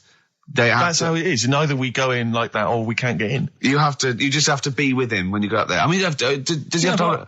We should hold hands, but I think what we should do is just to make sure that there's nothing at all that like it's going to go wrong. We should just do a little kiss, or be seen sort of like cheek to cheek, just to show them that you're not. He's like not Elton John and David he's not just Finnick. getting his mates in for a free meal. You are actually partners. No, I'm not up for that. Why not? Well, because we know we're not actually gay. No, but so it's not a problem. You've come out of it looking quite good because you've got a good-looking fella. But I'm meant to look like, I mean, I'm not gay, but if I was, I don't think I'd go for your thing. Oh, he's done you, Steve! It's turned on you again! I cannot believe we were trying to get him. Wait a minute. I have got the cream of London's totty phoning me up, trying to get an invite to the BAFTAs, right? We have very graciously asked you if you would like to come along. Well, that worries me even more, that you've got women calling you up. Carl, I can't choose between them. If I let one of them down, they're gonna destroy them. They'll be ruined. Their lives will be ruined. It's better for me to take you and not, ruin the lives of any of those poor women. When he told them he was taking you, it was like a scene from Graceland. There was just like there was weeping. They were crying. Like it was horrible. Hundreds of them, and really? He just went. And I got upset. He just had to say, "Look, just chill out, bitches," didn't you? I did. I just said, you're all my hoes, but I can't choose between you. So I'm taking Carl. You know, he could get you a discount frocks. No, I had a letter from the people that there's an organisation. No, listen, Carl. There's an organisation that sponsors the BAFTA Awards in terms of clothes and fashion. They sent me a letter. They said your partner. They've not specified the sex. They've said your partner can come along and choose an outfit. Now I suspect, by the look of it, it is a woman's outfitters. I'm thinking we could get you a lovely trouser suit. Well, it may look feminine, right? But I think people will be fooled. It'd just be a little bit roomy in the hip and probably narrow on the shoulders, but you're a bit skinny. Why don't you take it? Because it's a lot of an insult. And maybe just some pearls as well. Be lovely. Wouldn't you? I haven't got anything sorted to wear yet. See, you're slagging me off. You're likely to end up going in a tracksuit. I'm going out today. I've never bought a suit since I was like 11, right? I went to my brother's wedding. That's the last time I wore a suit. No, but it's like how when I went to the BAFTAs with you and I wasn't really enjoying it, you were I like... can't... He's what? No, you didn't tell us this. Ungrateful. There are so many people. You're like a little charity case. You're like... Oh, God. I had chicks queuing up around the block. You'd usually have to, someone like you would have to write to Jim or Fix It or Esther Ranson to get them to meet us sort of people. And now it's on your doorstep. I'm amazed that you didn't enjoy it. Why didn't you enjoy it? You got to walk down the red carpet. You went in. There was George Best, one of your footballing heroes, was there. A load of other big names. You sat there in prime position. You came backstage with a load of other big names. Hey, you had a lovely bit of grub. You were filming this thing for the DVD you were making. That's you, a cameraman on our DVD. And yet you think, now you look grumpy because you had a couple of pints and I can't believe it. So tell us why you didn't enjoy it, because the ceremony, what didn't you enjoy about that? It was interminable, wasn't it? Far too long. Wasn't it awful? 3 So boring. hours. Sorry. I thought you were going to say something. Really? Sorry. 3 hours. Yeah. I mean, I suppose for you two, at least, you know, you were going to get something. Sure. Yeah. But with me, it's like, I mean, I've never graduated or anything, so Have you not? I'm trying to think of a situation. Basically, I sat there for 3 hours knowing that I'm not going to get anything out of the night. Yeah. Right? Now, no one Did you? Sorry, when we invited you and you said yes, did you think you were up for an award?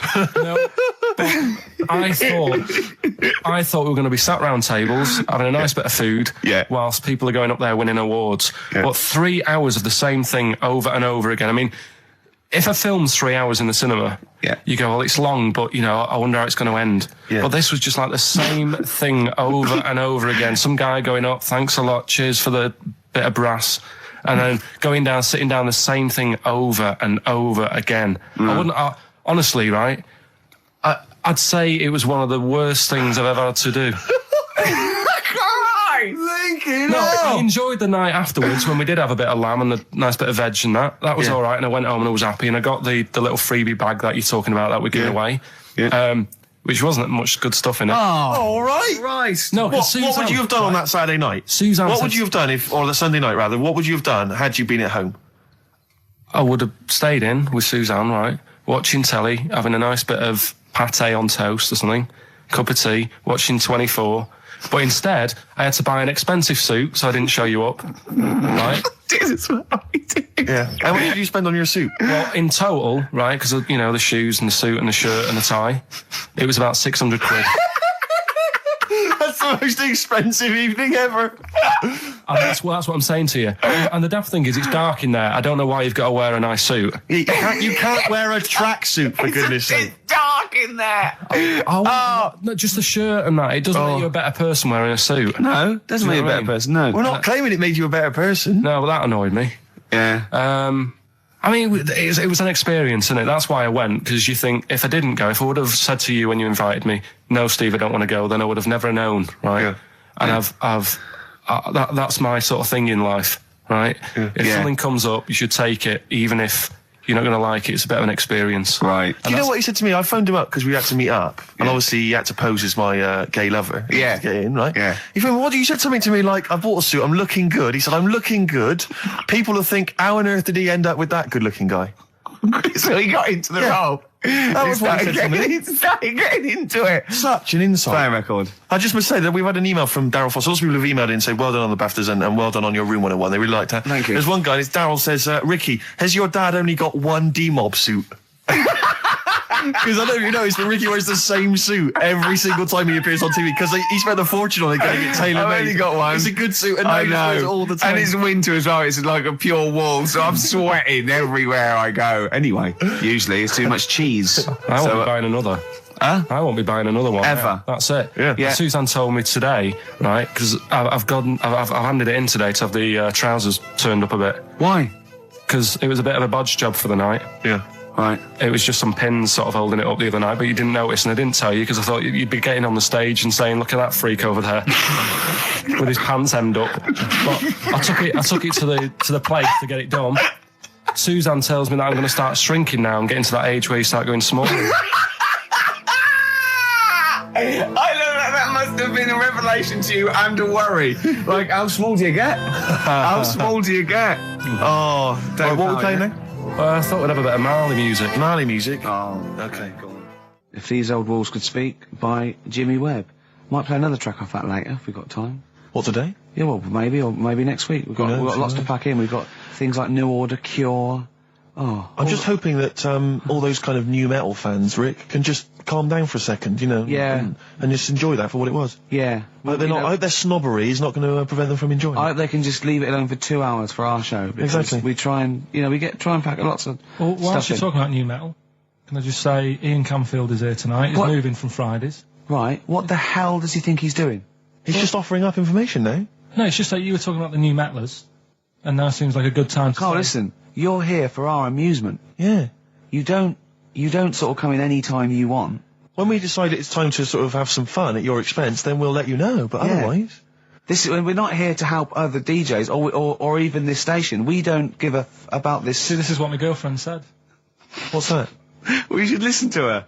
She knows what she's talking about, clearly. Now put your microphone down. She said they just wheel you out when they need you. Switch your microphone off, Carl, and let us finish what we were saying. Right, just... What were we saying, Rick? Ian Canfield has got a rock show. Oh, right, yeah. Starting today. It's 4 hours of pure rock. Yeah, he'd probably hear smoking, drinking Jack Daniels and just like having pictures of Vance put up around him to get in the mood. Then he'd go out and rock. Carl, don't be silly. Turn your microphone on. We're joking. Is that right? When's he on? 8 till 12 tonight. 4 hours of rock. Lovely. Listen, some big classics coming up, plus huge play some news ads. about no, Carl. please, let's play some more ads. Do you really want some ads? I'm tired of the music and chat. Please play some more ads, Carl. Please. Carl. You are going to be a turntablist. Yeah. Steve never learnt an instrument, which he regrets. You know, and you know, he's a modern lad, and he's using turntables as his instrument. I just got 2 turntables and a microphone, and so far, I mean, seriously, I'm cutting out big style. No, don't laugh, because it is mental, the sort of kind of stuff I'm coming out with. And I'm scratching, I've got the beats, you know, matching. Can you imagine that? Shut up! It's that. No. If look at the Chemical Brothers, for goodness sake. If you're talking about freaks, look at those weirdos. Man alive! At least you cut your hair at Gavin. You know that whatever it's called. They used to kind of at least faintly appear in their videos. So this one is just some shots of like what you see from outside a train. To them, that is more glamorous and exciting, apparently, than seeing the lads themselves in the video. Who do you think's cooler to look at, Steve or the Chemical Brothers? Steve. Definitely, yes. You're absolutely right, Carl. And that's the first sensible thing you've said for a long time. If I was to work with Steve on some music, if I had the choice, I think Steve would look better on an album cover. Really? Yeah. What would you do? Would you change him at all? What would you do with his image? I'd put him in the distance, so I can't believe this is... No, just so you don't look as tall, that's doing you a favour. You know, I was on the tube, right, coming in to meet Gervais the other day, and I was wearing a suit, and my mobile phone slipped out my pocket, and it landed on the seat, and I didn't realise this, and as I was about to get off, some bloke who was sat there like an old guy, he picked up the phone, he went, "Oi, lanky, you dropped your mobile phone." And I was like, well, I thank you for pointing out I dropped my phone, but did you have to do the lanky? But you knew who he meant. I bet you turned round straight away. It worked. Knew he meant, Steve. But he's done you again. But I was the only person stood up. It was a fairly empty train. Was there any other lanky people there? No. Well then. No, but my point was there was no one else at all who was about to exit the train. Okay, so he didn't need lanky. He could have gone, "Excuse me, sir," or "Oi, you," anything, but "Oi, lanky." I know. It's that thing, though, isn't it? That's what I'm talking about. You say the thing that you don't want to say. It's like me with Ken Dodd and Will. I think he wanted to say this. Oh, well. I think he took pleasure in it. I think he went, "That bloke's lanky. I shouldn't say that." Yeah, I should. Oi, lanky. What's he dropped gonna your phone. do? Yeah. Do you want your phone back or not? Electric soft. You went to Lanzarote. Yeah. People said don't go to Lanzarote. They told you it was Lanzarote. They told you, were they right or wrong? They were right, yeah. Really? Yeah, it's a bit ropey, yeah. Is it? Why? Just, out there. If it wasn't for the volcano they had, it'd been knackered. That's their big draw, is it? That's it, basically. That's all they've got going for them. When you landed, was it really hot? Were you quite excited? You were thinking this is okay? It was warm. It was, we can't complain about the weather. The weather was all right. Sure. You know what I mean? That's what I went for, but it'd be nice if there just was something else. Yeah. What did you do all day then? Did you read your ritual book? No, I didn't read that. I read that book. Do you know the book that I bought and all the chapters were messed up? Oh, yeah. I bought a better version of that. All right.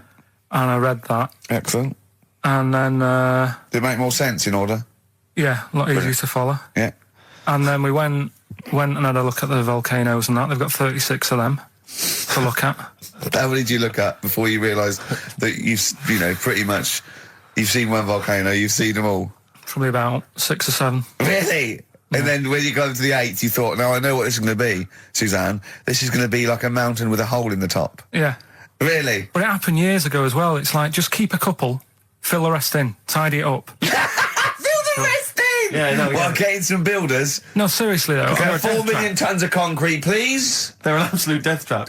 Yeah, what do you mean fill them in? Do you know what a volcano is? It's just a hole, isn't it? That's happened. Well, it's more than the hole. It's more a portal to the magma in the centre of the earth. Back in 1730 it happened, and they still haven't sorted it out. Well, when you say it happened, volcanoes were made a lot longer ago than 1730. No, but the one that did Lanzarote in. Right. Sort it out. What would you suggest? How can tidy they up. fill it in? It's joined. It's all joined. No, but what I'm And saying is, it was the a- big it was- plates of the earth are all joined. It All was the a disaster, magma's wasn't it? joined. With the trade centre thing, that happened. They cleaned it up, sorted it out, they've moved on. That's what I'm saying. Whereas Lanzarote have just gone, leave it. It happened back in 1730. You misunderstand me. How, in the name of God, can you fill in a volcano? You ignorant twit. No, but it's not just the holes. They've actually left the lava everywhere. That's what I mean. It's not just the big holes. There's lava everywhere. But it's molten rock. They can't just pick it up like they're like a carpet. Put it in the holes. The holes are there ready. Just push it all in. That's what I'm saying. Do you know what a fable is? I've got a Carl? rough idea. Okay, it's a thing that uses sort of metaphor, analogy, just to explain sort of morals. I mean, they're very old for a start, and it's all I'll give you an example of one. A quick one. Oh, the one about the dog with two bones. He goes to a dog's got a bone. He sees a reflection in the lake, and he thinks, "Oh, that dog's got a nice bone. I'll have that." And as he goes to get that one in the reflection, he drops the one he's got, and that's one about I think You're I happy was, with your I lot? was told one when I was younger. Go on. I think it was one. This young lad, he's got a dog, right, and he's about 8 years old, and this dog, he's had it since he was about 4, and it's a bit tired now, and he chucks sticks for it, and it doesn't go for it, and he's saying to his mum, "Oh, I want a new dog because this one's useless. It doesn't do what it doesn't have any fun with me." So they say, "Oh no, but Rover's a good little dog. You should look after it." And he's like, "Oh, I don't like it. I want a new one." So they buy him a new puppy. And it's running around, yapping about, and he's loving it, and he's playing around with it in the grass. And then one day he goes to the park and he's messing about and rolling about with it, and he falls into the lake, right? And the little puppy's like yapping at him, and he's going, help me, little dog's yapping. And then the old dog comes and gets his collar, and it pulls him out of the lake, and he goes, "Oh God, why did I forget about you? You're the better dog." And he loved that one again rather than the puppy. I got a feeling that was Lassie. Well, yeah, that was an episode of Lassie. What's the moral? What's the moral there, Carl? What's that telling? What's that explaining through analogy? Sort of, don't forget the old. Look after old people. I remember there was one I heard once about a young boy who got trapped in a lake inside a cage. But he loved his trainers so much. He wasn't going to get them wet. But even though he had to get out there, and even though he thought that was the important thing because it's material value, he actually drowned, and the trainers were no good to him then. Go on. There's a programme. we couldn't have said the cock soup if we'd made it up, but because it's real, it's fine. Yeah.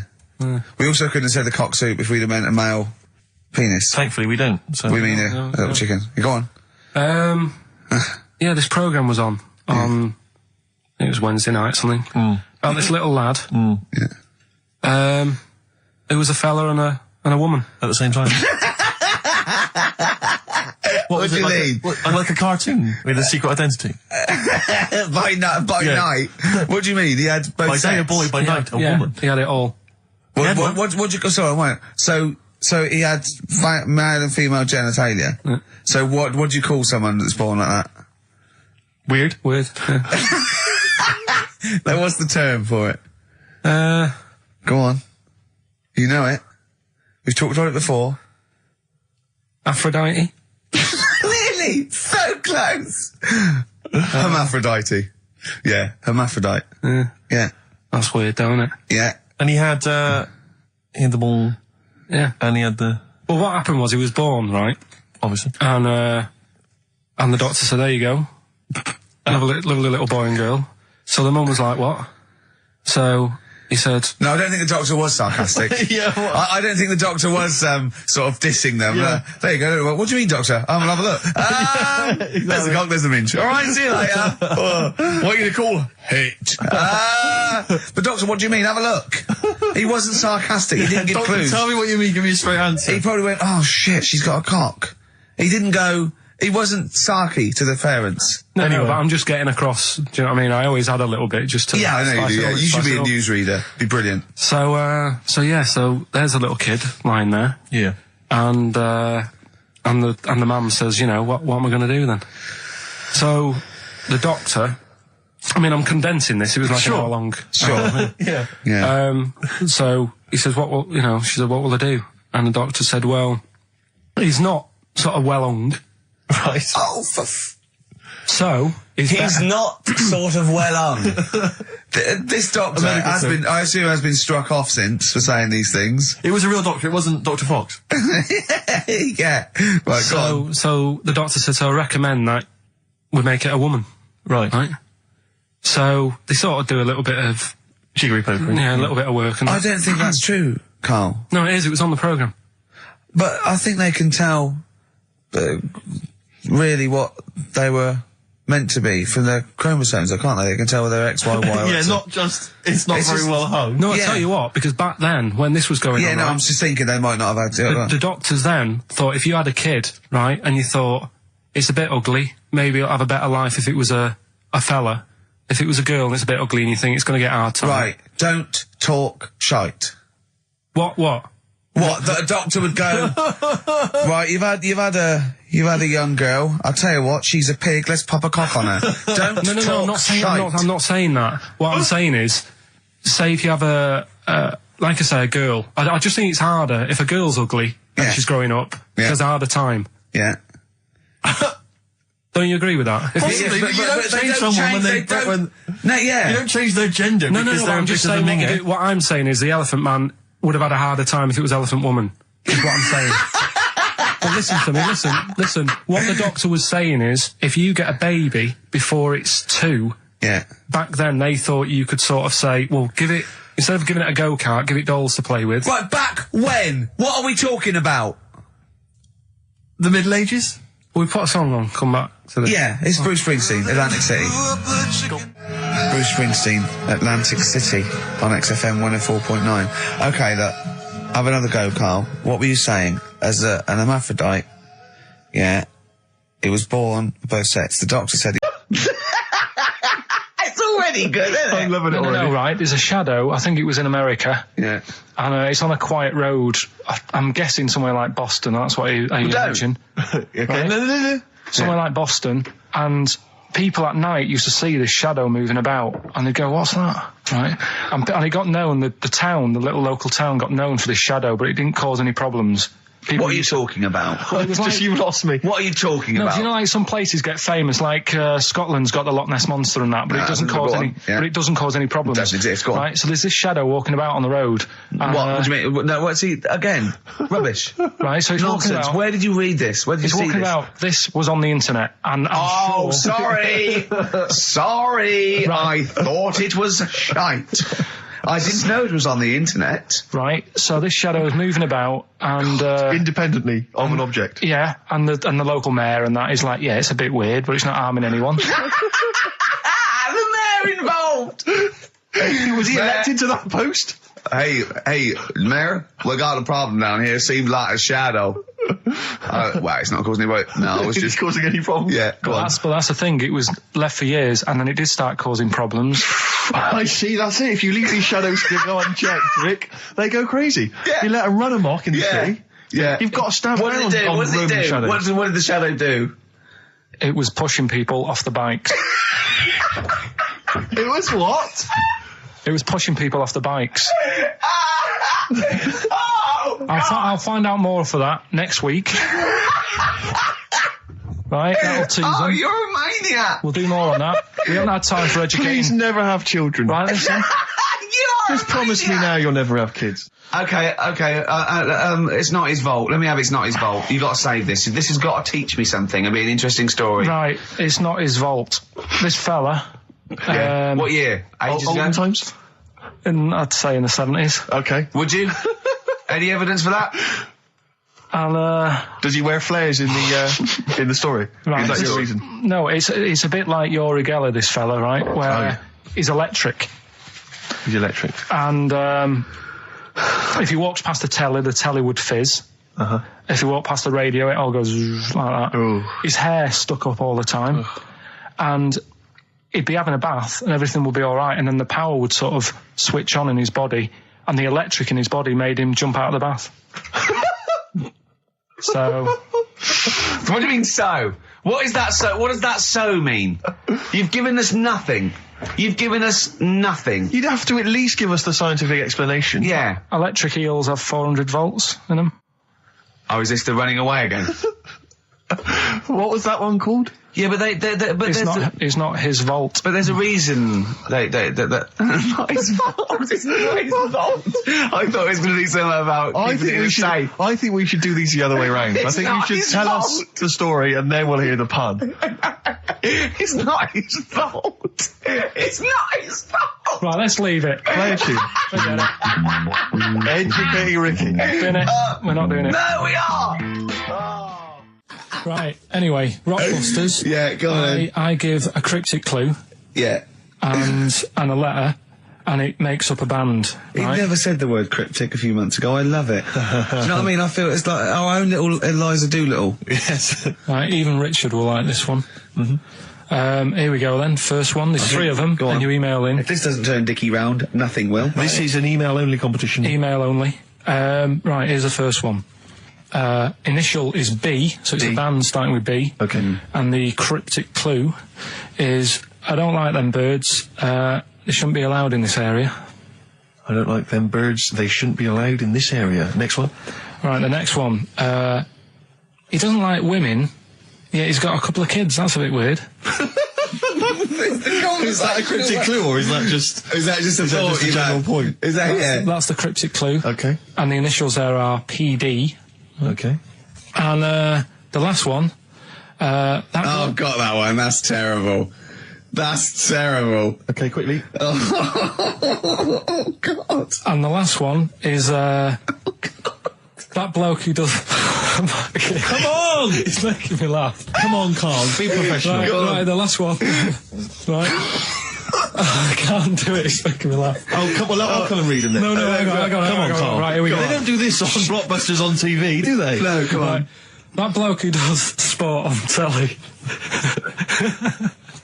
He's got a little kid, right? Initials DC. What? Is that I'm the completely clue? confused by that. Was that the clue? Yeah, that bloke who does sport on telly. Yeah. He's got a little kid. Initials DC. Okay, is that a band? Or an artist? It's I'm not A gonna tell you. cheese. I'm not This is gonna a tell you. well-known sandwich. Is it? What is it? Is it a band or an Right, artist? so just quickly recap. That's Okay. it's a Come B. on, Carl. Right, Come on. quick recap. The first one is B. I don't think them birds should be around in this area. Right, that's B. Right. Second one, he doesn't like women, yet he's got a few kids. It's a bit weird. That's PD. And the final one, that bloke who does sport on the telly, he's got a little kid. Right. DC. All right, and it's ricky.gervais@xfm.co.uk if you want to enter for Hellraiser. Oh, I'll tell you what, continue to do a little theme of like some old stuff people haven't heard of. If you're under 30, you probably never heard of this band. It's also a new thing I want to introduce.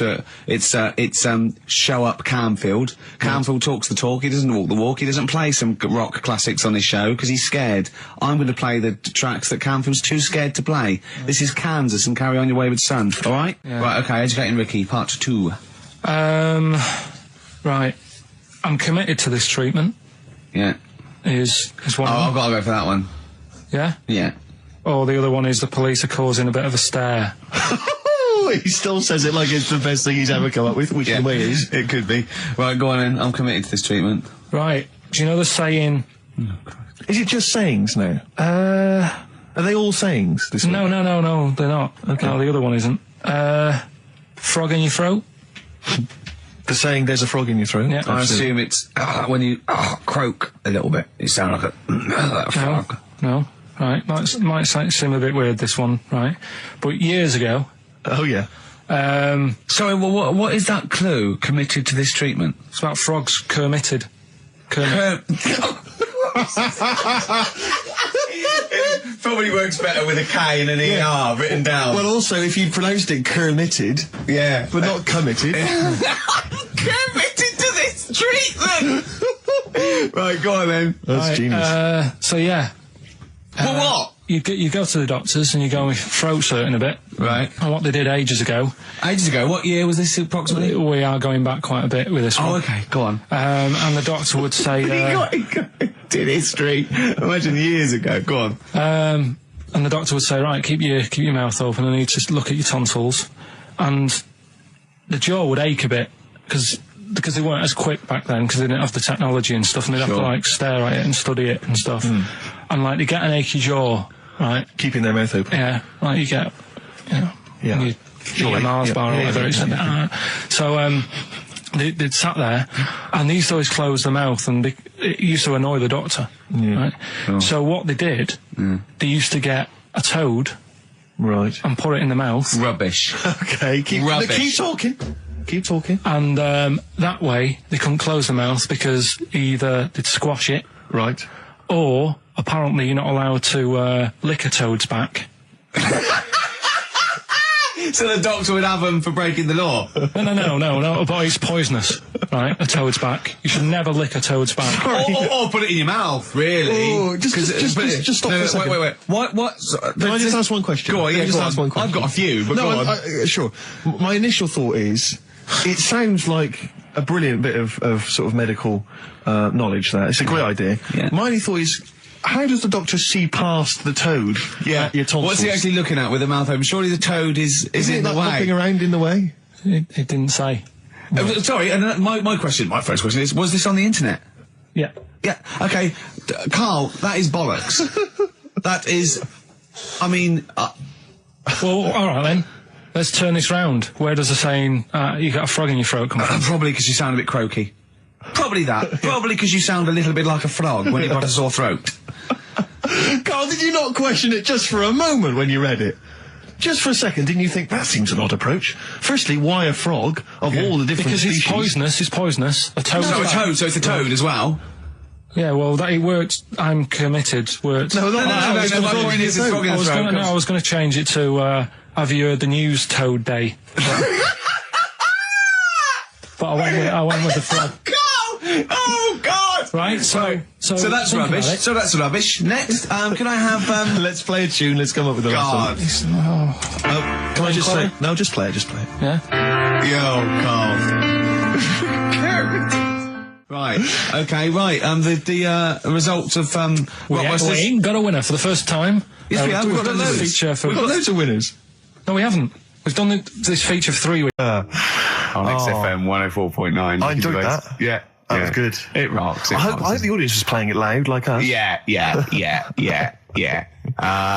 Ricky Gervais, Steve Merchant, Karl Pilkington.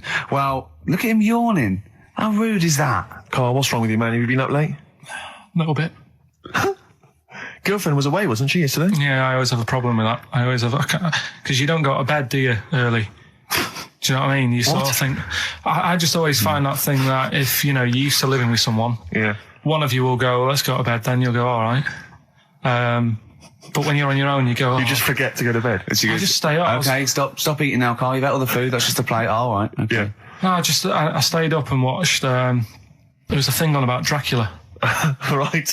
What, Dracula? And I found a flaw in it. Go on.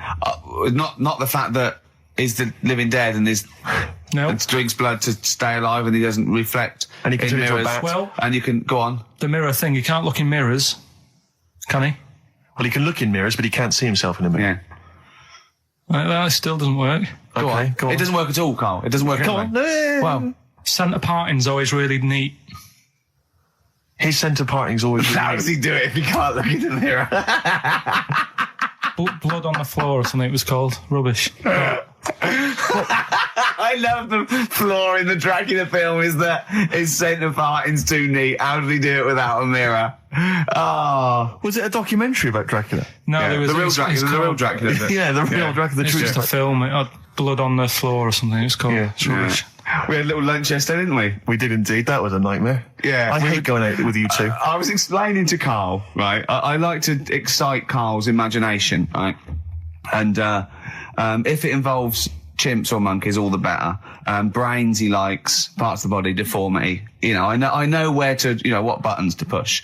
And I told him about this thing. I don't know if any of you out there know about this, but there's an experiment they did in the 50s, a clinical psychology experiment where your two hemispheres of the brain, okay, they're joined by a thing called the corpus callosum, right, which is just a little flap of skin, like a little scarlet lead that joins your two hemispheres. And what they did, they cut that in half, and they thought it was a cure for schizophrenia, but what it turned out to be, or epilepsy, I think, I can't remember, was that your two sides of your brains didn't function together. You couldn't get information. I was telling Karl all this thing, and one of the things I told him was that they did it on a monkey, and it fought itself over a nut. Like, its right arm was connected, by its left lobe of the brain, and it was fighting over itself. And Karl went, instead of like thinking this is amazing experiment, he went, would it have been happy if you'd given it two nuts?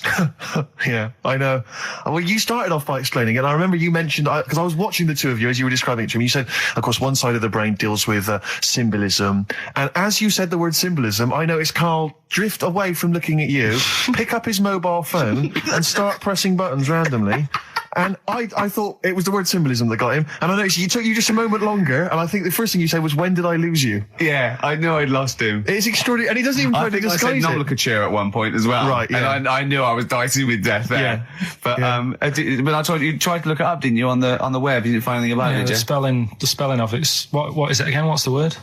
Corpus callosum. Yeah, so I couldn't do it. No, there's no point. Yeah. Don't bother. Give up. Don't bother. Give up. So if anyone knows any interesting facts about that, but yours hasn't been cut in half, has it, Karl? That would, again, might explain something. I'll tell you what we will be talking about later. I don't know if you're sort of aware of them, Steve. Go on. Bonobos. Oh, I don't know much about bonobos. I told him about he was looking for stuff. I said, put in bonobo. He was having no luck with chimp. And they're a form of chimpanzee, but they're even closer to us, evolutionarily speaking. They've got their social groups are more like ours. They're more intelligent, and he was loving it, weren't you? So is it human bonobo Karl? Is that how it works on the evolutionary ladder? Chimp Karl. Yeah. Talking about him. So we're talking about bonobos. You're excited about that? Yeah, That's coming up in Monkey News? No, I think it's a bit of a monkey bonus. Placebo, Bitter End on XFM 104.9. This is pre-recorded. We recorded this a couple of weeks ago, before Christmas. I hope you had a great Christmas. If you didn't, not our fault, really, is it? Nothing to do with us. Wouldn't have thought we'd have. We're aware of time because we've got plenty of cash now, thanks to a lot of you who probably bought the Office DVD. Yeah. Probably got and that if you in haven't stock yet, and you've maybe got vouchers or money, still available. Still there in the shops. Still available. You can still make it the best-selling DVD of all time. Please do. Yeah. Please do. I'll tell you what you want to hear though before you make your mind up. I'll tell you what, if you like this next clip, go and buy the Office DVD. I think you will. It's a brilliant clip. It's the one where we talk about, well, it's self-explanatory. Yeah. It was a great day, wasn't it? Brilliant round of golf. Absolutely brilliant. Such a beautiful place in Stoke Poges. It's like a really posh place. And are you a good golf player? Well, we'll get to that. Oh, okay. Wow, he bought the shoes especially for it. Oh, brilliant. I'd love to have seen him in those little shoes. I know, and they were no good because they were metal spikes. We had to change them. He was annoyed straight away. He spent over £22 on these golf shoes. We hired a buggy that was brilliant fun. I was bombing along, wasn't I? I don't drive, but it was great on that buggy. Well, you've been on a buggy with me, and you were a bit scared. Yeah. What? I nearly killed us once. I was just taking banks and things, but you don't see sort of bunkers, and he'd scream, go, stop! And he'd put his foot down on the brake, and then I reversed. At one point, he sort of did a handbrake turn next to the lake, and then we had to reverse, right? And you just flick a switch and put your foot down. He did that without looking. I look behind, there's a big oak tree there. He screams, watch the tree, right? So Dukes of Hazzard. I kept jumping in and leaving him behind because I had to go to my ball. Anyway, the first shot, I got on the driver. I honestly did one of the best shots I've ever done. It went straight down. It was great. I thought, phew, got away with that because it's always the first one because it's a clubhouse and you want to look good. Yeah. So. He tees up, and I've been saying, buy some balls. He just got 6 balls. I was going, well, what if you lose me? I won't lose 6 balls, right? He tees up, right? Whacks it. It goes miles, like right angles, straight into the woods, right? He turns around, he goes, go and buy some more balls. So I'm laughing, because it's like impolite to laugh, but he broke the ice for me, and I was falling around, and then his second shot, I go, you're off for 3 now. If you take another shot, he went, oh, right. So it's his third shot, he puts the ball down. He hits the ground before it and misses the ball altogether. And I was on my back, wasn't I? Unbelievable. Actually rolling about on his back. And we were terrible. I went round 107. He went round in like 119 or something. Sure. It was just rubbish. How long did it take? 5 hours. Of course. And there was no one around, luckily. but it was fantastic. So then we go and have our meal. What annoys me, I said, right, I'll go for a run. He went, I'll have a bath. I said, I'll see you at 7:45. At 7:55, I have to call him. He's not ready, so he's let me down there. I can't stand lateness or laziness. Yeah, and he's let me down. Do you know his excuse? He fell asleep in the bath because there was no light bulb. There's no light bulb in the bathroom. So instantly he fell asleep, and he was late. No, do you know what I mean though, Steve? If you're sort of like nice and warm and what have you, I was tired anyway, I've been stressed out for 4.5 hours, right? My life flashed in front of me a few times in that buggy. So it's all sort of wears you down a bit. I thought, right, I've got a headache, you're going for your run, I'm going to have a bath. I walk in, put the light on, for some reason it didn't come on, but I thought, it's alright, I'll just, doesn't matter, you can have a bath in the It's summer, so it's light anyway. Well, there's no windows in the bathroom, so... So you were in the darkness? So I'm in the darkness. I nod off because I'm shattered. He calls up, hassling me. So I said, well, it doesn't normally take that long for me because, I haven't got, like, long hair. I've got a dryer and so I can sort of one wipe. Yeah. He's already 10 minutes late, though, when I called. Well, 10 minutes. 10 minutes. Late. This is late, this. Next. Doesn't matter. Dinner wasn't until 7:15, so we had, like, another 20 minutes anyway. So it doesn't really matter. Yeah, but we said 7:45. So he's calling up, hurry up. So I said, yeah, all right. So I get out and dry and like my tackle and what have you. Calls back again 30 seconds later. No, I don't. I don't like that. You're not going to do that, no. Give it a wipe. 30 seconds later, come on. So I end up going downstairs to the meal area, naked, with a wet shirt on and wet socks. I've got headache as it is. Meant to be a relaxing weekend. But anyway, so we have our meal, which is really nice. And then we're sitting in the bar. I'm having a cigar by the fire. Yeah. We're having a rather nice Pinot Grigio. Yeah. He's there going, I've got a headache. Is this 1955 that you live in? I know. Yeah. It's so right. We are knackered because he's not used to work. I've seen him moaning, falling asleep. He's not used to it at all. And you've been on your feet for over half an hour. Yeah, right. So we didn't even walk around the golf course. We had a buggy. Yeah. It wasn't even exercise. And now it's Karl's bit. It's the re-education of Karl. He's like Liza Doolittle. And now he's coming or Lawnmower Man, if you've seen that film. More like Lawnmower Man, if you've seen the film. You'll know what I mean. And his homework was to just study quotes, really, on happiness and stuff and general well-being. He's not a big happiness quote fan, are you, Karl? Not really. So what have you done? You've come up with something, haven't you? Right, yeah, I told you, right? Because a lot of these are just things you say every day. They're nothing special. So what I'm doing... Well, you say them every day. Well, the sort of things you come out with and you don't even think about it, do you know what I mean? Yeah. They're on the TV all the time. People on the radio are saying these sort of little quotes. Sure. And what I've done is, remember that programme on Channel 4, Faking It? Yeah. Where they got some, like, posh kid to be on a door and all that. What I've done, I've... Imagine if that was the pitch for the show. Dear Channel 4, you're just going to get a posh kid on a door or something? Yeah. Yours sincerely, Karl. Come in. Yeah. TV producer. Yeah, go on. So, what I've done, this little book of quotes, happiness quotes, I've picked 2 that are real. Okay. And I've made one up. Right? And we've got to guess. And you've got to guess. Okay, then, go on. Well, I'll tell you what, Rick, why don't we, when we've heard them, we won't confer. No. You'll write down yours, A, B, or C, and I'll write down mine, and we'll see how it Okay, works. Karl, off you go.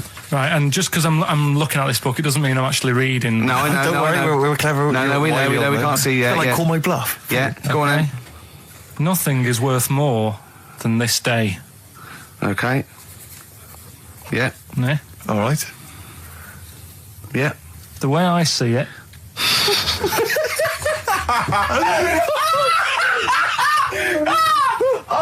Oh God! My head's gonna burst. No, hang on. My head's gonna burst. No, Hang on. this might not be Karl's. Oh, it might not be. How do you know I haven't tweaked them a little bit? Yeah, good Okay, point. fair Good enough. point. No, good point. The way I see it, if you want the rainbow, you got to put up with the rain. Yeah. Okay. All right? All right, yeah. Okay, hang on. It's not, yeah. Come on. Cat food. Cat food, come on. It stinks a bit. But if you don't put up with the smell, the little kitten will die. Steve! I don't know what to say! I don't know what to say. Imagine this in faking it. Imagine their faces when he says that. And they're going, oh my God. Oh. Karl, play a song, mate. We'll have to confer on this one. Well, that's just amazing, Karl. Just read them again. Two were real, one was fake. Go on then. Right. First one. Nothing is worth more than this day. Excellent. Next one. What does that mean? Well, cherish now, cherish your time. Okay. Because you can't get it back, and you know that's the way I saw it. Could go wrong if it was a lot on it that it just came down like 1,000 needles. That was an imprint. Yeah. But obviously, I'm asking someone who hasn't delved any further than there's a machine that can give you a tattoo. That's all you've got at the moment, isn't it? Well, basically. That's all you've got. I mean, that's what I've got because I'm not a fan of tattoos. I don't. But where did you read this again? This was internet. This was on the internet. Yeah, it was. Yeah. Okay. And I just don't understand why people do it. That's what got me attention. Because me. Sorry, what have I learned from this? That if you wanted to get one, you can get one done by a machine now. Well, you'd think it'd be Bughead, wouldn't you? What? Well, you'd think it'd be Bughead, wouldn't you? You'd think it beat. No, you'd think it'd be. Yeah. You'd think it'd be Buggered, wouldn't you? Bughead. Bughead. This can't be. If this is anything with a bug living without a head, I'm not interested. Because we've done it. All you've done is fun. Let's just do what a cat. So it is that. Well, do that one first. Which one are we doing? No, do the Bughead one. Right, well, the Bughead one. Well, we've talked a lot about animals and that, haven't we, without heads. Surprisingly, we have. I think a disproportionate amount on it. If you're a new listener and this is the first time you've listened, you'd be surprised. Yeah, we've done all that. We've covered worms, the way if you cut their head off, it grows back if you don't cut too high above its neck. We've covered the chicken, the fella who blinked. Yeah, I can't go into it again. Right, let's not go into it again. We've had the chicken with no head that lived for 8 months. Yeah. And we've had the cockroaches living for a week without an head. Right, okay. Well, it's a bit more on the cockroach front, really. Right. They found, right, that if you get a cockroach and you cut its head off, right, and then you find a cockroach that's still got its head, but it hasn't got any legs. Right. Right, it's not over for both of them, right? Because what you can do, you get the one that's got the legs, right, with no head, sort of running around. Get the one with the head, sit it on top of it, right. Get a little tube, okay, so that the fluids. So is this auntie's go out of the room? Finish. This is like Blue Peter. You can get this for Christmas. Right, you get a little tube. You sit that on top, so the bodily fluids are still running between the two. Right. The head of the one on the top will control the feet of the one on the bottom. Okay. What about that? Good. And will it continue to live? Yeah. Okay, you don't know that for sure, do you? That was just a question out of the blue he wasn't expecting. Well, what do you think of that? Good, yeah, it's great. Yeah, just a primitive nervous system that can, yeah. Did you expect us to be more impressed and excited by that? Well, did you fall off your chair when you read that? Did you literally topple off? Snowbird from Mark Ikes are part of his covers album. He's so happy that the XFM listeners understand his stupid clues, and he knows it annoys me. We've got some right answers. We'll be giving out the answers just quickly, just in case someone sort of missed one of them. I'll just quickly do them. Yeah, go on. First one. There's a load of letters. There's a load of letters there asking for advice. Put them on Claire's desk. Oh, a Merry Christmas. Ask your mum if you should. Oh, a Merry Christmas. And a couple of people were arguing in the supermarket. It was Christmas, that's why. Counter, and that's B. Okay, we'll give those answers out shortly. Yeah. Right, here's the last clues of the year. You had, there's a load of letters there asking for advice. Put them on Claire's desk. That was F. That was for foreigner. Foreigner. I don't know what you mean. Claire Rayner, she took advice, she gave people advice, so that's a foreigner. That is shit. Right. I'm sorry, that may be Christmas, that is absolute garbage. A lot of people got the right answer. I know, that annoys me even more. Number 2. The second one, ask your mum. Foreigner. Yeah. Foreigner. Second one, ask your mum if you should. That was S. That was Shalimar. Shalimar. Right? No, bizarrely, what was the clue there? Ask your mum if you should. Now, we got a lot of people saying Smashing Pumpkins as the answer to that. But I don't know who's saying that today, Mum. Smashing Pumpkins. Merry Christmas, Mum. Smashing Thanks Pumpkins. very much. Nice bollocks. Oh, that's great. That's great. Right. Smashing Pumpkins. Wow, here's a bit of a turn up for the books. Karl Pilkington on the line. Right. Yeah, where you been? I'm off ill, aren't I? Right. Okay, what's the matter with you? Just, a bit bunged up and that, and got the shakes, got that sort of, that shaky thing I get. Yeah, that's because you didn't eat last time when Suzanne was at work. Yeah, well, I think that's what brought it on. Plus, she was away in the week and I put some wet jeans on. And I think that's what's caused the problems. Where did you put them? On your head? No, they were just on the Maiden and the legs felt dry. But Just on the what? On the what? Have you got the Maiden? What was she doing there? What do you mean? On the Maiden that you put clothes on. What? Your clothes horse. Maiden. Your clothes horse. Well, yeah. Right, okay, so you put wet jeans on, yeah? So that's why I'm ill and that. I'm not having a good time. I've been watching the football. So you're just sitting at home watching telly where you could have been sitting here? Well, I would have been better off there because I've got a chair there. I've got no chair at home at the moment because I sold it last week. Why did you sell a chair? What, you only had one chair? What? Look, can't we just, I just was calling up to let you know I was alright and that. We're not interested in that, we want to know about the chair. I sold it. I had a little two-seater and I sold it because I'm getting a new one, but I've got to wait another month. So you've got to sit on the floor for a month? So you sold a chair before you had another one? Well, she might not have wanted to buy it in a month or something. So I got rid of it whilst I could. She was alright, buddy. We'll talk about that next week. Oh, you're going to be in next week? I look forward to that then. That's a dynamite piece of radio to tune in for. The day Carl sold a chair. Brilliant. Alright. So you alright then? It's going alright? Well, why did you take this long to call? We asked you to call since the very beginning. We've been phoning you. Why is your phone switched off? I heard the beginning. I heard the beginning of the show. I thought, yeah, it's going alright, the air and stuff. Turned it off. You turned it off? No, I put a tape in though, because even though I'm ill, I'm still showing an interest in it. Well, you're not, if you're watching football and shaking. Yeah, well, I'll listen back to it later, so I hope you haven't been dissing me. No. Right? Definitely not. Don't listen back to it, it's not worth it, but we haven't been dissing you, no. The darkness growing on me on XFM 104.9. Oh, it's all going well already, isn't it?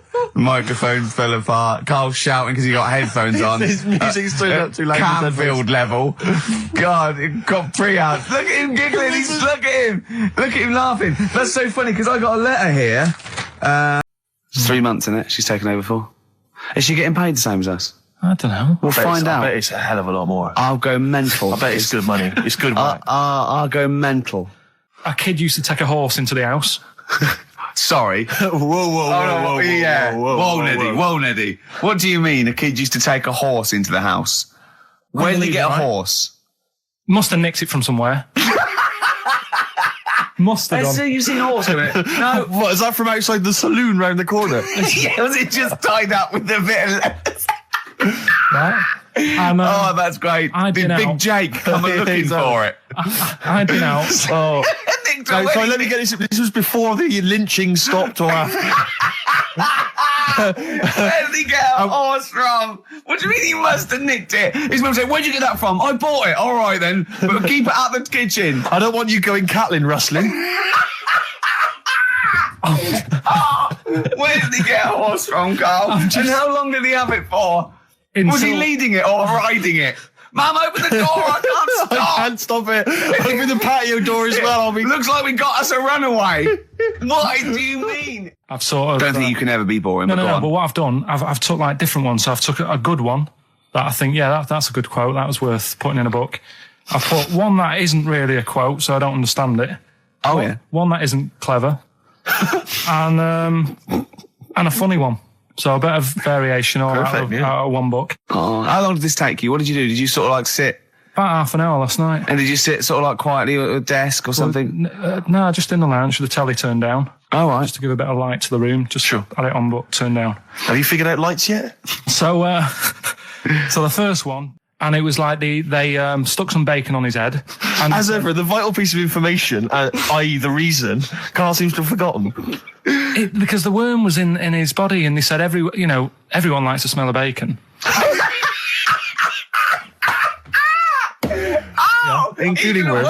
Even a Vietnamese lake worm. They love bacon. Remember last week when I said about the little fella with the bone with no brain, and you were proved wrong? No. Please. No. We were saying it wasn't a little fella. We were saying it was a stillborn child. It wasn't a little You're fella. changing it now. You weren't having any of it last Right, week. hang on a minute. I'm getting confused. There was a Vietnamese snake that went inside of a soldier. A little, like, maggot or some sort that you have to get out of your body because it causes problems. Yes, and so in order to get it out of the It runs body, amok. they strapped bacon to his head. Yeah. That is great. This doctor. And did that work? I think so. They had a picture of him smiling. Oh, God, what, the worm or the bloke? The bloke. Oh, dear. Honestly, I hope someone knows the story. And Right. it was about 3 years ago, I reckon. Okay. And, yeah, it did work. GI bacon. So this is why when So what, the worm burrowed out of his head to get the bacon? get to the bacon. Right. That's great. When my dad was when he was a taxi driver, Yeah. you used to have to sort of do your bit for the local area Oh, God. by taking the Yeah. Forest Gump Yeah. people to Blackpool. Yeah. Is that what they're called now? The Forrest Gump people? Is that what the organisations that support them asked for them to be referred to? A minibus with Exactly. Life is a Box of Chocolates. exactly. .com. Well, Forrest Gump types. It must have been, so you work with these people. It was, yeah. Well, yeah, the people with learning difficulties. Difficulties, yeah. And he used to get five. Coming home must have been a busman's holiday. So he got 5 of them in the cab. Yeah. And he had to go to Blackpool, and 4 of them were really good, behaving themselves, didn't mess about, weren't fighting and stuff, but there was one who was just causing loads of trouble and he couldn't control him. And what you've got to be able to do with people like that, you don't want them to get stressed out because it's not good for them. It stresses them out, and you could end up with a bit. Thanks, Dr. Carl. You could end up with a bit of a riot on your hands. So he thought, I'll nip this one in the bud right now. And he pulled up just on the outskirts of Blackpool, and he took the one out that was causing problems and put it in a wheelie bin. Oh, no. Oh, I'm sorry. I apologise. He did what? Oh, He did it for the good of the others. He put it in a wheelie bin. He was having a good time. He thought it was one of the rides. Can you stop saying it? He had another problem similar to it where he had a little minibus, and it was his job to take a load of old women to the bingo hall, and it was miles away. And he took him there. There was no problem. About 10 old women in a minibus. One of them was causing trouble. So he pulled over it. No, right? So he took him there. Everything's fine. He dropped him off. They had a lovely night. Yeah. Right? They had a lovely night. Won a bit of cash. Coming back, it's a bit of a late night, and they all started moaning at him, going, "I want to be dropped off here. Take me there. I want to be dropped off first. I've got to get up early. Blah blah. My husband's expecting me. I'm already late. Take me here first. Take me there." And he just pulled up in the middle of nowhere to get out. And he made them get out, and they all called for taxis. They charged that company who was meant to be taking him home in the minibus, and he got the sack. My mate, Anthony, his mum called up my mum and said, I've got to meet up with you. I've got to have a word with you. And she said, what about? She said, I don't want to talk about it over the phone. So she goes, oh, right. Well, yeah, come round tonight then. So anyway, my mum sees me. She don't want to be in an awkward position and, like, be a bit embarrassed and what have you. So she sees me and she goes, right, Anthony's mum's coming round. What have you been doing? Yeah. So I go, oh, God. I said, I've been nicking stuff. So she goes, like, what? So, not big stuff. I've had a few calculators and Mars bars and stuff. How many? I'll just work it out. Hold on. Works out at 7.2 per day. So, how many calculators do you need? So it was when that phase. You failed maths, didn't you? Everyone wanted a calculator. It was like a trendy thing, wasn't it? Right. Oh, yeah. In Manchester a couple of years ago, yeah. So anyway, so I told her all this and I confessed to, like, Computers will make it there one day. I confessed to There's magic in the back of battery. Go on. confessed to nicking all this stuff. She comes round. She only wanted to borrow some money. Brilliant. She said, oh, I don't like asking. I was a bit embarrassed to ask you over the phone, but can I borrow 20 quid? Oh, that's And fantastic. there's me. That's great. And it's similar sort of thing to yours. And did you... And he went, hold on, Mum, let's just work out the interest on that. I bank 10%. She'll owe you £4.40. Yeah. Oh, dear. So your mum was a loan shark. yeah. And did she mention? She went, I just with that other, because what I'm saying is presumably you got your mate in trouble. No. Right, you didn't. No. She went, no worries, I'll just go and get my purse. It's on the dressing table. Exactly. Yeah. Carl! Do you want a cigar? Well, quite, yeah, but what is exciting, surely, is the Razmets has and the brushing shoulders with the rich and famous. I'm not into that. You're not?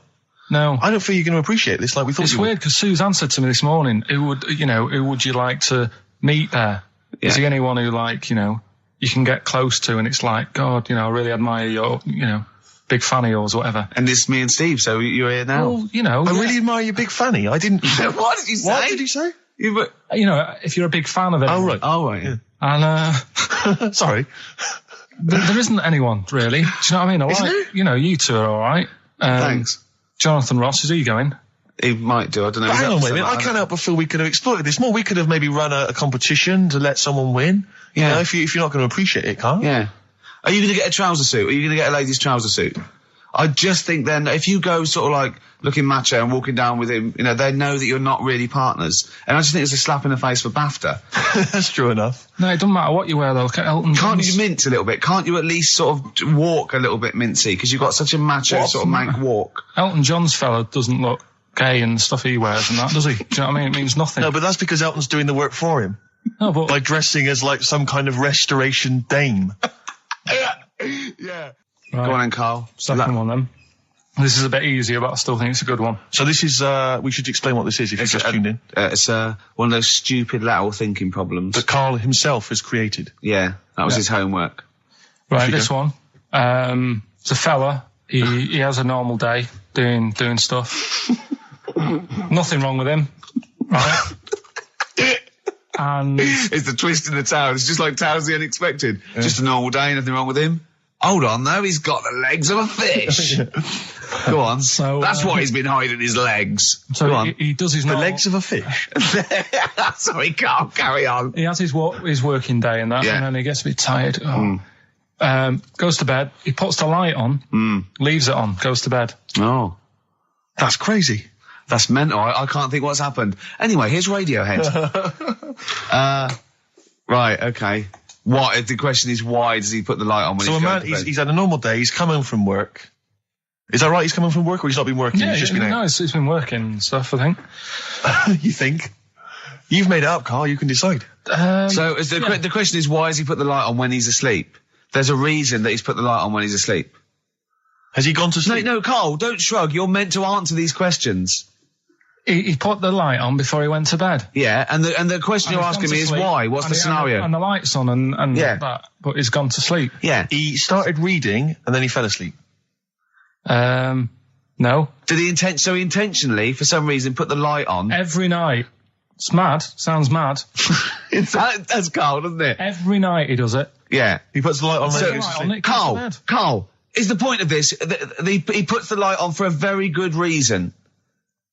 Not for us, but for some people. He's blind and it's always been on, and he thinks he's turning it off, but it was on in the day, and he thinks he's turning it off, but he's turning it on because he's blind. No, that'd be stupid. That works. No, that works great, Rick. Yeah. Thank you, Carl. So you've got to come up with... Hang on. If you're blind, why would you put a light on? No, he thinks it's off. Yeah. But why would he turn it on anyway? Just think so he doesn't get burgled, so people know he's in because he can't see him. So he just he puts the light on when he's there, then he turns the light off when he goes to bed, so people think it's fine. But he's got it out of kilter, and actually he's walking around in the dark all day. I don't believe that if you're blind you turn your light on. I don't think you'd be living on your own, would you? I'm not having that for a second. Do blind people live on their own? I'm not having that for a second. Well, some people do. Lonely blind people live on their own. No, if you got bad eyes. Any of them women? Are there any blind women who are living on their own? Well, never mind your concern for the partially sighted or sight impaired people coming to London. Get on with this. Yeah. So there he is. Yeah. It's like, a bit tired. Yeah. Just put the light on and get to bed. Yeah. So he turns the light on and he goes to bed. Yeah. Oh. Should we play a track? He's not sleeping on the job. He's a lighthouse keeper. Well done. Is he a lighthouse That's keeper? not it, Carl. He's a lighthouse keeper. Right. Why wasn't the light on all the time? Because it's light in the day. You idiot. Play a record. What? Play a record. You're a buffoon. No, actually, the light isn't on in the day, is it? No, Rick? it's not. I think you're the buffoon. Yeah. Carl has won! Hey! quickly recap the end there? I almost missed the end. So there you go. He's in the attic, right? His missus is still downstairs. She's not up there. Okay. Right. He's on his own, and he cleans this lamp, right? And this fella appears out of all this smoke, and he's wearing a nice pair of 501s, and he's wearing a shirt, and there you go. 104.9 XFM, Ricky Gervais, Steve Merchant, Karl Pilkington's pressing the buttons. We're playing some great moments from the last 3 weeks. And some great records, Steve, from the last 2 weeks. That's true enough. Yeah. We're not actually here today. What are you up to today, Rick? It's 8 hours earlier, so this is about 2 o'clock probably. Mm-hmm. So it's about 6 o'clock in the morning. I'm still in bed, mate. I'm asleep in me hotel room. Now, where are you? We're in LA. Los Angeles. Yeah. City of Angels. Yeah. City of Angels. Yeah. And so that's what we do. We're doing stuff like that. That's why we're not here. We're not here next week either. So next week is the best of this week. All right, so here's the first bit. Class. Rock the Casbah. I love the fact you had at least 3 minutes to get that right. I know. Prepare and get that right. I know, but my mouth was full of Maryland cookies. Yeah. You know, last week, this would blow your mind. He came in, do you know what he'd bought? For himself, about 10 penguins. Who buys penguins still? I know. All wagon wheels. Oh, I've never liked wagon wheels. You've not been a fan? No, but I'm sorry about that. It's The Clash and Rock the Casbah. Talking about records, have I told you that time my brother-in-law, he was moving out of his place, I think moving in with my sister, and I was about like, I don't know, 13, and so he was about, 30, and I moved in, and he brought round all, his records when he was storage to leave them at our house, right? And he had all these old sort of records, 50s and 60s records, no, I was right, and they put them upstairs, and I was looking through them, and it's just all like Elvis stuff and Beatles stuff, and there was a mate of mine who loved Elvis, okay, and he had loads of chemicals, he had loads of chemicals, and I was into chemistry, and he said, "Let's swap me some chemicals for them," so I sort of nicked about 5 Elvis singles, and I got all these chemicals, and then the guilt just hit me. I just thought, well, he's going to notice that. And one night, I just came downstairs and I confessed to my mum. And she went, all right, well, I won't tell him, but you've got to be good. And it's sort of like I was just really, really good for a year. And then I remember when I was about 18, my brother was talking about it. And he said, did you ever play those records I left for you? Brilliant. He told my mum, he said, these are for Ricky. She just didn't tell me. She was sharp, wasn't she? She used opportunism there. Oh, that's genius. And that was it. That's why I was good. But you've never stolen anything since, have you? No, I don't. Except that spate of shoplifting after that to teach your mum a lesson. yeah. Well, I went round and arson. No, I did. I just couldn't believe it. That's it was terrible. Trick. That's the sort of thing I think we need now, right? We've covered a lot of stuff. What, education? Teaching, yeah. Well, okay, what do you want to know? Don't know. Have you got something? Can you educate us on anything? I've been reading bits. So could we bring back just for one night only, educating Ricky? Oh, I'm excited.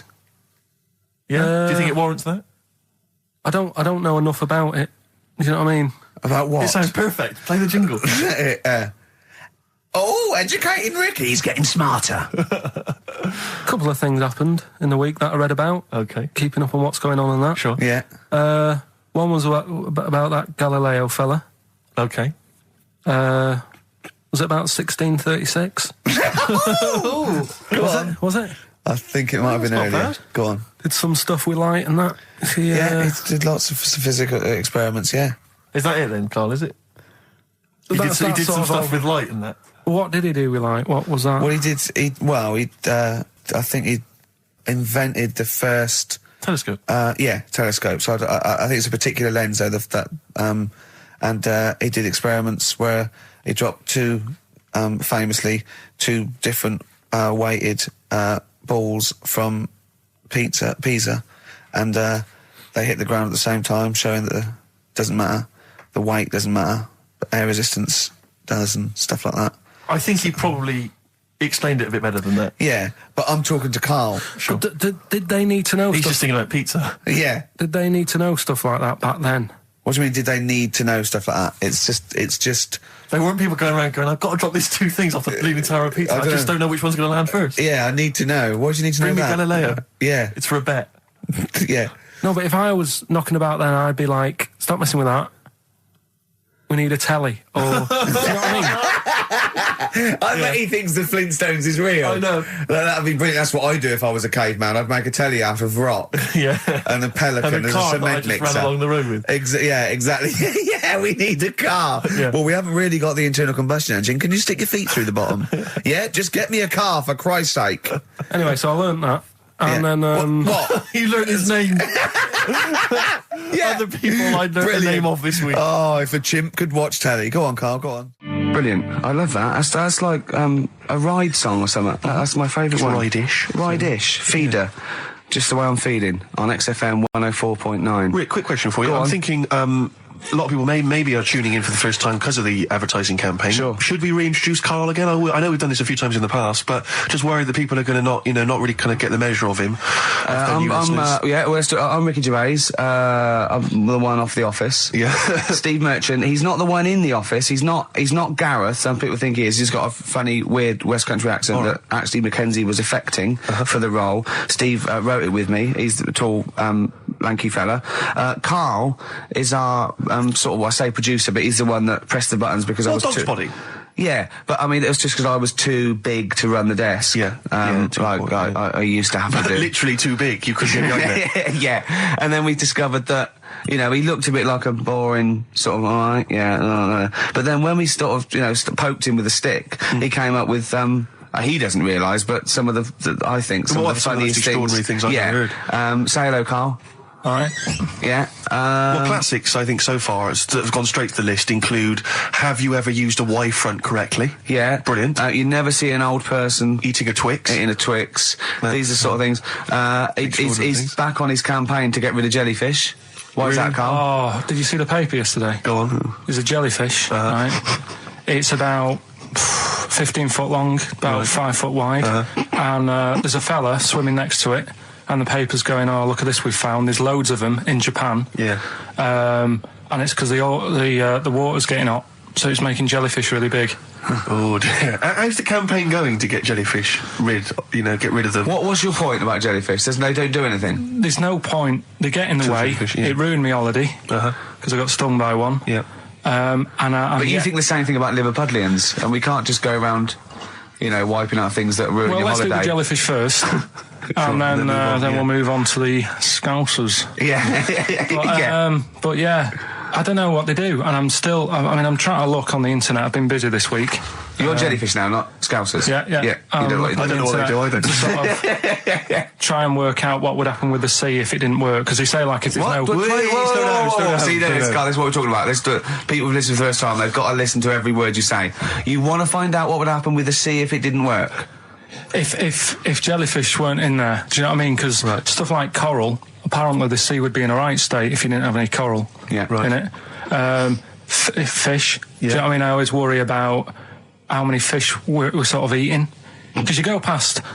Sorry? No, do you know, like, you go in Marks and Spencer's or Selfridges... There's loads of fish in there. And there's really fancy stuff that you think they've killed that, and it looks good on the counter, pretty impressive. Yeah. But is anyone going to buy it? Yeah. Do you know what I mean? It's a big, like, a shark sat in ice. Yeah. And you go, yeah, they've got like, a lot of fish... For sure you won't go around the Tate Gallery? Do you know what I mean? I've never seen a big shark sat in ice in Selfridges.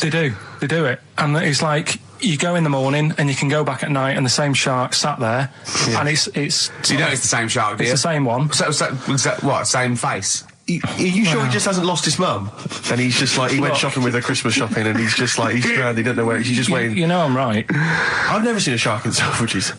Well, all right, then say maybe that's one day a week, but on other days they'll have like... Shark Monday. I think, Selfridges. Today at Selfridges is Shark Monday. Yeah. No, it's just that... So your point is that there's all these fish not being eaten. Yeah. So and they're being killed. They've taken them out of the sea, no one's eating them. And you're worried, that the sea's going to rise because the more things you take out? Well, we're just going to run out. Because the fish drink it, don't they? And that keeps the water level down. Yeah. No, well, you know what I mean. There's stuff that worries me. You're worried that... Was it you who said that you were worried that...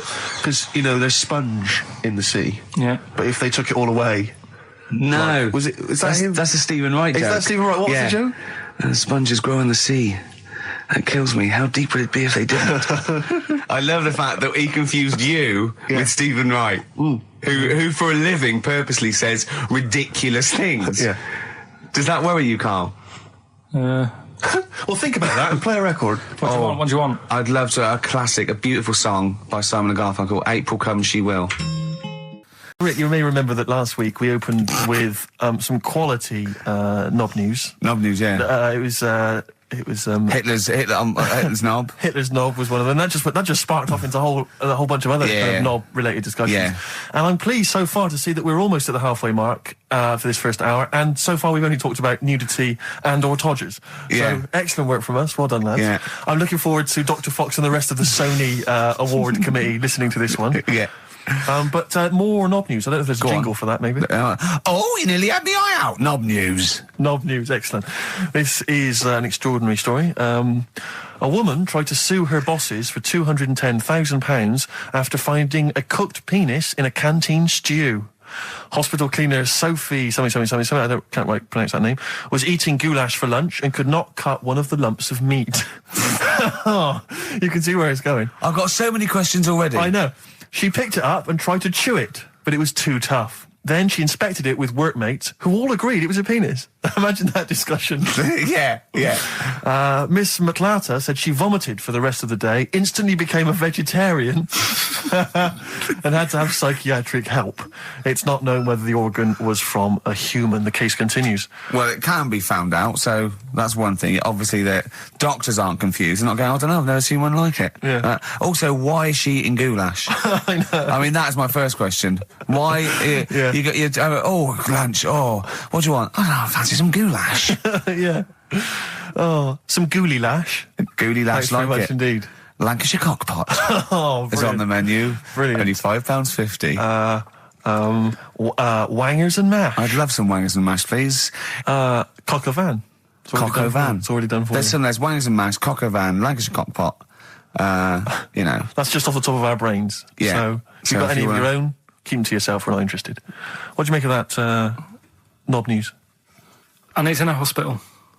Oh, yes, it was. No, hospital cleaner. You're right. Oh, cleaner. God. I know how your mind's thinking already. There's been a mix-up. What kind of mix-up? I love that. What, some bloke's gone in, some lesbian's gone in, wanted a sex change. She's got a carrot for a cock. Stew and steak. Couple of emails. Monkey Matt's emailed us. Who? Monkey Matt. Oh, Matty, yeah, go on. Yeah. He says... How's the Monkster? He's all right. He says, Karl has missed a cracking headline from The Sport. Hide-and-seek champion found dead in cupboard. I hope it's real. I don't know if it is. I doubt it. Just looking through some of the news stories that Karl did make it into Karl's news roundup. Yeah. This one you might be interested in. Headline, woman says partner ran off to become vampire. Yeah. And it says a young mother says her partner has dumped her to become a vampire. Rebecca Roberts from Somerset says Matthew Barrett fell for a blood-worshipping woman in a US cult. The 23-year-old mother says he began shaving all his body hair, dressed in black, and used Rebecca's lipstick to redden his eyes. Rebecca caught him performing weird blood rituals in front of his computer at night, cutting himself to prove commitment. She said, I thought it was just a hobby. Everyone's got a right to one. I was pleased he'd found an interest. Brilliant. This is apparently from The Sun. Apparently he's left. He's gone to America. He's living in this Ohio-based cult. But it's the last bit where she's been asked whether or not, if he came back, would she take him back? Sure. And this is where I wonder if the journalist, you know how journalists are supposed to just report the news, be objective. Yeah. I wonder if maybe the journalist here has maybe had some interference. Made the quote better for them than go on. Because it says, I never thought this would take over his life. Now, if he came back, I'd say fangs, but no fangs. Oh, dear! I can't believe. Imagine you're the woman, Rick. Okay. And I've come round. You're the to interview you. journalist. I'm the journalist, and I've come in and I've said, okay, I read about this. All I have to do is not say that thing. You've come. I understand you're obviously quite upset. Your husband's gone gutted. off. If he came back, would you take him back? Definitely not. Right. What would you say to him then if he came back? Just get lost. Right, but I'm really pissed off with you. Would you perhaps say something a bit more pithy?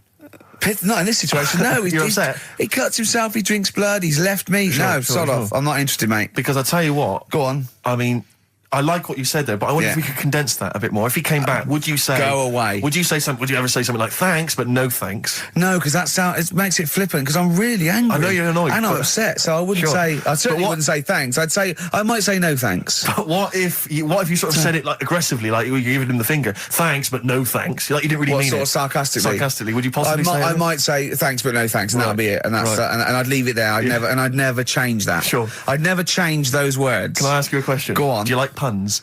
Hate them. Right. I don't like Countdown. I don't like QI. I don't like any of those posh Cambridge, Oxford types. I hate puns. If you had to say thanks but no thanks in the form of a pun, what would you maybe say? I wouldn't. I never would. Right. I'd say thanks but no thanks. I would, I mean, I feel embarrassed that I'd even say that, because I don't think I would even say thanks but no thanks. Okay. But if I did go that far, I'd leave it there. Sure. So, have you ever noticed, as I have, go on, the similarity between the word thanks and fangs? Not really. It's very similar. Not thanks, really. Fangs, F-T-H, there's a K. Fangs very much. G, it's A and S. Well, the A, the N and the S, but that's about it. Would you agree it sounds marginally similar? Yeah, Is it possible you might one day say fangs but no fangs? I wouldn't know. Right. I could put that though, could I? But don't say I said it. Right. I mean, yeah. Fangs, but no fangs. Yeah. This is the thing. Just, if you ever read an article in The Sun, The Mirror, anything, do not believe it. Really seriously question and query it, because... If it ends with fangs, no fangs. If it ends with a pun, almost certainly they never said it. The Cure, Love Song, classic on XFM. So that's the crabs that you can download their memories. But what about other animals that are in the sea, in that same sea, eating the stuff? Have they tested them yet? I don't know. I think they just took it on because their biology, something to do with, I presume they could take up minerals, and, I don't know why. I don't know. But anyway, next one, it's just on the horizons, a bodybuilder, married, freaky. married another bodybuilder, right, and they're pregnant, and they had these tests, and the baby was very large, but it was causing it pain, right, in the thing, right, and after this is almost bizarre, and after the female woke up pregnant after 7 months, and the baby was walking around. No, it forced its way out of the vagina. Oh, no way. Yeah, it forced its way out. It almost had, like, super strength. Like, and it was pulling her along by the umbilical cord, and and it was a stone. Extraordinary. That's freaky. I mean, you're talking about freaky stuff. That's made up. What? It wasn't pulling her along. It was pulling, she could feel it. Exactly. And it was, do you know what I mean? Like, just went... and just sort of squeezed its way out because it was ready, because all the hormones. Because it thought it was ready. Oh God! Imagine that. Just waking up and finding that in the bottom of the bed. Freak out, wouldn't it? Because you'd think it was a nightmare initially. And it had hair and everything, didn't it? Yeah, because all the hormones there, like hair, there was something in the week about you've got test tube babies and that now, haven't you? But they've managed to do it. I only caught half I knew he'd be more impressed by the crabs than that. He doesn't care if it's No, I am. I'm telling you though, that there was something... I only caught half the story because I was busy, but there's something about babies being able to be born without having any people involved. Or something. It's like putting them in an oven or something, and it's like a cake. And after a certain amount of time, it's ready. I think you can buy those in Argos for kids at Christmas. Well, it's my first baby kit. Yeah. There's Play-Doh, I think, that they can buy. Yeah. So what do you think of that then? The baby one? Yeah. I prefer the crab one. Yeah. But the baby thing's pretty horrible. Yeah. So it was bigger than like the average. Both made up. We made those up. Yeah, both rubbish. They're both they are both rubbish. Despite the fact they're both rubbish. Yeah. They're interesting. We made those up. Both those stupid stories up. Yeah. Imagine downloading a crab's memories and seeing its mum feeding it as a child. Both are rubbish. Anyway, Carl, look, you almost let it slip then as you were talking about your filling out that application form. There's some big news that everyone needs to know, which we were stunned by in the week, although the more we sort of talk to you, the more it starts to fall into place. Yeah. But Carl, what's the story? That I haven't got me exam results from the GCSEs. He never turned up to get his exam results. I was working. And so, how many did you take in the end? Because you weren't even sure about that, were you? You think you took maths and English, don't you? Yeah. And you think you've handed in the artwork for art, don't you? Now, art was continual assessment, wasn't it? Coursework. And what was that you made? I made a man sort of putting his arms into a car. You made a model of a man putting his arms into a car. What was this? So Sort of that like- one's passed. Was We that can this take that this aside. homage to break-ins in Manchester? Was this? What was this? Oh look, he does what he sees. Yeah. So you've what's got that. That's safe. You've definitely got that one. So you've taken art, you've taken English and maths, you think? So this is what we're going to do, listeners. We're going to try and find out his exam results for him and tell him next week. Live on air. We're going to call his school, we're going to try and track him down, and we are going to have a little envelope, and we are going to give Karl, at the age of 29, his O-level results. GCSEs, yeah. Now, Karl, so you took maths. Yeah. You think you took English. Do you remember turning up to do those? Do you remember sitting in the room filling in the forms? Yeah. Okay. And how did you feel you did? I don't think I did well. You don't think you did well? Did you revise? No. Why didn't you revise?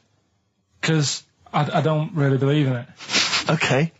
Well, it's just that if you don't know it, then you don't know it. You shouldn't have to start looking at the book. If I went to like the hospital, Yeah.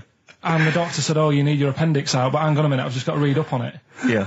That isn't good enough. Okay. He should know, and that's the way I feel about it. To be fair though, He did do the revision beforehand. yeah, they don't usually pass on, like, maybe, like, when they're in practice. Yeah, 7 years information they down the took in line. by osmosis. Yeah, yeah, and the bloke comes in and goes, "Can I just see what you did with that?" And I goes, "You've passed." Yeah. Phew. That's a good one. Yeah. Good job I watched Casualty. What was that one you told me about with the porn? That was a good one. Oh, this was fantastic, right? Right. There was this, Sorry, can I just check now? We're just remembering classic episodes of the Tales No, Unexpected this is important. Well, I saw one, right? I saw one on Tales Unexpected, right? And it was these two gents. What they used to do, they look down the obituaries and they'd blackmail the wife or the son of a dead eminent person, like might be a priest or a doctor, or something, and they'd go and they'd say, "He bought some erotic stuff from us before he died, and he owes 100 guineas and all this sort of stuff." And they'd pay up because it'd be so embarrassing. They just didn't want them, so they'd just pay him, right? And this one bloke said, "Who are these people? I'll meet with them." And he goes round there, and he goes round, and they go, "Your father," he goes, "My father could not have bought any erotic material from you." They did it, he goes, "He couldn't have, he's blind." Right, and that was the twist. And Karl went, "So it was magazines, not videos then?" Yeah. Now think about it, Steve. Is that so stupid? Well, presumably it was set in olden times because people, professional right. pornographers don't tend to call it, erotic material. Yeah. They tend to call it, juicy jugs or whatever. But more than that, I don't understand how a video is going to be any use to a blind person either. I know that you can hear the sound, Karl. Look at him nodding like he's caught me out. Yeah, what sound were you hear? Do. Your meter needs looking at? Yes. Cut. What's then? What's that? Then it's just noises, isn't it? Occasional groans. Yeah. Right. You could listen through the wall at your neighbours. He does. I mean, that's why I save a lot of money. But I thought you were going to point out, Karl, that they could have had a Braille porno. Now, have you thought of that? Look, feel the lumps on that. Exactly. Think about it, Karl. Think about it. You're excited now. Yeah. Your girlfriend's away, Karl. Yeah, the cheese grate has only entered the cupboard. No, she's a good-looking lady. What do you make of the first genetically modified baby? Oh. Are you worried about this? Do you know what did they do? What? Let me see what it says here. Well, isn't it just choosing the, eye colour? Well, this is the concern, isn't it? That in the future you'll be able to decide whether it's a boy or a girl, how intelligent it is, what it looks like, is it handsome, is it ugly? Obviously, no one will choose an ugly baby, and so on and so on and so on. And so it means that where will it lead? Where will it end, Karl? Are you concerned? I've thought about this a lot. What will us three look like in the future if they're being, genetically modified beautiful people? What will we be like? How will we be considered in society? True, yeah. But we've talked about this before, haven't we? About the cloning thing. Yeah. That's a bit weird. Yeah. But I don't think it matters because at the end of the day, right, you might look like some other kid, but it's the way you're brought up that will change your features and the way you are, your personality. If you lie, you get a long nose, don't you? Well, no, but listen, right, because I remember when we, I was growing up on this estate. This is going to be good. Go on. No, it's not. It's just an example of how this doesn't work. Go on. So we don't need to worry, sort of thing. Sure. Right? Okay. So I'm growing up on this estate, and there was this woman about 4 houses down, right, who's a bit rough. All right. Didn't fancy her. Oh God, no. right? But she had a baby. Well, tell me about her first. I'm interested in this woman. Why was she? It was a very... Was it like being a man in a dress? I mean, I didn't grow up in a posh house or anything. I'm not saying that if you live in a bit of a rough house, you're a bad person. What does she look like? But anyone can Tattoos? clean up. Look like Tony Green with a fag on. They didn't clean up much, right? Oh. Which, even if you've not got a lot of money, you can still try and make the place look nice. Yeah. Right? But she didn't, and a kid used to take a horse into the house. Sorry. Whoa, Neddy. What do you mean a kid used to take a horse into the house? Where did he get a horse? Must have nicked it from somewhere. Must have done. You seen a horse with it? No. What, is that from outside the saloon round the corner? Yeah, was it just tied up with a bit of leather? Right? And, oh, that's great. Big Jake, I'm looking for it. I'd been out. Oh. No, so let me get this. This was before the lynching stopped or after. Where did he get a horse from? What do you mean he must have nicked it? His mum said, where'd you get that from? I bought it. All right then, but keep it out of the kitchen. I don't want you going Catlin rustling. Where did he get a horse from, Carl? And how long did he have it for? Was he leading it or riding it? Mum, open the door, I can't stop. I can't stop it. Open the patio door as well. Looks like we got us a runaway. What do you mean? I don't know, but the thing is they couldn't afford to buy one because they're not cheap. So I'm just guessing. Maybe that's wrong of me. But I think... He had a horse? Yeah, right. So that's why the family didn't have any money. They'd spend it on the horse. No, I don't think, that's what I'm saying. I don't think they would have bought it. So anyway... Yeah, it's wise to whisper, Carl, in case they're listening. Yeah. And they could be in the room next door. It's not buying it, it's keeping it as well. Oh. So I was like in the car with my dad coming into the avenue, and you used to have to drive down it to turn round. And, and you know, sort of go back to our house. You had the traditional method of transport. Yeah. And the horse was in the lounge. Reading a paper. Just like walking around. Oh God! What? And when I was doing, I tried to earn myself some money once by flogging little flowers in plastic cups. What? This is genius. It just keeps coming. What do you mean you're trying to flog little flowers? What do you mean? Wait. Let's play a record. Let's play a record and come back to this. It's always going to just unravel and unravel. It's going to go for hours. Let's play a track, deeper and deeper. It's like an onion, isn't it? We've created a whole world here where there's a man living with a horse. Just walking around the lounge. I come from the West Country. I've never heard anything like that. I just think of a big sort of like orange carpet and it's got a rediffusion telly and this horse going, I'm fed up in here. Exactly. This is really... I am not taking the rubbish out again. Yeah. Right, play a record. Let's have Velvet Underground. We've got that lined up. Oh, yeah, the classic from the first album, I'm Waiting for the Man. Let's come back to the horse in a second. Little flowers in pots. What do you mean? From that classic first album, Velvet Underground and Nico, which apparently peaked at a disappointing 171 in the US charts. Think of that. And that's obviously Louis de Velvet Underground and Waiting for the Man. Yeah, great track. So we were talking, we were doing White Van Man, and we got onto genetically modified babies, but and somehow then Carl started telling a story about someone with a horse, and then he got onto, he was trying to make money selling flowers. Just do the flowers briefly. Well, hang on, I just want to recap slightly. So there was a family, and who had the horse in the family? It was... Because you lived on an estate in Manchester. So the mother was a right pig, apparently. Well, I don't know whether that's relevant. You don't need to go that far. But what I'm trying to do is like make a picture for you so you understand. What did she look like? Who did she look like? Bit of a, and no disrespect to her, bit like Pauline Quirk. Quirky, yeah. Right? Okay, I knew you were going to say that. Yeah. I knew it was going to be Pauline. Did she have any tats? I've never got that close to it. Okay, all right. So who had the horse? Was this her son or her husband? No, her daughter. Her daughter had stolen a horse? Yeah, from, I don't know where. There was I think there was some stables down the road or something.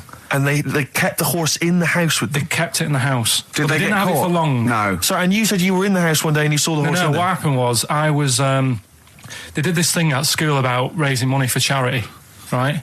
For some local charity. And they said you can do anything to raise money, and they came out with all these ideas, and I thought, that's good. What was the charity? I don't know. I thought, forget the charity. Yeah, that's just a good money making idea. So you're a charity. So, so I asked my mum for some, because she used to have a lot of flowers around the house. Sure. I said, can I just take some snippings off them, and I'll go and buy some plastic cups, and got some soil out of the garden, planted the bits of plants in them. Yeah. Got a tray. Yeah. Had about 25 plants on it, selling them for 25 pence each. Excellent. Did you sell any? Yeah, so loads. So did you just cut? You didn't just cut them and stick them in the soil? Yeah, they want to survive. But I think people sort of thought, well, good on him for trying. But anyway, so I went round to theirs, because I thought their house could do with a bit of colour and stuff. Yeah. So it's a bit rough. So as I went... The horse went, thank God for that breakfast. They've been feeding me kitty cat. So I got up to the door, and they opened the door, and it was one of them houses where no carpet. Yeah, a horse in the living room. You know. We've all been there. And the horse was walking around the living room. Oh. I looked quite happy and everything, because I always say that about animals. Black Beauty right? was on. Yeah. Well, think about it, right? If you were a horse, where would you rather be? In a little wooden hut with a load of hay, or in like a house with a central heating, 3-piece suite, and a telly and that? Telly and that. No, but I was saying this the other day. And an Atari, right? I was walking through London. Commodore 64, rubbish. Exactly. Walking through London with Suzanne, right? Yeah. And you know, like homeless people always have dogs. And she said, "Oh, I hope she looks after it." I said, that dog is happier than most dogs, right? Because people always walk past and give it a pat on the head. Yeah. It's with its owner all the time. Yeah. It's out in the open. It's not locked up in a house. Yeah. It doesn't eat, but other than that, no, it does eat though. They're always all right. So that's what I was saying. I think this horse was doing all right for itself. Do you know what I mean? Well, not many horses have got their own house. Exactly. For a start, yeah. But anyway, that's by the by. Yeah. So anyway, this family. It was a bit. What we were talking about. It was about genetically modified kids and all that stuff. Yeah. Right. Now, what I'm saying is, you could say, right, Steve, you could have a baby, right? And Ricky could see it and say, God, I want one that looks like that. Yeah. Right. It could happen, Rick. So come on, work with him. So you take it to the doctors, and I don't know what they do. They inject it with something or whatever. Yep, that's how it's done. Yeah. And get a little baby, and there it is. It looks the same. Now the thing is, you separate. You both go off and do your own things. Yep. Right. Now, you look at Stephen. You look after your baby. Yeah. You treat it well. You give it good food and I'm a good dad. all the vitamins and stuff. Yeah. Ricky just gives it cheese. Right. So then it changes its looks. It goes a bit fat. It gets tired easily and that sort of thing. Now, when this family, why am I just feeding a baby cheese? Right, this family who had a horse in their house. Yeah. They had a little baby, and my mum went round and said, "You're not going to believe this, but it's a beautiful looking baby," right? Yeah. And I was like, well, And the weird thing is, it was a good-looking kid, but as time went on, they didn't really look after it. And I'm not saying like abusing it, but it used to run around. It used to play out till like 10 at night. Yeah. It used to chase cars. Right. It was a bit. Did it have hooves? No. Chase cars. Right. What sort of kid chases cars?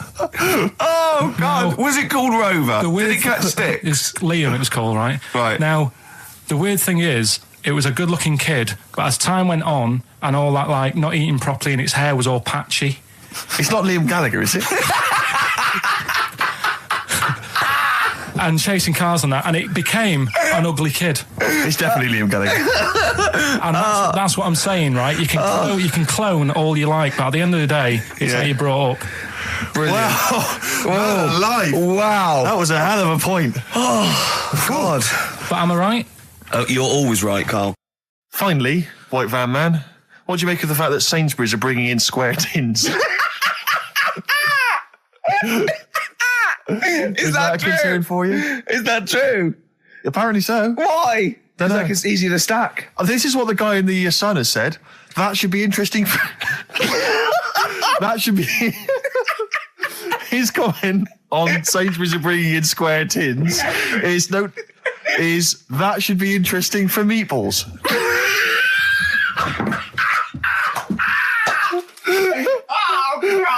Ricky's just collapsed on the floor. Let's just play a song, Carl. I don't think even you can top that. Well, yeah. So me and Carl went out for a beer, and it was great, wasn't it? Yeah, we started off, good. and you met my mate Robin, didn't you? Yeah. And some of the stories. Do you want to tell Steve some things about Robin that you don't? Do you know him well? Yes. Well, do you know about his worm problem as a kid? Go on. Right. What I can remember is he had worms as a kid. Not sure how you get him. He never answered me. He was getting a bit touchy about it. Right. This is like the second time I met him. And I think he was a bit annoyed that Ricky told me about his problem. What now? Now, straight away, you not being there, instinctively, what do you think went on with this story about worms? My suspicion is rather like when you told a group of people that Robin had once suckled milk from a cow's udder. Yeah. Did he mention that as well? Yeah. Yeah. my suspicion is that, like the cow story, the worm story is not true. But And why would he get so sort of uppity about it? Well, Because it's not true. Imagine if that wasn't the first time he'd done it. Imagine if he did that every single time he was with somebody for the first time and Robin was just met them. He will tell that story to anyone. But they do say there's no smoke without fire. Robin. I also told him that the way Robin cured these worms was because the doctor told his mother, right, to hold a piece of ham or cheese near Robin's anus so the worms would come out for the food, and he believed it. I'll tell you why, though. I said to Robin used to sit on spam to try and get the worms out, and he believed it. But Steve, right, do you remember that story about 3 or 4 years ago where there was some bloke in the army? He went away to somewhere, Vietnam or whatever. He was messing about in the woods. Messing about in the woods? Shouldn't he have been fighting? Whatever. Yeah. Right, and he walked through some lake, and I think he cut his toe or something on something, and some worm of some sort crawled in the gash. Yeah. And it was in his body, and the doctor said, we've got to get this out of your body. So what they did was, they said, right, the thinnest part or something of your body that things can crawl through is on the top of your head. So they wrapped Where the skull is. So they wrapped some bacon. No, they didn't. They did. That's right. thing. So he's gone in via the toe. So what we do is, I'll tell you what, that worm's probably heading straight for the head. We'll put a bit of bacon on it. The thinnest part of the body is the skull. Of course it's not the thinnest part of the body. It's where your brain case is, isn't it? It's the skull. There was a reason for it. And it was like they stuck some bacon on his head. And as ever, the vital piece of information, i.e. the reason, Karl seems to have forgotten. Because the worm was in his body, and they said everyone likes to smell of bacon. Including worms. Even a Vietnamese lake worm. They love bacon. Remember last week when I said about the little fella with the bone with no brain, and you were proved wrong? No. We were saying it wasn't a little fella. We were saying it was a stillborn child. It wasn't a little fella. You're changing it now. You weren't having any of it last week. Right, hang on a minute. I'm getting confused. There was a Vietnamese snake that went inside of a soldier. A little, like, maggot or some sort that you have to get out of your body because it causes problems. Yes, and so in order to get it out of the body, they strapped bacon to his head. Yeah. That is great. This doctor. And did that work? I think so. They had a picture of him smiling. Oh, God, what, the worm or the bloke? The bloke. Oh, dear. Honestly, I hope someone knows the story. Right. It was about 3 years ago, I reckon. Okay. And, yeah, it did work. GI bacon. So this is why I went... So what, the worm burrowed out of his head to get the bacon? Get to the bacon. Right. That's great. So this is why when Robin was telling his story, I was a little bit disappointed if it wasn't true. Right. Because in a way... You know Robin's never been to Vietnam. No, but what do you really think that Robin, well, as Robin said at the time, Karl, why would I sit on ham then tell Ricky Gervais? It's a very good point. Because if he was a kid, you do daft things like that as a kid. Right. He is telling Ricky Gervais, though. Yeah. And then, oh, bless him. Okay. And then anyway, Robin left, and I tried to chase him, but he got away. He knows that and then we had a few pints, and then Karl embarked on some of the greatest stories ever told. Can you tell the story about your dad?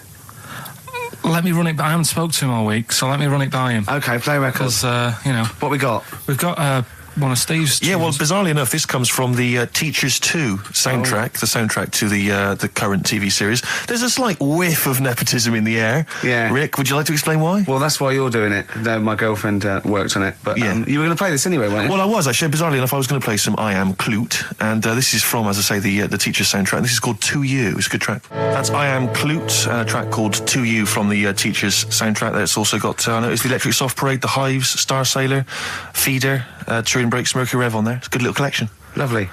Karl has just had confirmation. He's looking smug because someone phoned up and went, it is true, it's a Laogai chi worm and you wrap bacon around your head. That's all the bloke knew as well. Yeah. And his name was Gary. Yeah. So I'm not having it. No. And he said, see, that's why the Robin thing isn't so weird. He said, but when you said he tried it with cheese, he said I was having none of it. He's got standards. Right, next one. Which one's the next one? Oh, what about your paper round? Right, the paper round one. Paper round, I'd still say it's the best job I've ever had.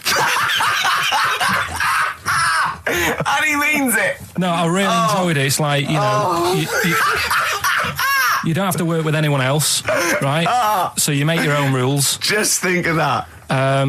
You know, you sort of You're around, spreading information to people, vital information. Giving a service, and no one else is around. You know, you can just do what you want and think about stuff whilst you're cycling around on your bike. It's really good. Yeah. So anyway, imagine the stuff he's thinking about when he's riding around his bike. I can't.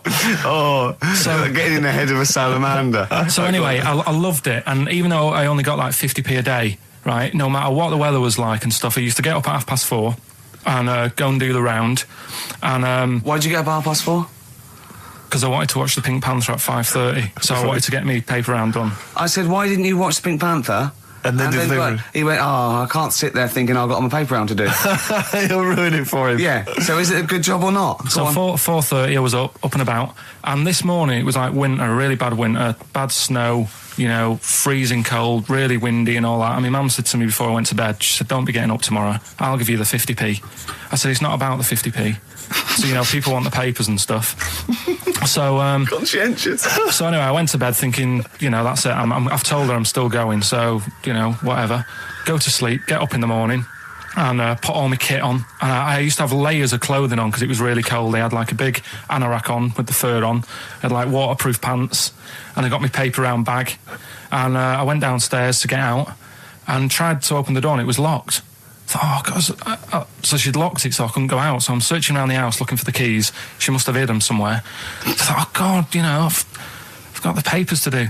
So I thought, how can I get out? So I went upstairs, climbed out of the bathroom window. God. Right, and to try and jump out of the bathroom window onto the porch. But the problem was, I had so much gear on, I was like the Michelin Man. So I could hardly move as it is. Yeah. And I'm trying to get out the window, and I'm like, trying to stretch down like that, get my foot on the porch, and my bag got caught on like the hook of, do you know, like how you have a hook so you can put the window open? Right, yeah, the little arm goes on. My bag had got caught on that. I was holding on to the wall and my foot on the thing, so I couldn't sort of pull it away in case I pulled it away and then fell on my head. Yeah. So I'm stuck there. Dangling. My dad comes back from working nights. Yeah. He thinks I'm a burglar. Gets out his gun. So he's shouting and stuff, going mad and going, Dad, it's me. And he had to give us a hand using a... He's heard that wily trick in Manchester before. He had to help me using a washing prop thing, a big stick. What did he do? Well, he said, just hold on for your dear life, and I'll sort of push the paper bag off the hook. Why didn't he go upstairs and sort it out? It was at that point where I was in the middle. There was nothing you could do. Do you know what I mean? It's at that point where you've just got to make a decision. Yeah. And by the time you go upstairs, who knows what might have happened? Sure. Do you know what I mean? You've got to act there and then, not messing around. Yeah. So and you could hear downstairs, now here he is, the Pink Panther. Yeah. Dad! Hurry up! Panther, ever so pink. Oh. So that was close to death, because I must have been about 30 foot in the air. So, to cut a long story short, he gave me about 4 or 5 near-death experiences, and he went, and the whole point of this, he went, so that's why I think I'm going to die of something horrible, like cancer. And I went, why? He went, right, you ready for this? Yeah. He said, well, I don't check my balls. Wait. He said, I don't like the feel. Carl, always check your balls. Do you I check don't yours? like the feel. Why don't you like the feel of your own balls? They just... I mean, you know that I don't like bodies anyway. Right. Do you know what I mean? It worries me a bit that you've got all that going on in your body, right, and your skin's keeping it all in place. Stop. We're going down a whole other avenue of discussion. Let's play a track. This is a bit easier, but I still think it's a good one. So this is, we should explain what this is if you've just tuned in. It's one of those stupid lateral thinking problems. That Karl himself has created. Yeah, that was his homework. Right, this one. It's a fella. He has a normal day doing stuff. Nothing wrong with him, right? And it's the twist in the tale. It's just like Tales of the Unexpected. Yeah. Just a normal day, nothing wrong with him. Hold on, though, he's got the legs of a fish. Go on. So, that's why he's been hiding his legs. So Go on. he does his The legs of a fish. Sorry, Carl, carry on. He has his working day and that, Yeah. and then he gets a bit tired. Goes to bed. He puts the light on, leaves it on, goes to bed. Oh. That's crazy. That's mental. I can't think what's happened. Anyway, here's Radiohead. Right, okay. What? The question is, why does he put the light on when So he's a going man, to bed? he's had a normal day, he's come home from work. Is that right? He's come home from work, or he's not been working? Yeah, he's just been out? no, it's been working and stuff, I think. You think? You've made it up, Carl. You can decide. So is the question is, why has he put the light on when he's asleep? There's a reason that he's put the light on when he's asleep. Has he gone to sleep? No, Carl, don't shrug. You're meant to answer these questions. He put the light on before he went to bed. Yeah, and the question you're asking me is why? What's the scenario? And the light's on and Yeah. that, but he's gone to sleep. Yeah. He started reading, and then he fell asleep. No. Did he intentionally, for some reason, put the light on? Every night. It's mad. Sounds mad. That's Carl, doesn't it? Every night he does it. Yeah. He puts the light on when he goes to sleep. Carl, is the point of this, he puts the light on for a very good reason. Not for us, but for some people. He's blind and it's always been on, and he thinks he's turning it off, but it was on in the day, and he thinks he's turning it off, but he's turning it on because he's blind. That'd be stupid. That works. No, that works great, Rick. Yeah. Thank you, Carl. So you've got to come up with... Hang on. If you're blind, why would you put a light on? No, he thinks it's off. Yeah. But why would he turn it on anyway? Just think so he doesn't get burgled, so people know he's in because he can't see him. So he just he puts the light on when he's there, then he turns the light off when he goes to bed, so people think it's fine. But he's got it out of kilter, and actually he's walking around in the dark all day. I don't believe that if you're blind, you turn your light on. I don't think you'd be living on your own, would you? I'm not having that for a second. Do blind people live on their own? I'm not having that for a second. Well, some people do. Lonely blind people live on their own. No, if you got bad eyes. Any even women? Are there any blind women who are living on their own? Rick? No, I mean, if you know of some blind women. 08700 800 1234. We've gone through this. If you are a blind woman with no standards and you don't care annoying voices and smell, yeah, then get in touch with you. Yeah, I mean, you've got to be within the ages of, say, 25 to 65. You know, Right. well, call it 75. You fussy all of a sudden. I know. Yeah, go on. If you were blind, would you live in London?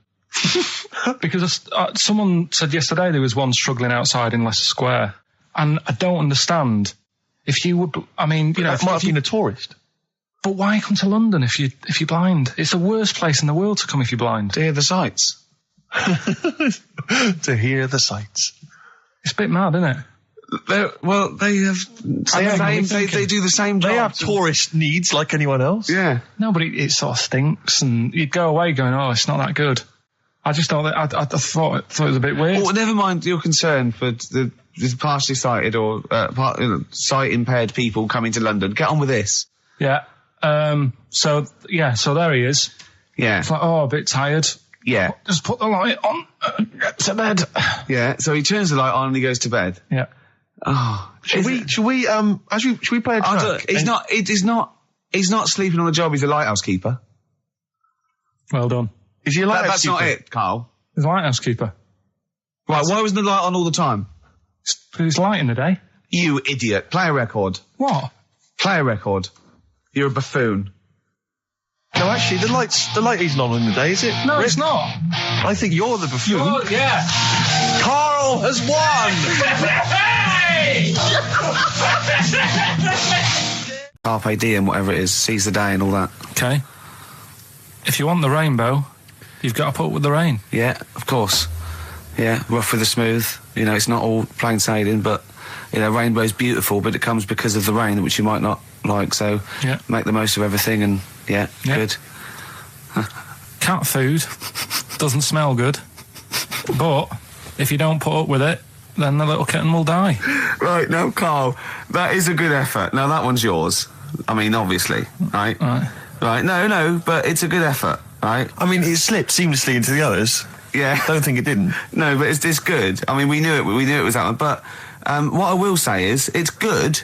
But what you don't know, maybe subconsciously, is, I mean, it's very similar to the putting up with the rain and the rainbow. But that's good. Why do you think that? Well, what does mine mean?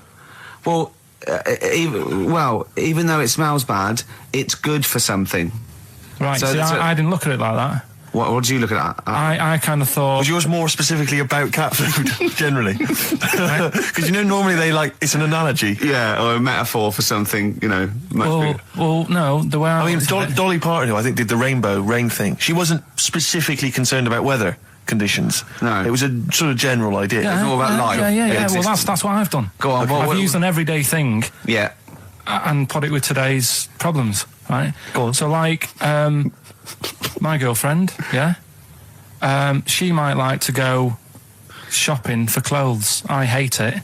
Right. But because I love her, I put up with it. Ah, that's nice. Yeah? Yeah. So, you love that little kitten. You can't stand the smell of the stuff you got to feed it. But because you love it, you go, well, I'll put up with this just for a few minutes and then I can, squeeze its head later and give it a little... Sorry! Squeeze its little head. Yeah. Well, that's just the thing that I do with cats. Put it in a bag and drown it in a lake. I can feed it and then I can throw it against the wall. Exactly. So you didn't see it like that, did you? No, that's very good. So it's about love, is it? It's about putting up with the bad things for something you love. Yeah. Well, that's nice. But Carl, you seem now to be convinced and rather smug that you've tricked us and that you've fooled us and that we didn't understand it. Well, I say that's your fault, not ours. No, it's not, though. I mean, look, that man in Forrest Gump, he was a bit of a nutter. And he came up with the life as a box of chocolates thing. Yeah. Now, if that was in this book, you say, oh, yeah, brilliant, good bit of work. But if he was sat here doing the show with you, you'd be taking the mickey out of him. Sometimes I feel he is. No, but Carl, I could. In fact, if people are out there, we're too lazy. Could you write down everything Carl's ever said? Because I think we could publish that. Yeah. He said one today. He saw my salamander. It's not a euphemism. He saw my salamander, and it's just sitting there in the tank. Your exotic pet. Yeah, and he's worried about there not being a lid on. And he said, I went, what are we worried about? He said, wow. He said it sits there for 24 hours a day. Obviously planning to get out. Well, it's got nothing else on its mind, and the daft thing is, he has actually got the lid ripped up a little bit. And he'll be looking up there, and it's going to get out. But what's the worst that could happen? What's it thinking? What do you think it's thinking, this salamander? It's got its eye on the DVD player. I can have Ian be down the market. Right.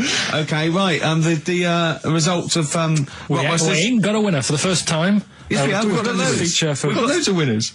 No, we haven't. We've done this feature for 3 weeks. This is the first time I've managed to sort of. Well, let's go through them then. What have they got wrong? The first one. The first one. What was the first one? Well, hang on. Let's do them in reverse order first. So what's the last one? The last one. The clue was that bloke does sport on the telly and he's got a little kid. What's that? That's Destiny's Child. Des, who does ITV Sport, that's he's got terrible, a tiny man. child, right? No, that's fine. They got that. Okay, Destiny's Child. What's the one? What's the middle one? The middle one. Right.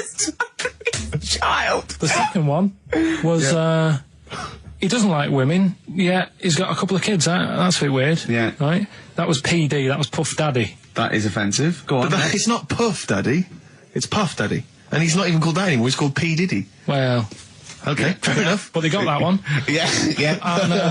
And if I'm being tight, these lot are as well. Yeah. Yeah. Tight means something in Manchester. Go on. Right. And the first one that they're having problems with, I don't think them birds should be allowed in this They've area. got it. Boyzone. It's not Boyzone. What's the clue again? I don't think them birds should be allowed in this area. That is perfect. A boy zone. No birds. No women. No women, yeah, birds, right? A boy zone. Sorry, Carl. If that isn't the answer, their clue is better than yours. That is brilliant. What was yours? Boy zone, it works perfectly. What's your answer then? Bangles. I have no idea what that means. Like seagulls. So you don't want them in this area, so you're banning them. Bangles.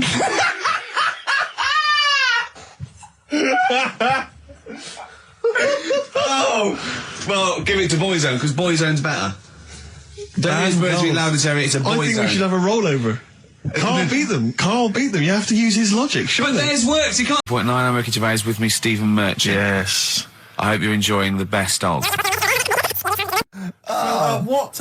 What exactly is there then? Is it just a kind of moon-like kind of surround with just kind of dust and rock? That's exactly what you see. I was there when the Mars thing went wrong. Yeah. I would have just sent a camera crew there, filmed a bit of that, right, and say, here we are, this is it. Ignore the little coffee shop in the background. Right? This is Mars, because that's what it's like. Just loads of dust. Holes everywhere. Side it up. Little round-headed aliens complaining, whinging, just like Mars. Yeah. So, is there what's the best bit about the holiday? Come on, pretend you're Judith Chalmers.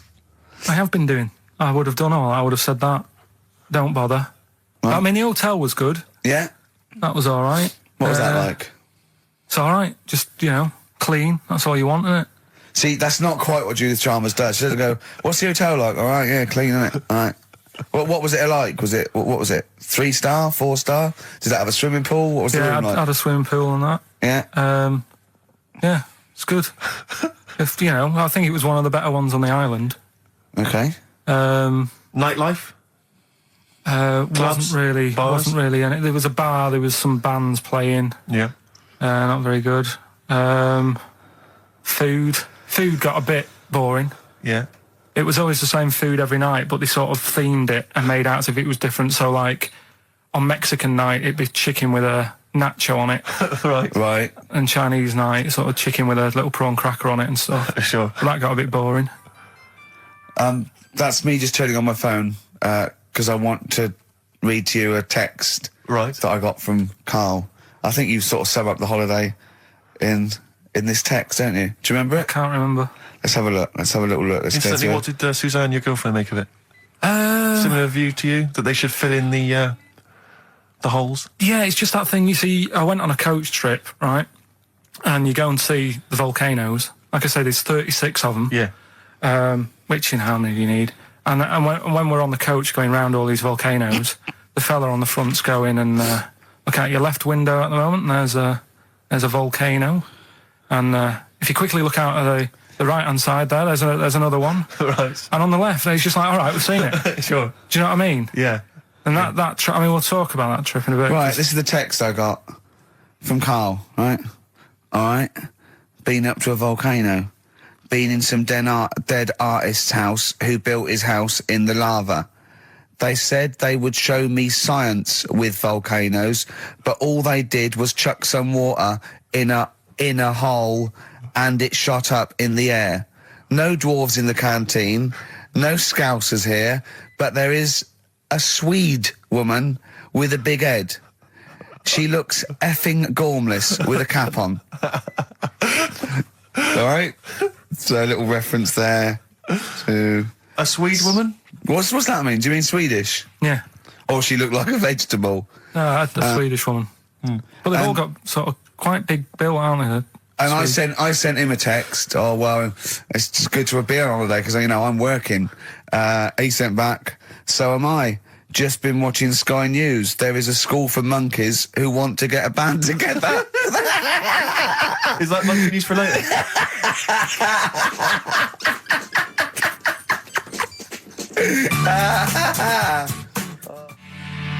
Oh My Corazon by Tim Burgess. I can't get enough of that. I love that chorus. On XFM 104.9. Ricky Gervais, Steve Merchant and little Karl Pilkington. But it was a nice holiday. Yeah, it's all right. It's just, I went there to relax and that. Exactly. Did a little bit of that. Trying to think of some new, features and stuff. Sure, always working. 3 holidays a year, Jesus. Oh, not really 3. Oh, 2. It's all one big sort of like work thing to me and Steve. 2 holidays, isn't it? Work hard, you need the holidays. So, yeah, the things that annoyed me was like, you get bored, sat around the pool after a couple of days. I'd read my book. Yeah. There wasn't much going on the... Not even any crabs to throw sand at, was there? No crabs or anything. They wouldn't bother with Lanzarote, right? So, decided to go on a little trip. That's when I saw the volcanoes and that, 36 of them.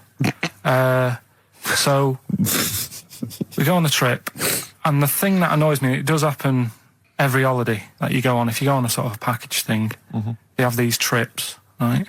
And you pay about 40-odd quid, and they give you some wine, so it make it feel like you're getting your money's worth. But how many of these trips have you been on then? Loads. Probably about 12. Phew, more holidays than I've had. Go on. I'll. Yeah, So go anyway, so you're on the coach, right? And they take you for the volcanoes. They took us in the middle of nowhere. Yeah. Right. There's nothing else round there. Sure. It's like I say, it's like Mars, but with holes in the ground. Yeah. Right. And they sort of drop you off, and they go, right, everybody, see you back here in an hour. There's loads of volcanoes for you to look at, and a coffee shop over there. And you know for a fact, right, you don't need an hour there. You could just say, well, just keep the engine running because I'll have a look in this hole, we'll get back on, give us 5 minutes. Don't need an hour. Absolutely. But you know that they've got something going. It's a with backhander, definitely. What, with the coffee shop? Definitely, yeah. They go there. And they get everyone to have an ice cream and a coffee, and they sit down, have a fag, talking to the bloke. Yeah, and it's like, cousin. Yeah. How much was the coffee? Was it probably about €3 each euro, so I think it was $3.50. Sure. Yeah. Which is, I don't know what, that's about £2.50. Yeah, they've stitched you up. Well, it's like those people who, those cab drivers that you'll meet at sort of 3 a.m. who've just got a car. Yeah. And just went out with a car. Yeah. And just, I'll pick people up and charge them. Yeah. I got in one once. I said to him, the guy just pulled up. I said, he said, I was in like East London. I'm going back to North London. I said, going to Swiss Cottage. He went, sure, hop in. We set off. He went, do you know the way? I said, well, not really, no. I thought you'd know the way. You're in a cabbie. And he went, no, don't really know the way there. I said, have you got an A to Z? He went, no. I thought, well, if you're going to go out just on the, just winging it as a cab driver, two things, take a map and a torch. He didn't have either. He said, well, I'll probably get to Camden. I said, well, I'll direct you from there. Drove on for about 5 minutes, making conversation. About 5 minutes later, he went, do you know the way to Camden? I thought you knew the way to Camden. I don't really know the way. I thought I just got to make the little outfit. You and your merry men. She's got me like 2 yards of green felt. Sure, yeah. And I've just got to find a tailor. tree house. Someone who can make me a lovely little natty outfit. Yeah. Why has she bought you a bow? You live in central London, so where are you going to be using We've got this? a garden. I did it yesterday. I've got my finger though, because I'm meant to put protector, so it's just, it goes so fast, isn't it?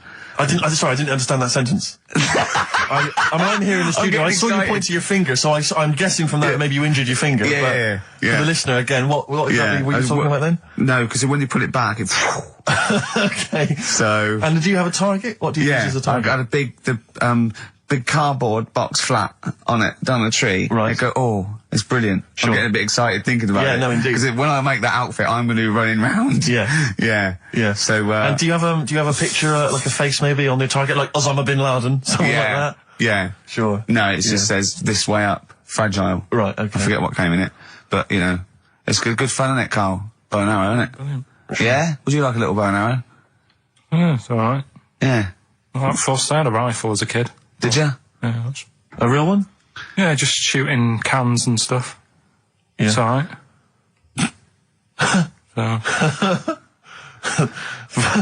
Well, a wonderful anecdote. Well, I went out with a drink with Carl in the week, and we went to a restaurant, didn't we, Carl? It's a good night. And we sat there, and next to me, when Carl came, next to me was, what's his name? Ross Kemp. And he was sitting there, and I saw Carl, and I tapped him on the shoulder, Ross Kemp on the shoulder, and I pointed to Carl and him, and I said, it's nice to see you two back together again. Nice. And Carl was horrified. But Carl didn't know that I'd already spoken to him before Carl arrived. I thought it was okay. I thought I could break the ice because I'd met him before. Sure. So he just thought I was insulting him. And when in the week we were talking about his little head, weren't we, Carl? And Carl suddenly stopped the conversation and said, if I had hair, what would we be talking about now? I think he had enough of everyone talking about it. And he looked good though. He had a special little do. He had it sort of, cropped a little bit more. I like it when he's just freshly had it done. Mm. Do you like? Has that ever happened to you, Steve? If you're somewhere, say if you sat somewhere, does someone sort of, is he anyone else who you look like, or would you say you're a bit of a one-off? I love these two. But to be fair, to be fair, he seems to be having to go at me an awful lot more than I do at him now. I mean, he just starts it. He starts it out of nowhere. I think his is sort of a get back for the way you treat him as a producer, not But he's not a producer. If he produced the show, I wouldn't have a reason to criticise. But I think this is it. Seriously, I mean, it really winds me up though, because it started as a joke, but now it's abuse. Yeah. He got annoyed at Heat because it said Karl, producer, well, not so much a producer, as just a bald mank. And he went, can they say that? Yeah. Can they say that? See, that's a magazine, an independent publication has identified what exactly it is you do. Yeah. Oh, here we go then. Go on, bring it on, because here we go. He's looking at me. I know he's thinking. I can hear the cogs I'm not working. thinking anything. It's vicious. No, that is true. Never a true word. Play a record. Now then, I heard this on the VH1 in the week, and I have not been able to get it out of my head, and I really kind of want to, I want to get it in everyone else's mind now so they understand the pain I've been going through. Miss You by the Rolling Stones. Yeah. I hope that's now embedded in your brain and you can ruin a week by having to sing that constantly, irritating people in shops and everywhere you go. Miss You by the Rolling Stones. Good track. Good track. Karl, Jonathan Ross came out with us last week, and we were talking about stuff, and Karl was mesmerised when Jonathan told a story that he was bored once in a hotel room and shaved his arse. He shaved his arse? Yeah. Sure. And Karl, you didn't stop questioning him, did you, for about... I just wondered, at what point do you sort of say, oh, this is getting on my nerves? Do you know what I mean? Yeah. It's way too long, tucking it in his socks or whatever. Yeah. But it's not, I mean, it is boring in hotel rooms, because I told you before about when I was in Edinburgh and I had nothing to do, there was nothing on the telly, and you sort of, you've eaten the shortbread biscuits and that. Yeah. And, so that's when I read the phone book to see how many... That's when you read the phone book? Well, to see how many Macs were in Scotland, McAteer, Macintosh. Sure. Yeah. And there was 42 pages. Yeah. Jonathan, I don't know if he'd already done that. Yeah. And, he said he shaved his arse. Now, when we say he shaved his arse... Not his cheeks, his... Oh, all of it? Yeah, all of it. Did he say that? Well, I think that's... But other than the cheeks, there's not much left. But then we got to the fact that me and Jonathan, if we pulled our wealth, we could have shaved Karl's arse for £1,000. Right. And he said, yeah, for £1,000 you can shave my arse. Suzanne said, can I say this bit? Your girlfriend said what, Karl? She was annoyed. She says, well, I'm not allowed to go there. Why is anyone else? And of course the whole table stopped and leant in and said, what? She went, he doesn't like me touching him there. I went, what do you mean?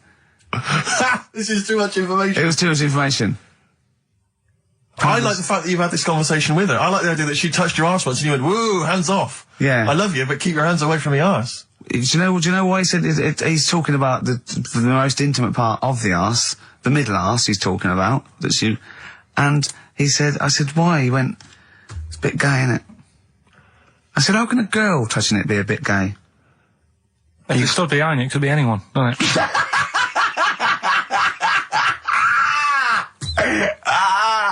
Oh, God. And it seemed, I mean, you can imagine the conversations we were having, right? And it's that thing that the waitress heard something every time she came over. She heard the word, cock on. Jonathan Ross saying I shaved my arse. Yeah. And, oh, dear. But it was, it was a good night, wasn't it? So, it's £1,000 now, isn't it? But presumably you give Suzanne half anyway, so everyone will be happy. You've used the arse to best effect. She's got half out of it, so she's made as much out of your arse as you have, in a sense. Me and Jonathan are happy. Yeah, but to be fair, it's his arse on the line. So I know, but I mean, it's not like she's getting a bum deal. Well, she's getting 500, quid. No, I can understand that. But do you reckon? Just thinking of some more. Play a record. Can I just ask, before you play a record, if we were to shave your arse, let's say we did it for charity or something, got sponsorship, how would we do it? Would we use one of those big kind of old-fashioned razors? No, I'd use a Bic Safety. I'd just straight away. And would you use a gel or a foam? No, first of all, I think I just, lather it up. Right, so you lather up his arse first? I do the outside bits, just goes straight down, big broad strokes, clean, right? Then I'd have to go in the crevices, and I'd need an assistant. I'd pop it apart, and just very gently go in there. I might even use electronic equipment, just so there was no sort of, nicks. Okay. So an electric razor? Or I might wax the internal middle arse.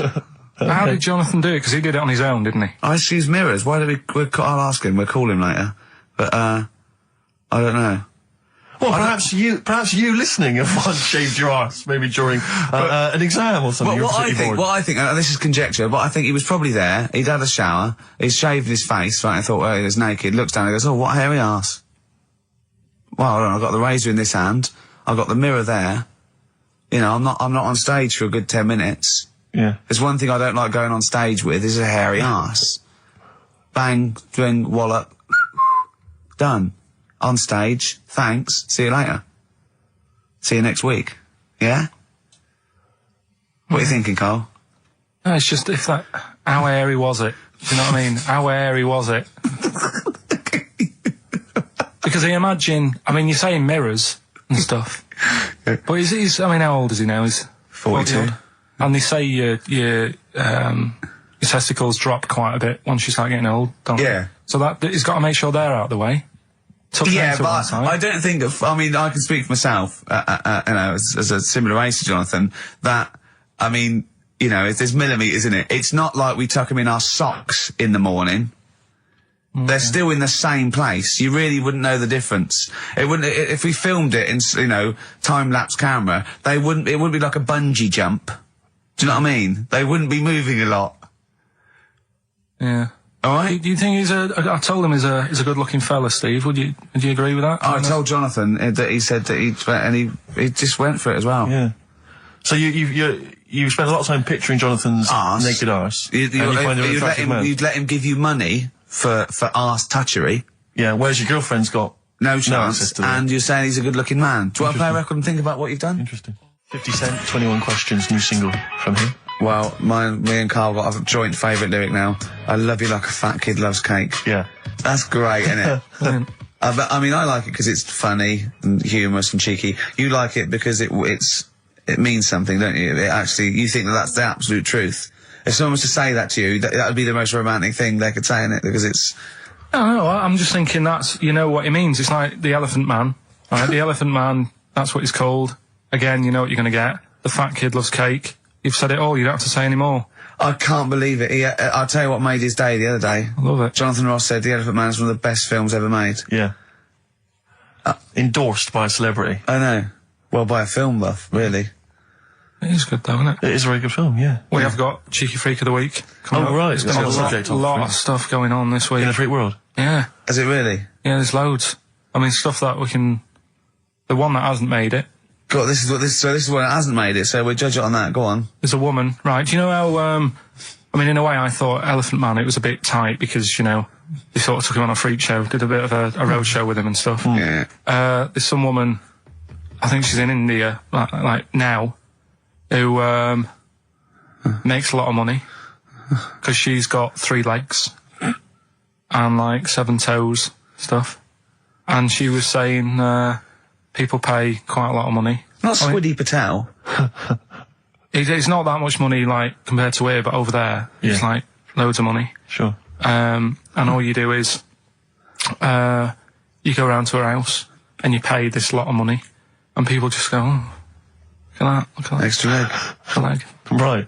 It's quite a lot of money in that. So she hasn't even got to go out on the road anymore, like in the old days. No, that's what annoyed me. It's well, you could get to them faster. You go and see them if they're paying the money. Sure. But yeah, what she could do is go in and buy a pair of shoes, right, and then nick one on the way out, because they only put one out, don't they? Good idea. So she could get, 2, 3 for the price of 2. Just one of the many perks of having 3 legs. Just one of having 3 legs. The other one is, keepy uppy. But she'd be good at that. Shouldn't do that. She just stays at home and puts the feet up. But anyway, that's not even Cheeky Freak of the Week. That's coming up later. Oh, brilliant. Now, Rockbusters, Dead in the Water, isn't it? We've killed that off, have we officially? We killed off Monkey News and Rockbusters. Didn't I tell you that there was some sort of petition for Monkey News? Was there? What was the story? A lot of, it's loads of emails and that. You mean you've done Monkey News? You mean you want to do Monkey News? No, but seriously, there's uproar. And people were like, you can't get rid of Monkey News. Yeah. Don't be doing that. Loads of people. Was it monkeys? Trying to write the complete works of Shakespeare? Did Tony Blair get a whiff of it, and he's coming down with a ton of bricks? And Rockbusters, Steve, if you've got a better competition, then we'll do yours. That's fine. Do you know what I mean? If that's what you want to do, we'll do. What did you want to do? No, I was just wondering whether we should perhaps not do a quiz at all, rather than do that piece of rubbish. Might be better to have nothing. Might be better just to have silence during that part of the show than have Rockbusters. How I don't about know. If I We should give you discuss it the, off if I air. give you the clues and that, and if you think they sound rubbish for not doing it, Well, can I just ask Carl how he got on over Christmas? Because the last time I spoke to him, you hadn't bought a present for your girlfriend. I have to say, I was on tenterhooks all Christmas. well, you changed it. After that show, I felt bad, even though I shouldn't have done, because Because you hadn't bought your girlfriend a Christmas yeah, but I present. said to you, I booked a table at a hotel in Covent Garden, had Christmas dinner there, which was nice, right? It's good food and everything. Didn't feel like enough to me. Well, then I went out and treated some stuff, and then No. A couple of days before Christmas, he went, I took Suzanne to that hotel we're going to go to for Christmas dinner. We had tea and cakes. And I went, oh, you treated her? He went, no, she paid for it, but I was just showing her what it was going to be like. That was her extra treat. She paid for it. I love that. Brilliant. Yeah. Well, it was a dear. It was like 150 quid for a meal for two, which is pretty dear. So I'm not going to buy her cakes as well. I love that! All right, love, have anything you want. You pay for your own pudding, I'm not mental. So yeah. You treated her to some other Yeah, stuff. some bits and bobs. What, And then so yesterday- she chose them and you paid for them? What, the presents? Yeah. No, Or you no. chose them and she paid for them, but, you know, it's the No, thought that counts. I got them on the way home that Saturday. Well done. And what Past did you some buy? shops. Well, just some bits. Might be personal, Steve. Well, I don't care. Just some bits. Yeah, Just but bits and pieces. leave out the personal bits. What bits? Just little things. And then yesterday, right? A monkey wrench and a new washer for the shower. Yeah.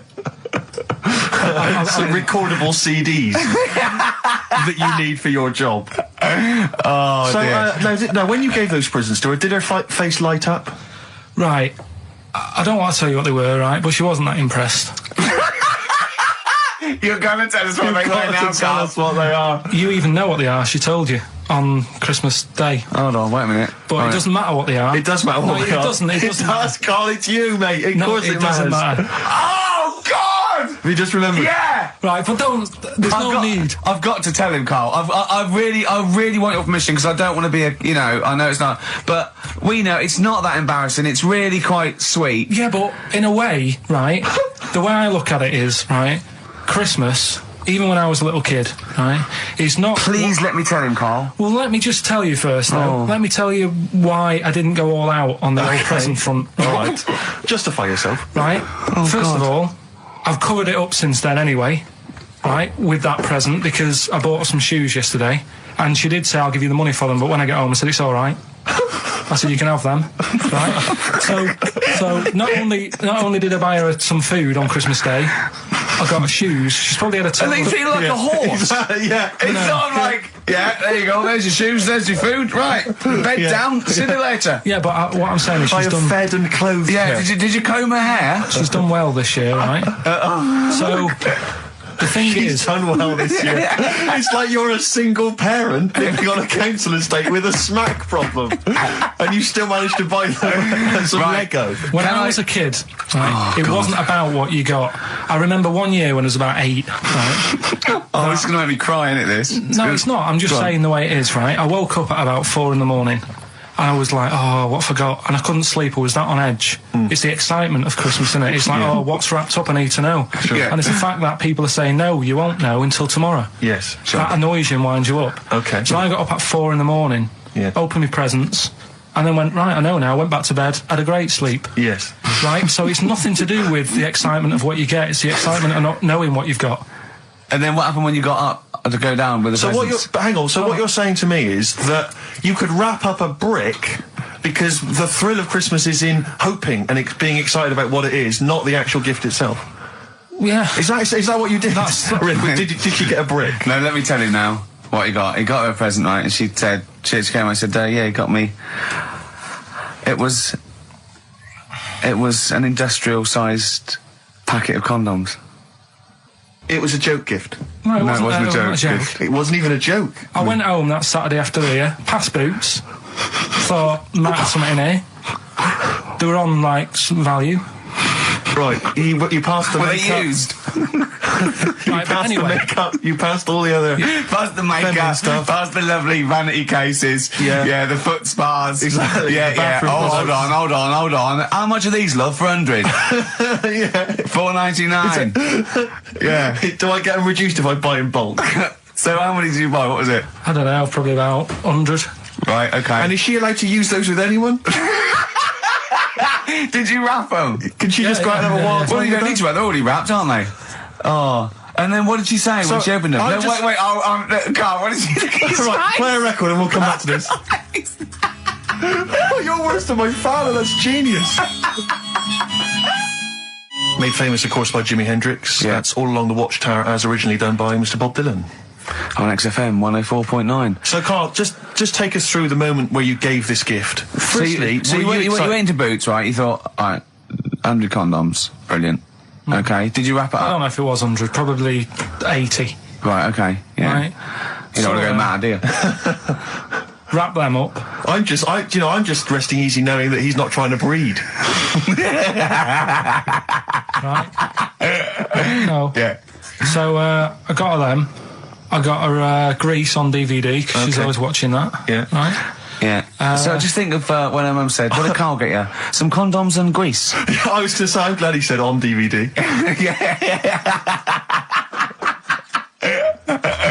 And, she was surprised anyway, right? Because Yeah, I bet she was. no, when she got she was thinking like jewellery. no, right? That showed her.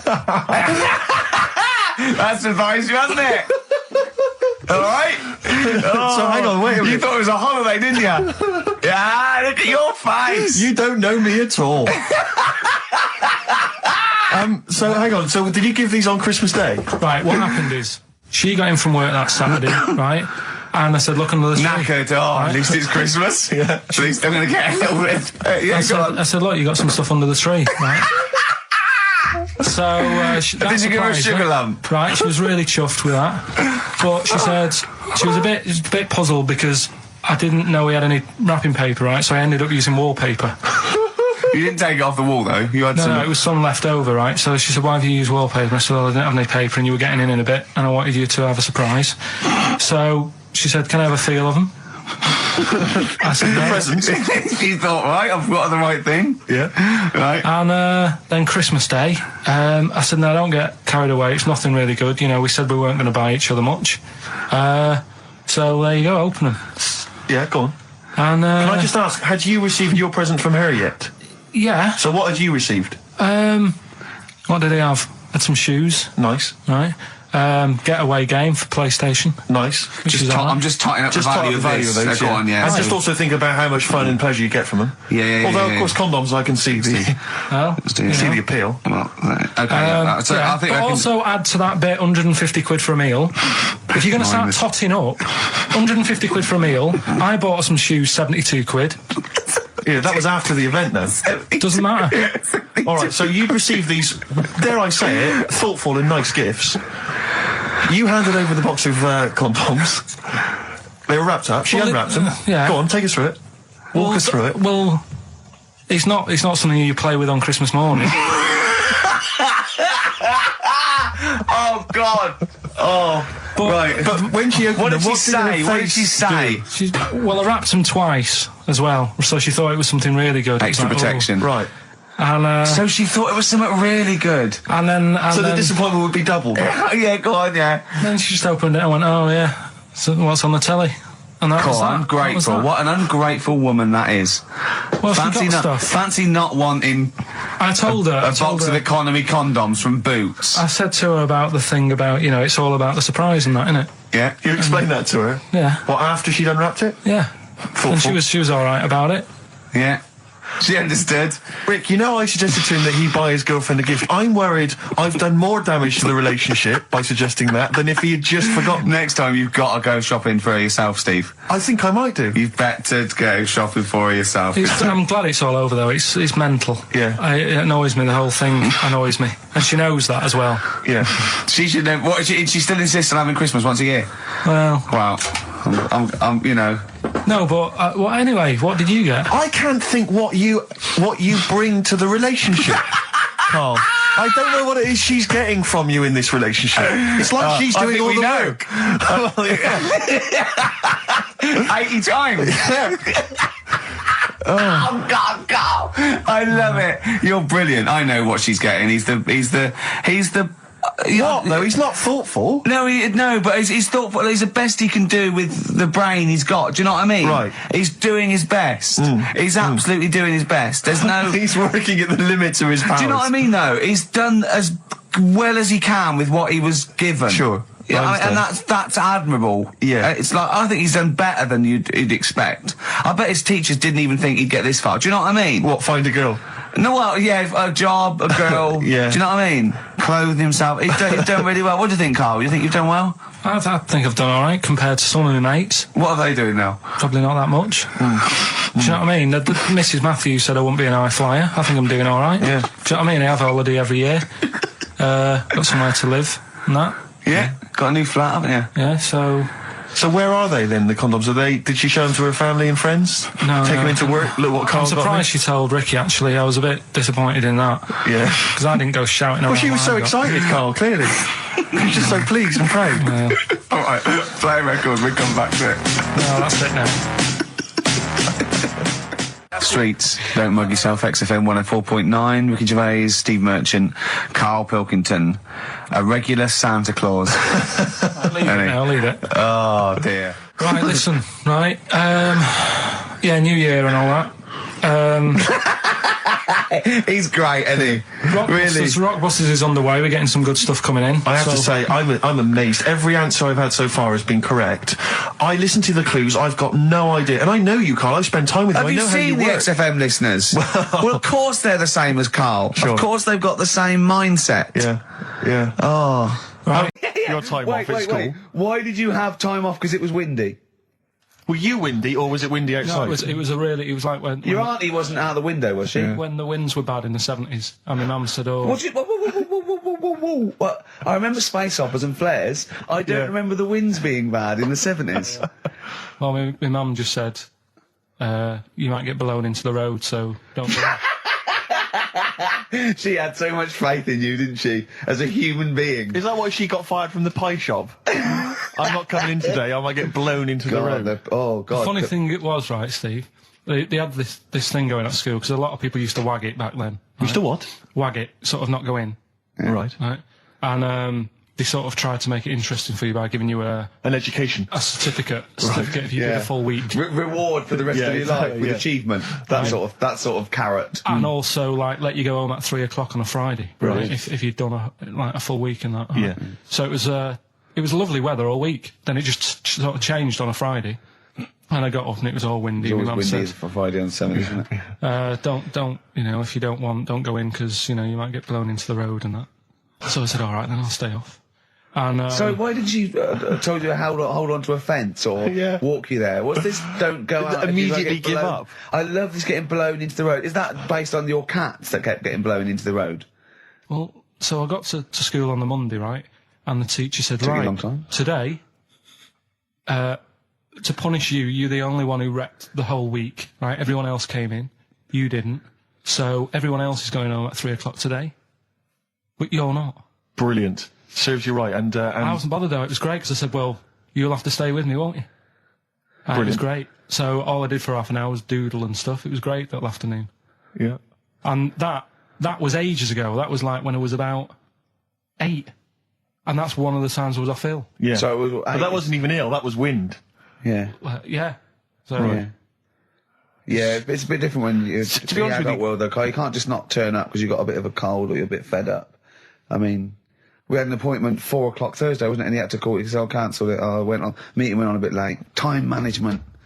Get things done. If it was important, you'd get it done. Play a record, Carl. Pull your finger out, please. When I was a kid, right, and it's all right for you to go into women's toilets when you're a kid. It's like, oh, it's a bit cute, right? As long as you're not, like, over 15 or something, right? Right. But when I was a kid, I went into a toilet, and women, when they use their little cubicles, they don't shut the door. Some of them just sit down on the toilet, right? And you see everything. And, no, seriously, that's probably one of the first times I saw, like, a woman. Yeah. That, right? And my Auntie Nora when she was staying over. What happened with your Auntie Nora? She was, she's into wearing caftans. Into wearing what? You know, caftans. Oh, yeah. What are caftans? Big, bellowy sort of dresses. Right. And, Yeah, I used to sit on the floor at home in front of the telly. Sure. She was on the chair behind. Yeah. She did a bit of a sort of a Sharon Stone scene. Oh, God. Yeah. Did you see it? There was no underwear. No. What age were you? What was it like? What age were It you? was like a ripped tennis ball. What? Right, we're off air. We're off air. Either that or put us in for the Stoners. I've told you before about buying presents. Did those gloves have your name sewn in them? And a piece of string that ran over the back of your duffel coat? You know, I've never been into getting presents and that. I had the problem at that Christmas one, that time with the Victoria Plum. Yeah, we'd hate that. We'd hate to bring that back. We've done that. Because you talked about it, because it's kind of to do with your dad, isn't it? He's a very bad gift buyer. Was that the problem? Well, yeah, my dad just wouldn't bother. It was my mum who sort of made an effort, and she sort of worked out half of what I wanted, then she left it to me dad to get it off someone, see if he could get one cheap or whatever. I love the fact that usually people talk about, like, drinking heavily or violent abuse, right? Yeah. But here's what he's been left with and scarred with from parents is bad gift buying. Yeah, and That's the not so Victoria bad, Plum is it? incident. In the greater scheme of things in the world, Yeah, but- that's not a bad thing to have, is it? Right, there was this, this is what it's like about getting presents and stuff, right? With my mum and dad. Go on. My mate, Colin, right? He Colin had, Makin? No, Colin Bailey, Oh, right? yeah. He had a Little Sinclair Spectrum, right? Yeah. Computer, Yeah. which was like the thing to have at that yeah, time, yeah, right? yeah. Used to always go round to his house. The deal was... Not the one you had to play through the window because you weren't allowed to. No, that's another lad. Oh, right? yeah. This is a different lad. And the deal was, he came to our house, and my mum gave him a pie. And then I'd go round to his, and I'd stay there for a few hours playing, you know, Hungry Horace and stuff like that on it. Sure. Right? Now, my mum and dad knew that I really wanted one of these computers, right? So I waited about a year. Came round to Christmas Day. I thought, I reckon might have one. Turned out they bought me the wrong one. They bought me a ZX81 instead of a Spectrum, right? And Christmas Day, I'm there trying to load the games up. It's not working. I'm thinking, what's wrong, right? And the thing with me when I was a kid, I used to get quite sort of agitated. This is the moment. Right? I found out that it needed a RAM pack to make it work, right? Looking in the thing and it's saying, and make sure you put your RAM pack in the back. And I was like, oh, where's the RAM pack? And my dad's going, I don't know, I've got you the main bit. That's it. So, I was that wound up, I just was sick, right? Just sick. I didn't feel sick or anything, I just was like, oh God. Went to the sink, just sick. Because I was that on edge about it. I said, come on, we've got to get one. And my dad's like, Tandy's shut, we're not gonna get anything today. Ruined again, Christmas Day. That was after the year when my train set got blown up by our kid. The following year, no RAM pack. And now you ask me, why don't I get good presents? He's scarred. He just I'm gonna die. Honestly, I'm gonna die. He's just being sick. Yeah. There's no RAM pack. What? Did you get to the bottom of it? Why wasn't there a RAM pack? You have to buy them separate. Oh, It's one of them okay. cons. What do you mean I can't play Frogger? Oh no. So, wasn't there another incident when you threw up? Spontaneously threw up? Through sheer anxiety? I do get it. It's not so much now because I've relaxed a bit, but as a kid I used to be quite on edge all the time with certain things. Do you think that's what happened to your The cat wind. that kept being sick? That it didn't get the food it wanted? And it just threw up? Do you remember that? Yeah. God, so they shaved it. Yeah, but again, you see, the cat thing, I mean, it's mad. I was thinking about it the other day, right? I used to think I had quite a normal upbringing, You didn't. right? And someone was talking Your about the mother cat. once told you not to go to school because it was windy, Carl. It was Yeah. not a normal The upbringing. cat was being sick, so she shaved it, so it was easier to clean. Right, well, my mum and dad went on holiday, right? And I stayed at the Rosses down the road. Oh, yeah. Only a kid, must have been about 5 or something, right? And I was always running around in the house. I had a lot of energy as a kid. What the Rosses did, they had this cat that was dead violent, the most violent sort of angry cat I have ever witnessed. A tiger. It was honestly, Steve, if it was bigger, it would have been, because it was just always having a go at you. Yeah. If you went to pat it on the head, it went to bite you and stuff. And what they used to do with it, to stop me running around, I'd sort of be running around, and then I'd get a bit tired, and they'd say, have a lie down on the settee. So I'd lie down on the settee and I'd nod off. And what they used to do I'd wake up and I've put the cat on my belly. Right? So I'd be scared to move because it's like it's going to get me. But it would keep you there. It kept me there, and it used to sort of slaver on me, and they'd sort of, you know, go out or whatever, and I'd be lying there. That's not normal, is it? Carl, sorry, were you created by the Brothers Grimm for one of their fairy tales? What kind of a life is that? A cat paperweight to keep Carl in place. He keeps blowing around. It's windy. We'll have to weigh him down. Be careful. Your mum probably told him that it's a windy day. You got to get something heavy on him, otherwise he just gets blown into the road. God bless him. Did I ever tell you about my Uncle Alf? No. He wasn't a proper uncle, right? But it was just one of my dad's mates and that. And he was getting on a bit. He must have been about, 60, which is pretty old when you're younger and that. And he was the same. He used to always wear a suit and that. But it was never in good nick. It was always like a rough suit, but it doesn't matter. He's still, making half the effort and that. Yeah. And he used to sleep in a dinghy. Right, Uncle Alf. What? In his house? Yeah. Why? Well, in a flat, he's in like a little bed sit. Because he only had a little bed sit, and he was into boats and stuff. So he had this Two birds with one stone. Had this little dinghy, had a little flat, thought, well, it's tight space and that. He had a dinghy as a bed, and he had 2 tellies, right? He had 2 tellies, one that the sound worked on, the other one only the vision worked. So if you wanted to watch a programme... You had to turn both on. Put them both on, like BBC One, turned one up, and watched the other one. Wow. No, what's the song? What song are you thinking of? The lines are going mental. Because it's so live. easy.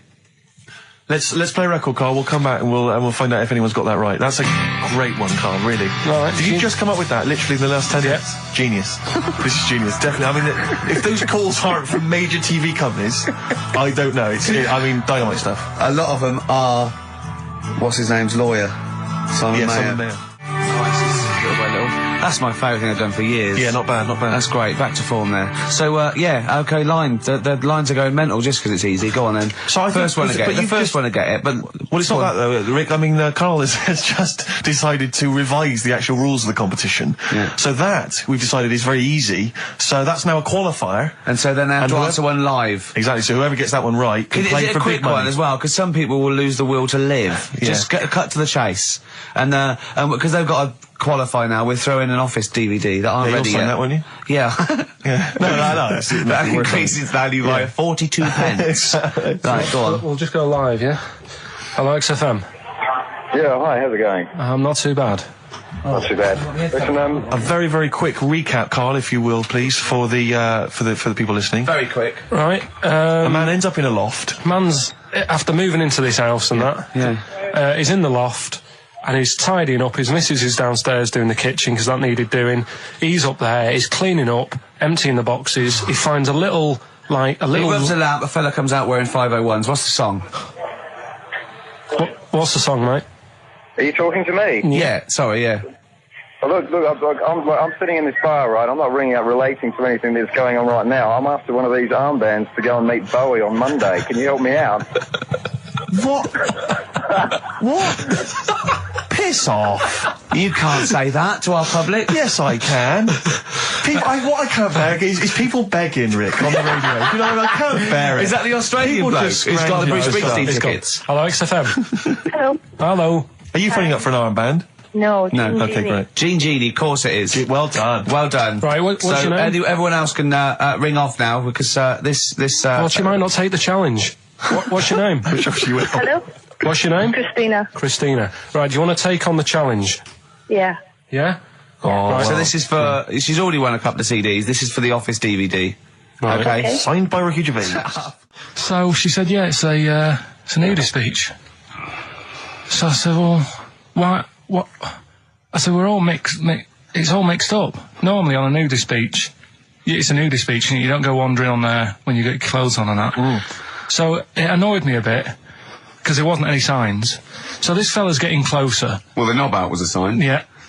Right, so he's getting closer. And he walked past me. It was an old fella. And he walked past and he had a hat on and a little pipe. And a big rucksack on his back. Right, so it got me thinking. Not strictly naked. I'm walking along and I'm thinking, right, why do people want to do this? So straight away, I wasn't on holiday anymore, because most of the time when I'm on holiday, I don't think about anything. Right? Your mind's a blank. I just switch off. Right? But all of a sudden, this has got in my head now, and I turn around to look at him, and... Check out his arse. And this bag, right, I swear, it was massive, right? What? You had a massive bag? The bag. His rucksack? His rucksack. Oh, right, okay. When he said there was an old couple coming towards me, I said, what was lower, the bloke's bollocks or the woman's tits? And he said, well, that was another point, she might as well have worn knickers. Because so you can see it. That's what he said to me. So you saw the bag? So it annoyed me, yeah, because the whole idea in it, this is what I think, I mean, I might be wrong, right? Might be wrong. Chances you never have been, wrong. you never have been before. Being nudist, right? What's it all about? Because my auntie Nora, she same thing, pumped her with loads of drugs. She used to have a cabinet next to the bed is like boots. She's got loads of stuff, right? For all sorts of stuff. And, I mean, she's not that old, but she's on loads of stuff, right? She's a bit coked up, is she? She called up my mum once. And, yeah, you told us this. Go on, tell it again. And she said, oh, how are you doing and that? She's all right. Bit worried though. My mum said, why, what's up? She said, I've been breaking wind. So she goes, well, you know. She says, no, but this one is going on and on and on. And she was like, she was like, what do you say? What's like passing wind, farting for 5 minutes. One thing, not like, you know, trumping and then nothing. Yeah. Continuous drone of a fart. I'm eating. Hey? I'm eating. So am I. Carl, you have to carry on. Right, yeah. We're all eating. Crisps, food crisps. So last week, yeah, you were playing your feature, that song, I Shouldn't Switch Off Because I'm Enjoying the Story. Yeah. And we played Living for the City, only you played the single mix, which doesn't have the entire second act, if you will. Yeah. So, Carl, you've not heard it before. You're excited. Heard it before. You're excited to hear the second act, because as far as you're aware, there was a young guy, he's living with his family, they're fairly impoverished in Mississippi, but, you know, they're happy, they're getting on all right. But you're not even aware that he's moving to the big city. No, it just fades out. Well, that's the city in question. I mean, I've liked this song for, must be, you know, 3 or 4 years, and I've always listened to the single version. I had no idea that I didn't know the full story. So, yeah. It's not, I mean, I know your attention to detail, you like to know the full story, like, where everything was. Well, the whole idea of the feature is to say, you know, you've got to listen to the song. Where was the lead plate thing? That was like a few years back. Where was it? In Britain and Scotland. Yeah. It was a problem all over the world. They had to deal with it. You're making it up now. Is it something you saw in Lord of the Rings? Yeah. Right. So anyway. Yeah. So the Lion and the Witch, go on. Go on. So far then, what did we learn in this story from We Stevie learned so far from Stevie that there's a young lad, as I say, he's got a family, he's fairly happy, except they're very poor, and they struggle to get by, but they're happy, they're doing it anyway. He's moving to the big city. Carl, this is the bit you didn't realise. Just play the track. Okay, here we go. So this is halfway through. This is halfway through the tune now. This is, you've not heard this before, have you? Let's go. Sorry, I accidentally played an episode of Kojak. By mistake. We were going to play a song. Oh, what did you make of that then? Yeah, what's happening there then? Eh? He was living with his family, he was fairly impoverished. He's moved to the new... bus he was on, was it?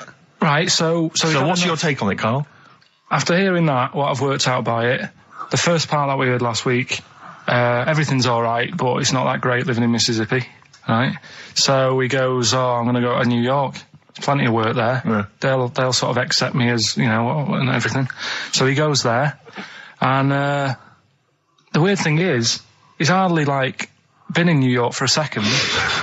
He gets on a bus, all of a sudden some cop is arresting him. He's like, what's going on? And then he's got 10 years. I mean, what you can't hear, because the levels are quite bad. I mean, I work with sound. I can't really hear what's going on. You're criticising Stevie Wonder, I'm sort of guessing that he didn't pay his bus fare or something. And 10 years. He got 10 years for that. I really don't know what was going on. And the last one... got that one. That's terrible. That's terrible. Okay, quickly. Oh, God. And the last one is, that bloke who does... Come on! It's making me laugh. Come on, Carl. Be professional. Right, the last one. Right. I can't do it. It's making me laugh. Oh, come on, I'll come and read them then. No, hang on. Come on, Carl. Right, here we go. They don't do this on Blockbusters on TV, do they? No, come on. That bloke who does sport on telly,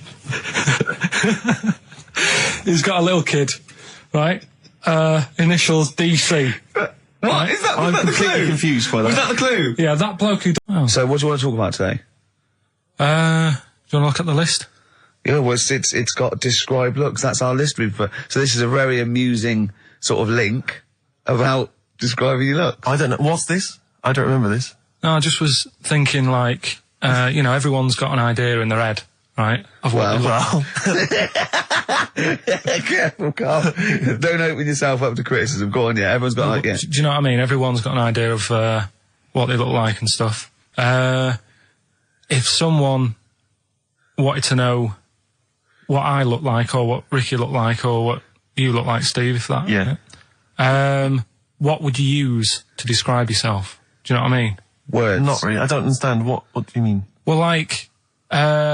Someone who doesn't know us, we've got to describe, and what's the game to hopefully get some sort of interpersonal language going, so you know they've got the same image as you, to a certain extent. I'm just thinking, if I was to meet Steve in a restaurant, right, I'd nothing untoward going on. We're just hanging out. No, just having a chat, just having a normal night out. Yeah. Who's paying? Because I mean, is it expensive? Go Dutch. I mean, right. So, I say to you, I'll see you at 8, right, in this restaurant. I turn up at the door. It's a bit of a posh place, right? There's Steve Merchant in, and the waiter sort of goes, I don't know. What does he look like, right? And where's he from? Just a little French fella. Oh yeah. And what does he look like? So the thing I'd pick up on first, tall lad. Tall, yeah. And then he goes, oh, well, you know, we got lots of tall people in, right? And I go, oh, big eyes. Big eyes. Yeah. And then he'd go, yeah, he's over there. I'll be honest with you. I mean, you can have dinner and you can buy me dinner. I'm not sure you're going to get anywhere with me. If you're slagging me off. No, I'm not slagging you off, though. That's what I'm saying. Yeah. I'm just using what comes to mind when can I just... Tall and big eyes. Can I assume that they know, like... Could I say, like, easiest for me I'd say, looks like Reg Varney from On the Buses. Would they understand that? Can I use sort of, like, kick references? He's 30-odd, this waiter, so he'll... Yeah, so I go, oh yes, it's Reg Varney, he's sitting over there. Yeah. So he went German towards the end. See, I describe you more, Rick, I think, as... I would imagine, I'd say, have you ever seen that Johnny Vegas on the telly? Yeah. Imagine he was inflatable and he just let out a little bit of air. Right, well at least that's nice. What Ricky would look like. As opposed to, like, you know, pumping harder. Yeah.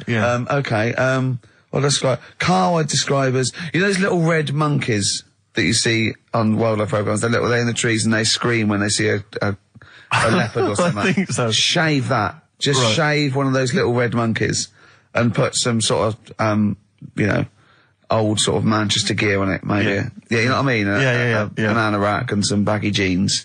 I'd like to see how the waiter would react to that. He's got a picture of a monkey, then he's got a picture he's shaved.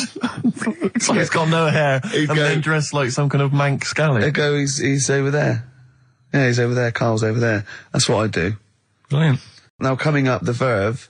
After that, an amusing link about gay handkerchiefs. Oh, really? I'm looking forward to this. Lucky Man by The Verve on XFM 104.9. I'm Ricky Gervais with me, Steve Merchant and Karl Pilkington. Karl, what's the problem with gay hankies? You played Bruce Springsteen last week. Yeah. Right?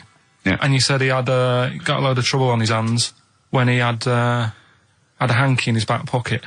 Did I say that on air or...? Well, we were just saying that famously on the cover of the Born to Run, Born in the USA album, it's just him, isn't it, with his backside, basically, with a red handkerchief. I wasn't looking.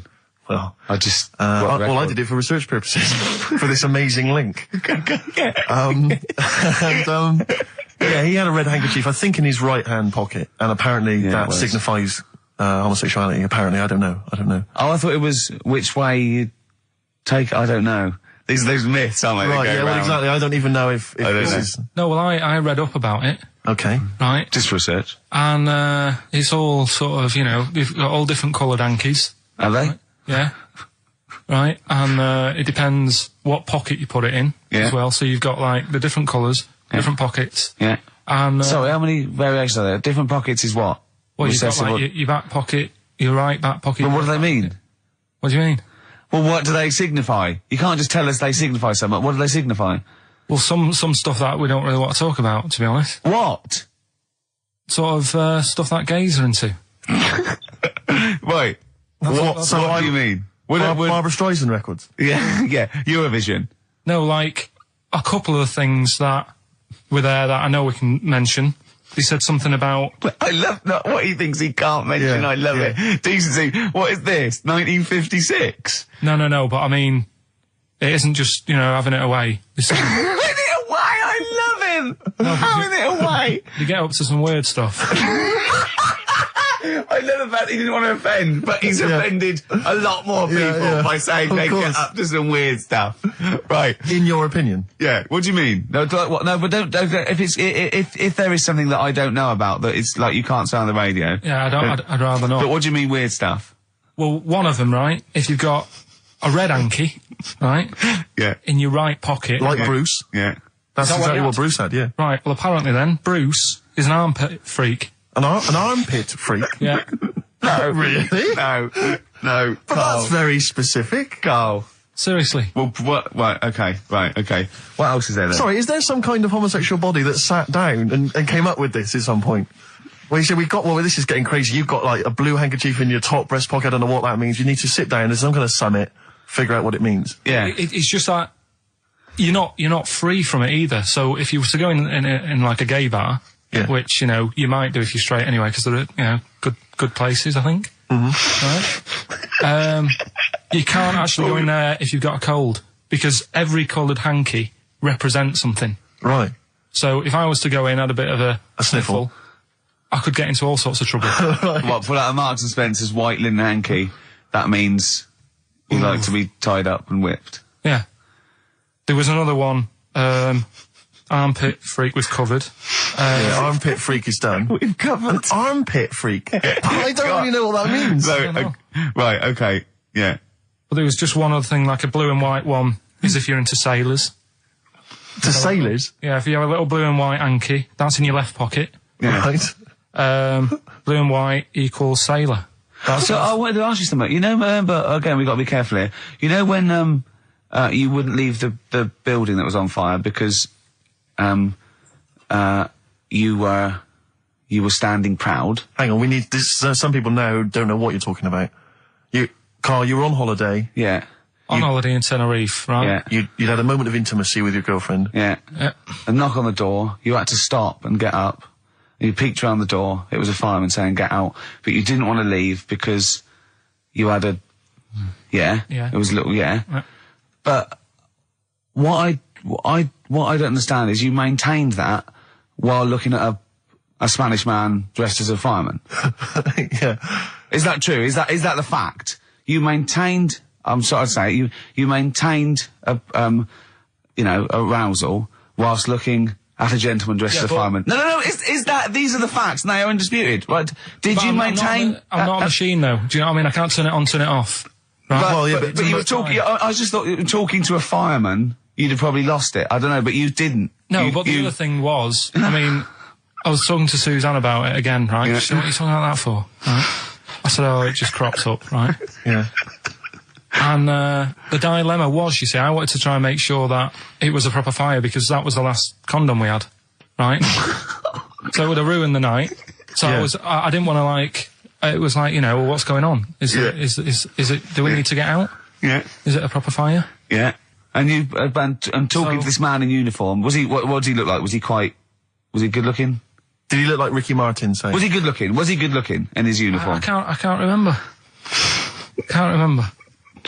Did he have a moustache? Better play a record, haven't we? Is this bringing it back? What? You look uncomfortable. What? Did you just switch this on with your hands? What was Ronan? Ronan. I just was telling you the other day about, that song that he does. Loving every day as if it's your last one. Right. Yeah. I'm just thinking he's saying that as if like, oh, I'll have a good day. But I reckon if you knew it was your last day, I don't think you'd be in the mood to do anything. Yeah. But what? That's true. But well, yeah. I think the point is that it's living a day like it should last. So, God, imagine if it was every day like it last. Right, let's go mental. And the good thing is, we've got tomorrow. So he's got the best of both worlds. That's what Ronan's saying. He's saying cram it in, because it might be the last. I think it's more like, it's the not knowing, isn't it? Live every day. I'd actually be happy if I never knew when I was going to die, and I was definitely going to die in my sleep.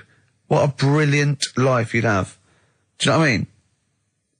What, so you don't get an illness, but one night you go to bed and... I know that if you knew you were going to die in your sleep and never knew when you were going to die, it wouldn't matter if it was tomorrow or 30 years' time. It wouldn't matter, would it? Yeah. I've lost you, haven't I? I've lost you somewhere. I thought that was pretty easy, all that. I said die in your sleep and not know when you died. There was no high concept there. No sleight of hand linguistically. Where did I lose you? I think you lost him on sleight of hand linguistically. Just then. You've lost him again. Yeah, I think that's the way I'd want to go. I don't want to know about it. That's why I don't go to the doctors or anything. That's a good approach. And do you know, remember him saying he's going to die of cancer because he doesn't check his balls. He doesn't like the feel. Of course. What do they feel like, your balls? Like a wet chamois leather. With 2 marbles, 2 kumquats in a wet chamois leather. No, but I just... Why are they wet? Sweaty? No, they're not. I'm just saying smooth. Are they smooth? Yeah, because a chamois leather's smoother when it's... Do you shave them? No, I don't. In case a fireman pops round, you want to look your best. It looks like your head. You know, a fireman pops round, there you are, and he goes, oh, nice, smooth. So you never go to the doctors? What even? I don't like it. But if you found some buboes under your arm or something, I'd wait for a bit, and I'd say to Suzanne, what do you think of that? Just see if it develops into plague. Well, yeah, because you know, don't you? Old bandages around your head. Yeah. And a bell. Yeah. Suzanne, where are you out? Can you get me a bell? Exactly. Brilliant. There was this kid at our school we took the piss out of for basically the rest of his time there, because when he was about 11, someone said, how would you want to die? Right? We do that thing, drown in fire or that. He said, I want to die of old age in my mother's arms. How old was he? Like 11. Loser. In my mother's arms? No. What, getting off with her? What was that? Die of old age. You know, so old she. Brilliant. I want to die of old age with my nan and my mum. Yeah, all in the same bed. Oh dear. So if it was the last day, if you had one day to live, okay, what would you do with your day? Now let's assume that you're not in a state of ill health. There's not much you can do. It's just the end of the world. And what do you mean there's not much you can do? I mean, that's what we're asking you. It's the last day of your life. It depends, doesn't it? If we're all in the same boat, if someone says, oh, unlucky, without bitterness, like, oh, we accidentally exposed you to some radiation poison, you got a day, or if it was like, there's a meteor coming this way, we're all in the same boat, I think it would be different. It depends whether it's you and the rest of the world. No? I'd do the same thing. I'd steal a car and go joyriding. But like, go mental. I'd be smashing stuff, I'd be knocking people over for a laugh. I'd be going crazy. It'd be like Grand Theft Auto. Right. It would be extraordinary. Brilliant. Driving through parks. That's what I did the getaway. Yeah. I tried to play it seriously. Within about 10 minutes, I was just going around areas I knew, trying to knock people over. Yeah, I don't think I'd want to do that much. Seriously. You can watch telly, because you might not know how the thing ends. Sure. Yeah, be a waste of time. You could watch 24, couldn't you? If you had a day. Yeah. On DVD. Do that then, do that. Do that, yeah? Well, but I mean, let's be honest, let's say you can take all the money out of your bank account, you can fly anywhere in the world, you can do whatever you want. Well, not a long flight. You could. Well, no, but you've got your girlfriend. Australia, you wouldn't make it, would you? No. Why wouldn't you go to the monkey sanctuary down in Cornwall and just go around cuddling as many monkeys as you can? I'm going to tell you something now. Go on. Go in there next week. Are you? Yeah. Taking my mum and dad away, because like Suzanne's mum and dad. What, you're donating them? Most people put them in a home. What are you going to say? How your monkey sanctuary is cheaper. Taking them down, taking them down to Cornwall. Hold on, I thought you said you'd never go away with parents again. No, but that was Suzanne's mum and dad. Oh, is this to get even or something? So we'll do that, and then we'll can it, then. That was your outing. You're phoning both sets of parents and it goes, right, you won't be seeing us ever again on holiday. We've taken you away, we've taken you away. Be careful that the monkey people don't buy you off your parents. And know, don't set you make up on sure cake. make sure they don't leave any of the monkeys' food in the telephone box because Dad'll have that away. Yeah. No. I was talking to him about that the other day. About the nicking in phone boxes. And he Should we reminded just me- explain that to Well, people? they live in a small village in Wales, and it's like one sort of utility store. And when it's shut, they leave your shopping in the telephone box across the road. And Carl's dad found out about this and goes and helps himself. Yeah, to other people shopping. That's terrible. Yeah, go on. And I was talking to him about that, saying, you know, have you picked up any surprises in the phone box? And he said, no. We were talking about other stuff he used to do. One of them used to be going in this supermarket, right, in Manchester. Yeah. Needs a new pair of shoes. Yeah. Go in, take a new pair off the shelf, pop them on, leave his old ones there. Really? And walk out again. Yeah, brilliant. Floor. And then you go in after and buy his old ones back like an idiot. Yeah. Yeah. You'd go in the next day. They look nice. Yeah. My dad's got a pair just like that. I've always wanted some. Can I have those? Incidentally, we don't advocate the stealing of shoes from shops. Or the joyriding and killing people. Unless you've got one day left. Okay. Or phone boxes. John. Fighting. M. Gervais, Merchant, Pilkington.